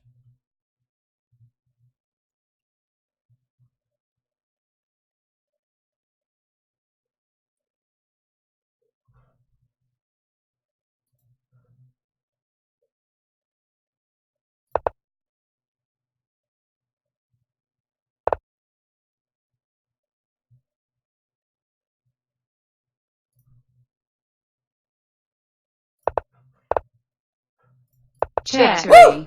Good game. Good game.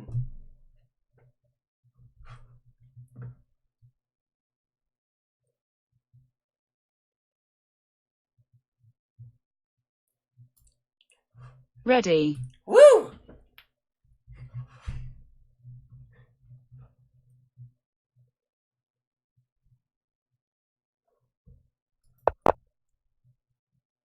I think they're just human.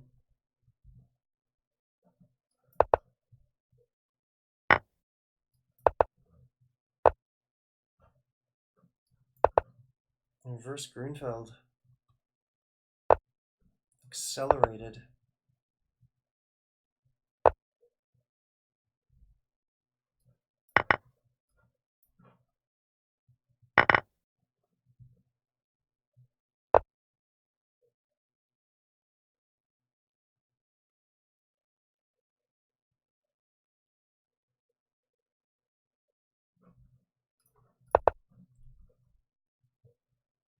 It's weird to have the bishop out here, but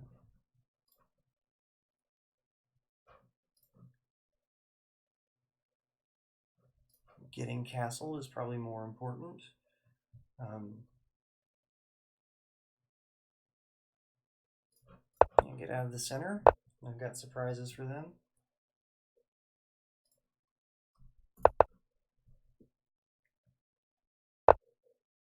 Oh, thank you. Takk. Tusen takk. Ha det bra.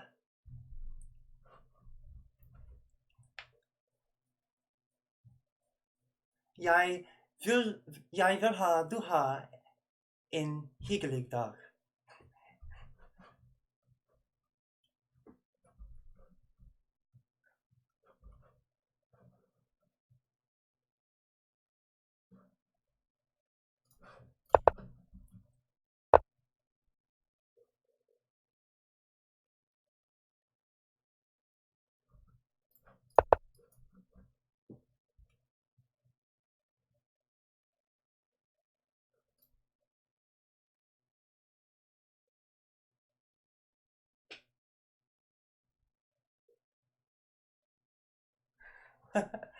Ja. Dette er riktige. Riktige.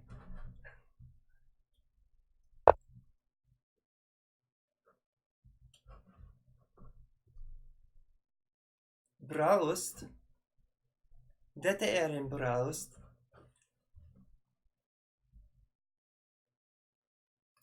Check.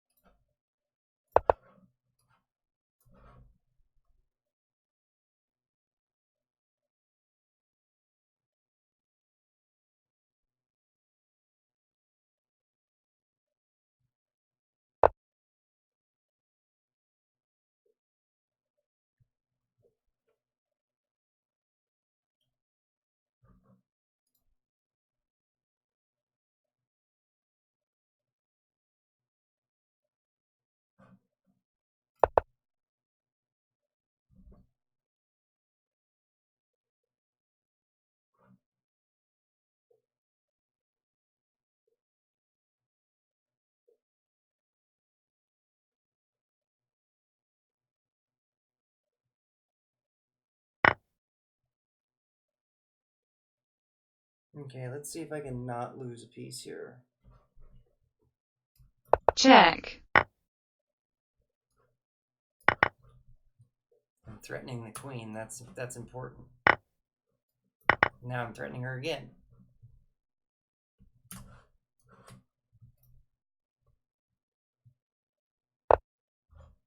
Now I'm threatening this thing.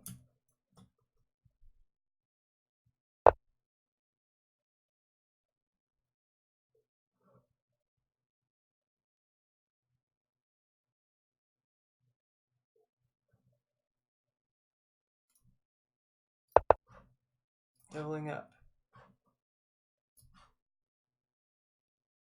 The reason why dragging and hovering is better than clicking and clicking is, like, for one, basically half of the move is done already because you've already grabbed it. Two, Chess allows you to pre-move and then grab a piece and wait, but it doesn't allow you to pre-move and then make another pre-move. The clicking technique doesn't work for that. So in order to play these hyper fast games of chess, you have to be able to pre-move and then be hovering your next move as well. Time is running out.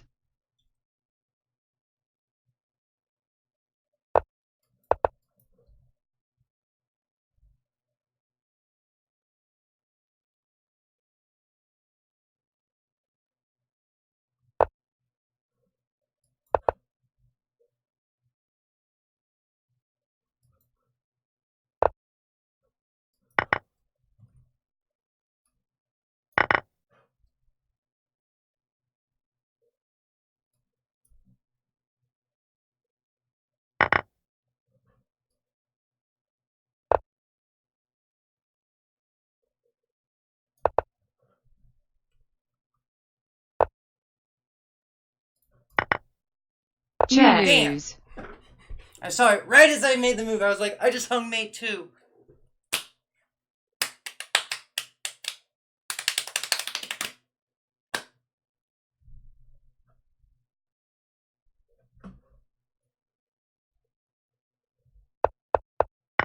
Check.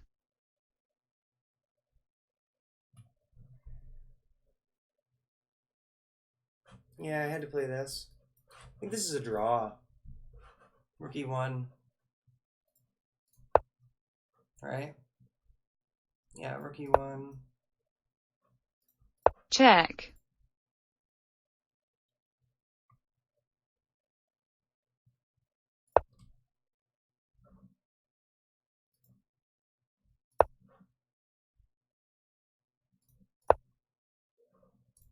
Check. I see. So they're just going to keep on bouncing back and forth to this, from this mate threat here. Done with the bishop and the queen. It's a kind of epaulet mate. You see the king has these 2 epaulets, and then the queen is going to deliver mate right there. Yeah, this is being used as like a windmill. So you threaten, and the queen moves to check. You block, and the queen moves to threat. You block, and the queen moves to check. So on and so forth. So, except they just do whatever they want with it until it's over. Check. So, until they don't have it anymore. And when is that?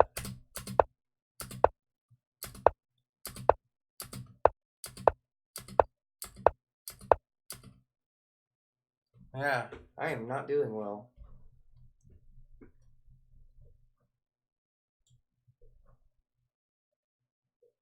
Check.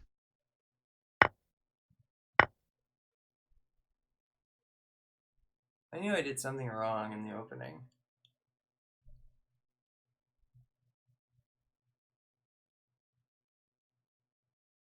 Oh, look at this. A single game that turned out to be a draw. How did they play? Oh, here. Let me go to a study. Study. Rusty games.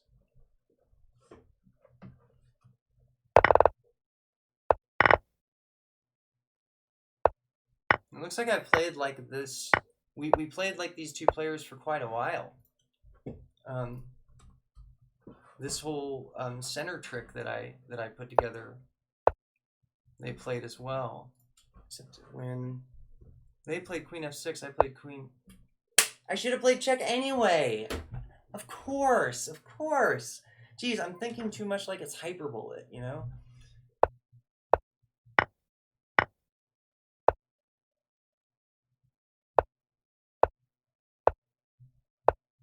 Check. Gives black the bishop pair?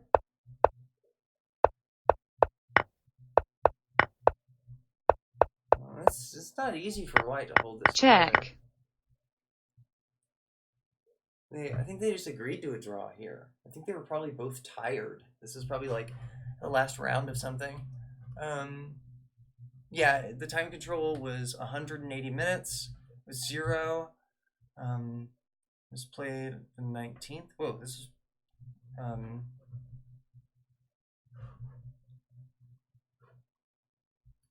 me see. This doesn't appear to have any other information. Let's look this game up and see what was going on.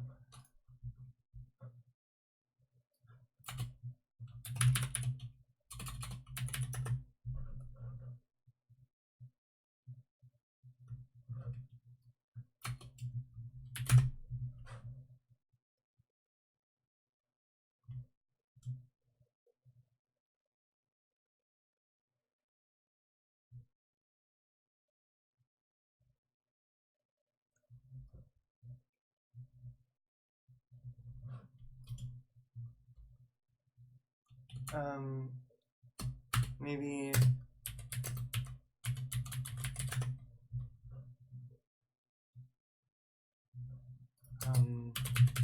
Jeez, I'm looking for their game.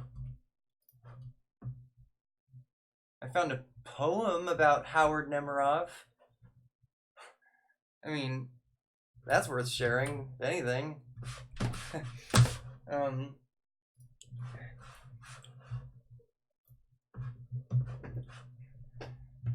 The world is full of mostly invisible things, and there is no way but putting the mind's eye, and there is no way but putting the mind's eye, or its nose, in a book to find them out. Things like the square root of Everest, or how many times Byron goes into Texas, or whether the law of the excluded middle applies west of the Rockies. For these and the like reasons, you have to go to school and study books and listen to what you are told, and sometimes try to remember, though I don't know, what you will do with the mean annual rainfall on Plato's Republic, or the calorie content of the diet of worms. Such things are said to be good for you, and you will have to learn them in order to become one of the grown-ups, who sees invisible things nearly steadily nor whole, but keeps gravely the grand confusion of the world under his hat, which is where it belongs, and teaches small children to do this in their turn. By Howard Nemerov. He's one of the players in this game. Is that right? No. By Zemerov. It's Zemerov. I don't know how it's turned into an N.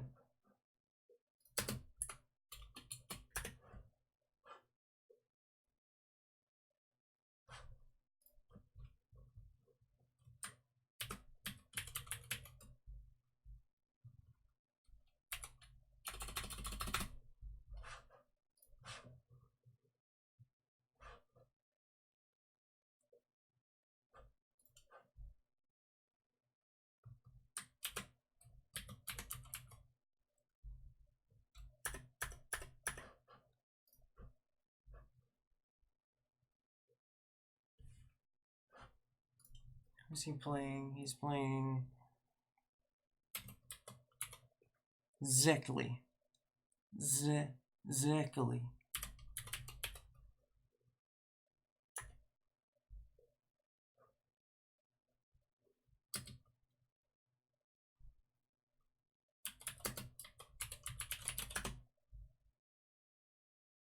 There we go. Zvekli versus Nemerov.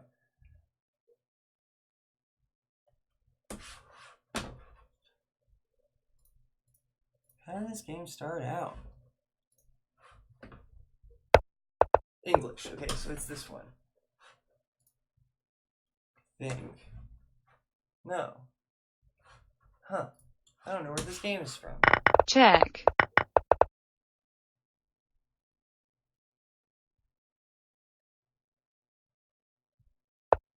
This is a unique game. Played 22 years ago. Let's do a computer analysis of this game.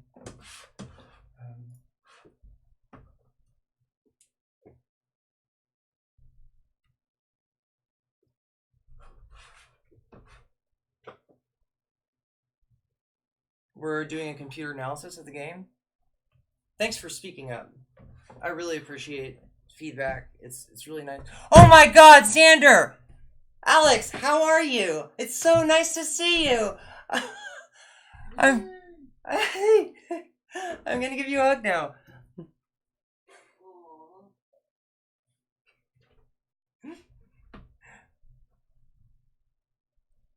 Wie geht's? Willkommen.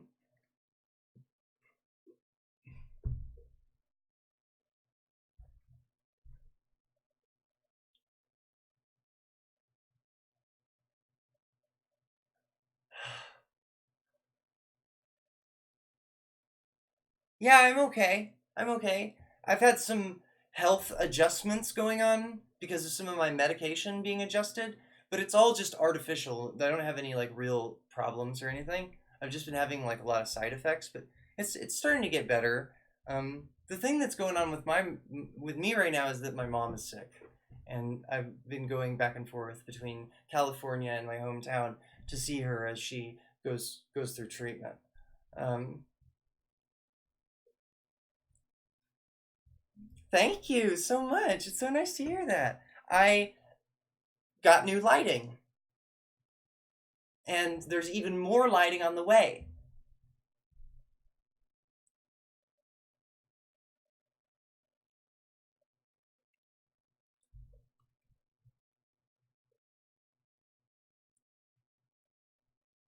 Hi, 17 Madaj. Yeah, that's what I'm learning is that lighting is, just is very important. And I'm really loving the art of videography. I never put together how this is an art and until I got into it. And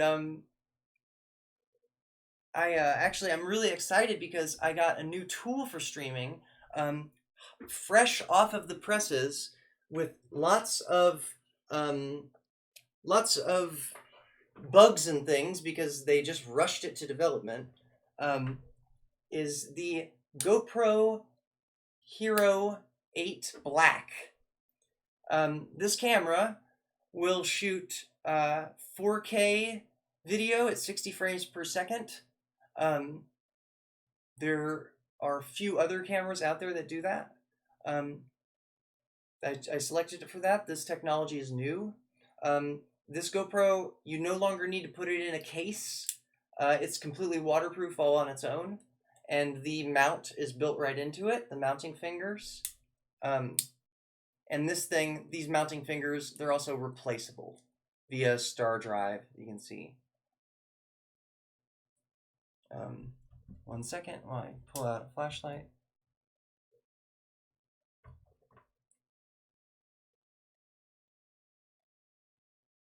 Sorry. See the star drives?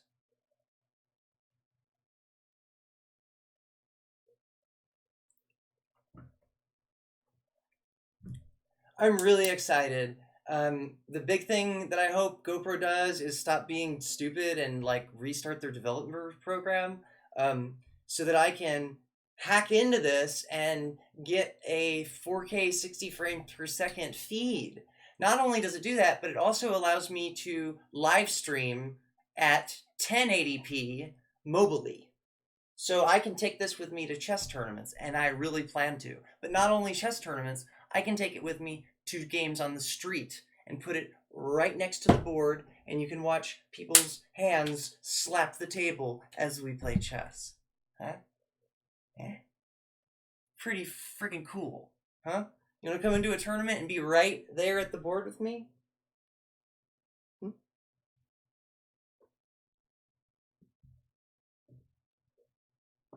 Okay. Oh wow, please do that. I am doing it. So let's see. Let's go to our document cam. And in the document cam, we will look for German's chess. Yeah, I know I misspelled it. Bay Area chess.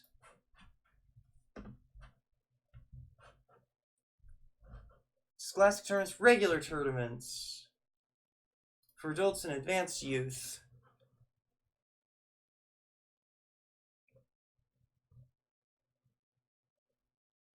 Special state and national events.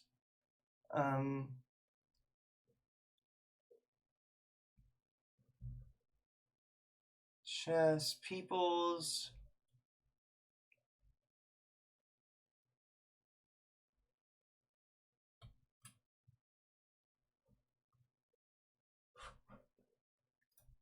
Where are your damn tournaments?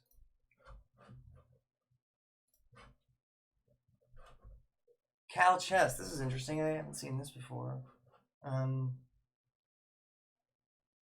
Dedicated to chess in the Northern Open. Journal back issues. Regular tournament list. Here we go. So, November 19th, there's the Berkeley Friday Night Marathon. That's November 22nd, this coming Friday. It's at the Berkeley Chess School. 2622 San Pablo Avenue.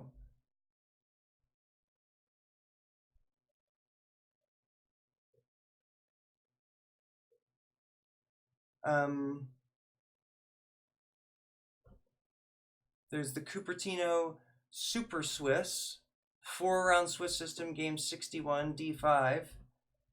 That's Sunday in Cupertino.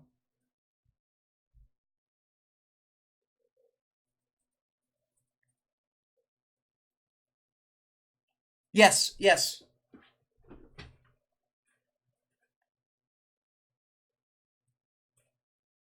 You mean these SD cards?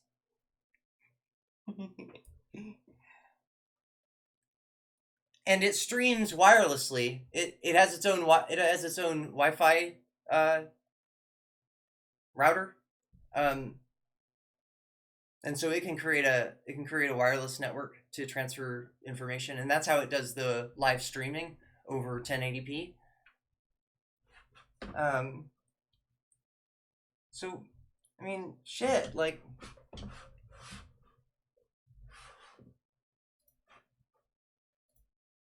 I was like double checking what today's date is. Yeah, today there's a tournament today. Tuesday 19th, Fall Tuesday Night Marathon. Where? The Mechanics Institute. The Mechanics Institute.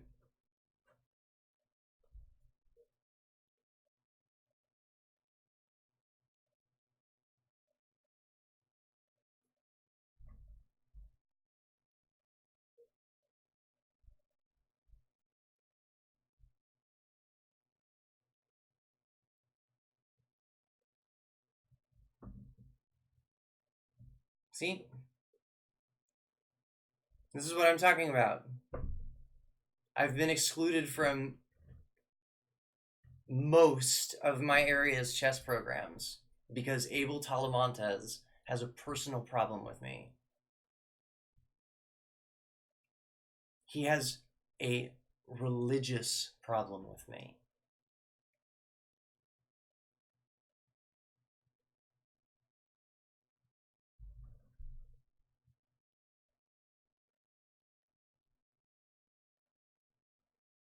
So because of that, I don't get to participate in their events. But I'm seeing the city of San Francisco. Oh yeah, he's religious. He studied to be a priest.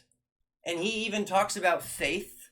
He uses the word faith a lot in his biography, in his little about me section on the Mechanics Institute. Yeah.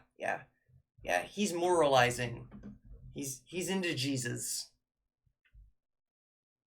He studied at the diocese of San Jose.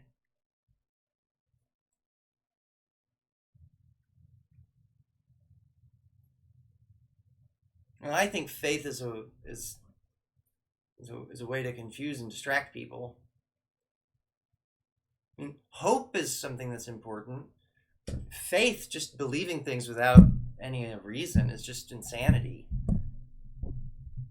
And anyway, we're not actually talking about these concepts because when a person says faith, what they really mean is that they don't like people who are LGBTQ, black, or if they themselves are black, well, that's different. But when I hear a white person talk about loving Jesus, I just think they're saying that they love being white.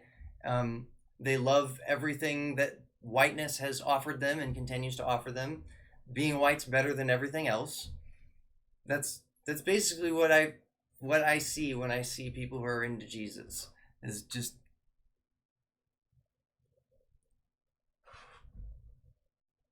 people who are using that as a very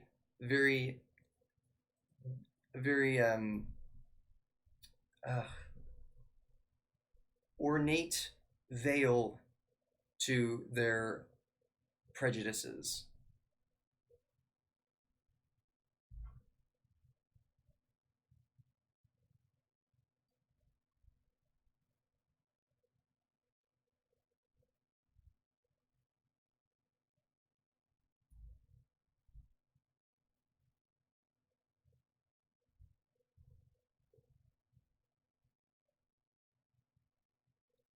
Yeah, I think that since I've just gone to try to attend a chess tournament right in front of you guys, and you've witnessed exactly the level of discrimination that I'm experiencing. The Mechanics Institute, a lot of events are held there. Yeah, I'm definitely. I need to go to the office. I filed a formal complaint with the city of San Francisco, and they got back to me. They need me to set a date with them to have a personal interview. They're assigning an investigator to the case, and so I hope that things get resolved quickly. It's very easy to resolve discriminating against people. You just stop it. Just stop it. Just you know.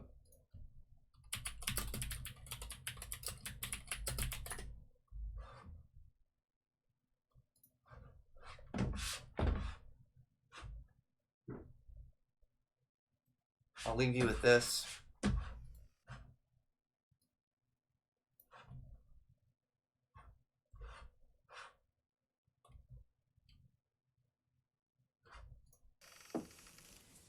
Dr. Switzer? Yes, come in. I'm Can you hear? just washing my hands. Horoscope did say. Yes.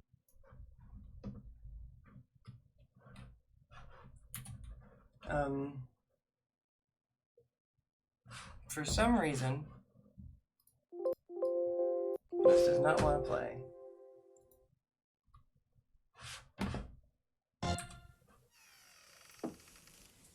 Dr. Switzer? Yes, come in. I'm just washing my hands. I'm Catherine Bigman. Janet Carlisle referred me.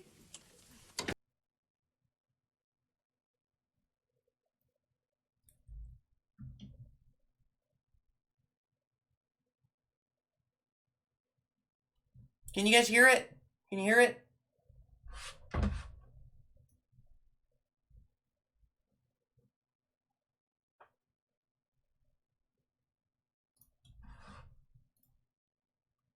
How does that sound? That sounds great. Too good to be true, as a matter of fact. Well, I can almost guarantee you that our session won't last the full 5 minutes. Now, we don't do any insurance billing, so you would either have to pay in cash or by check. Wow, okay. And I don't make change. All right. And go. Go. Well, tell What? me about the problem that you wish to address. Oh, okay. Well, I have this fear of being buried alive in a box. I start thinking about being buried alive and I begin to panic. Has anyone ever tried to bury you alive in a box?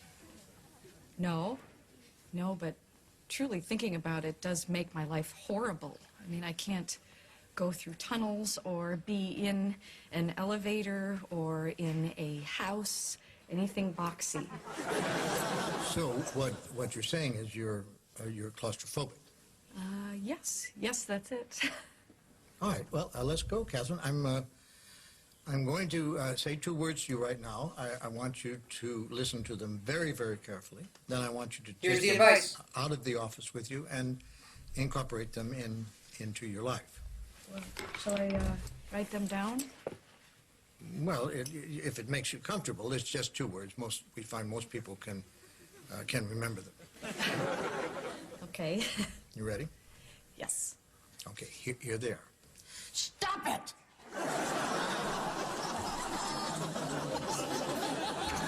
I'm sorry? Abel. Stop it? Yes. S-T-O-P, new word, I-T. So, what are you saying? You know, it's funny.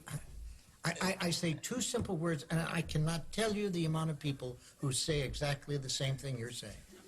I mean, this is not Yiddish, Catherine. This is English. Stop it. So, I should just stop it. There you go. I mean, you don't want to go through life being scared of being buried alive in a box, do you? I mean, that sounds frightening. It is. Then stop it. I can't. I mean, it's been with me since childhood. No, we don't go there. Just stop it. So I should just stop being afraid of being buried alive in a box. You got it. Good girl. Well, it's only been 3 minutes, so that will be $3. Thank you so much, everyone, for hanging out with me tonight. I have to go. Otherwise, I'm gonna run into tomorrow's show. Broadcasting this. And that's not what I signed up for. Please, remember, join the Discord. Oops, excuse me. Join the Discord. Just have to make the link so it never expires. That's what I'm always doing when I come over here. Copy. Okay, everybody that wants to hang out.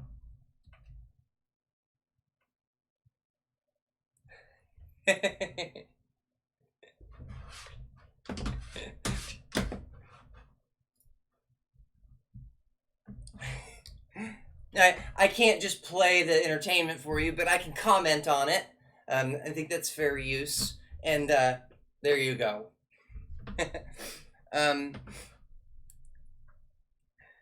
If you want to watch more of that, that's here's the URL for it.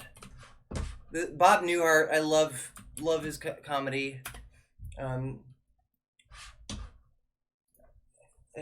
just have to check, is Bob Newhart still alive?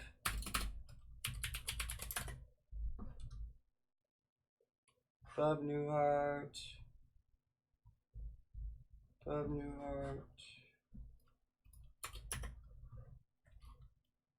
Is an American stand-up comedian and actor. Oh, I would just love to meet him. That would be great. He kept me company many a late night without very good parenting and being lonely and a little kid tuning in and learning about his dry humor. And it seemed like if you could get his humor, you were safe. It kind of protected you, you know? He nobody could really best Bob, because even when he was even when he had problems, you just, I don't know, he had this kind of healthy cynical, this healthy cynicism that made me feel kind of safe, or maybe tough.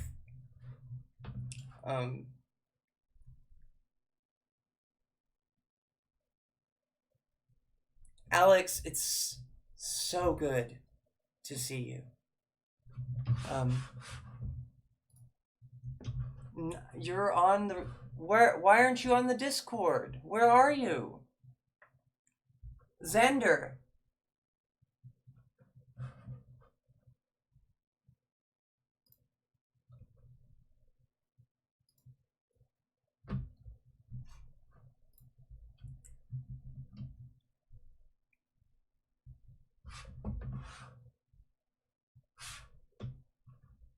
Okay, there you are.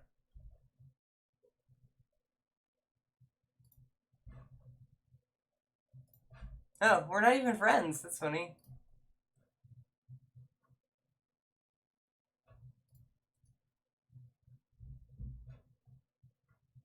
I made a roll.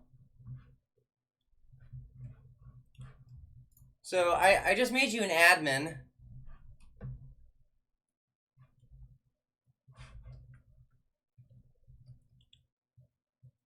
Awesome.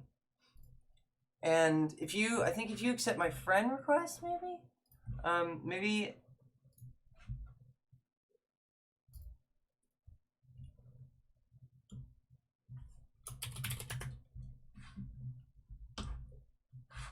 Yeah. Okay, stay online. Okay, good night, everyone. Tune in very soon for more chess. I could be out in the world playing chess now. I could be playing for $2. Rook odds. Some guy that smells like beer. Who's a lot more pleasant than most of the people I usually see at tournaments.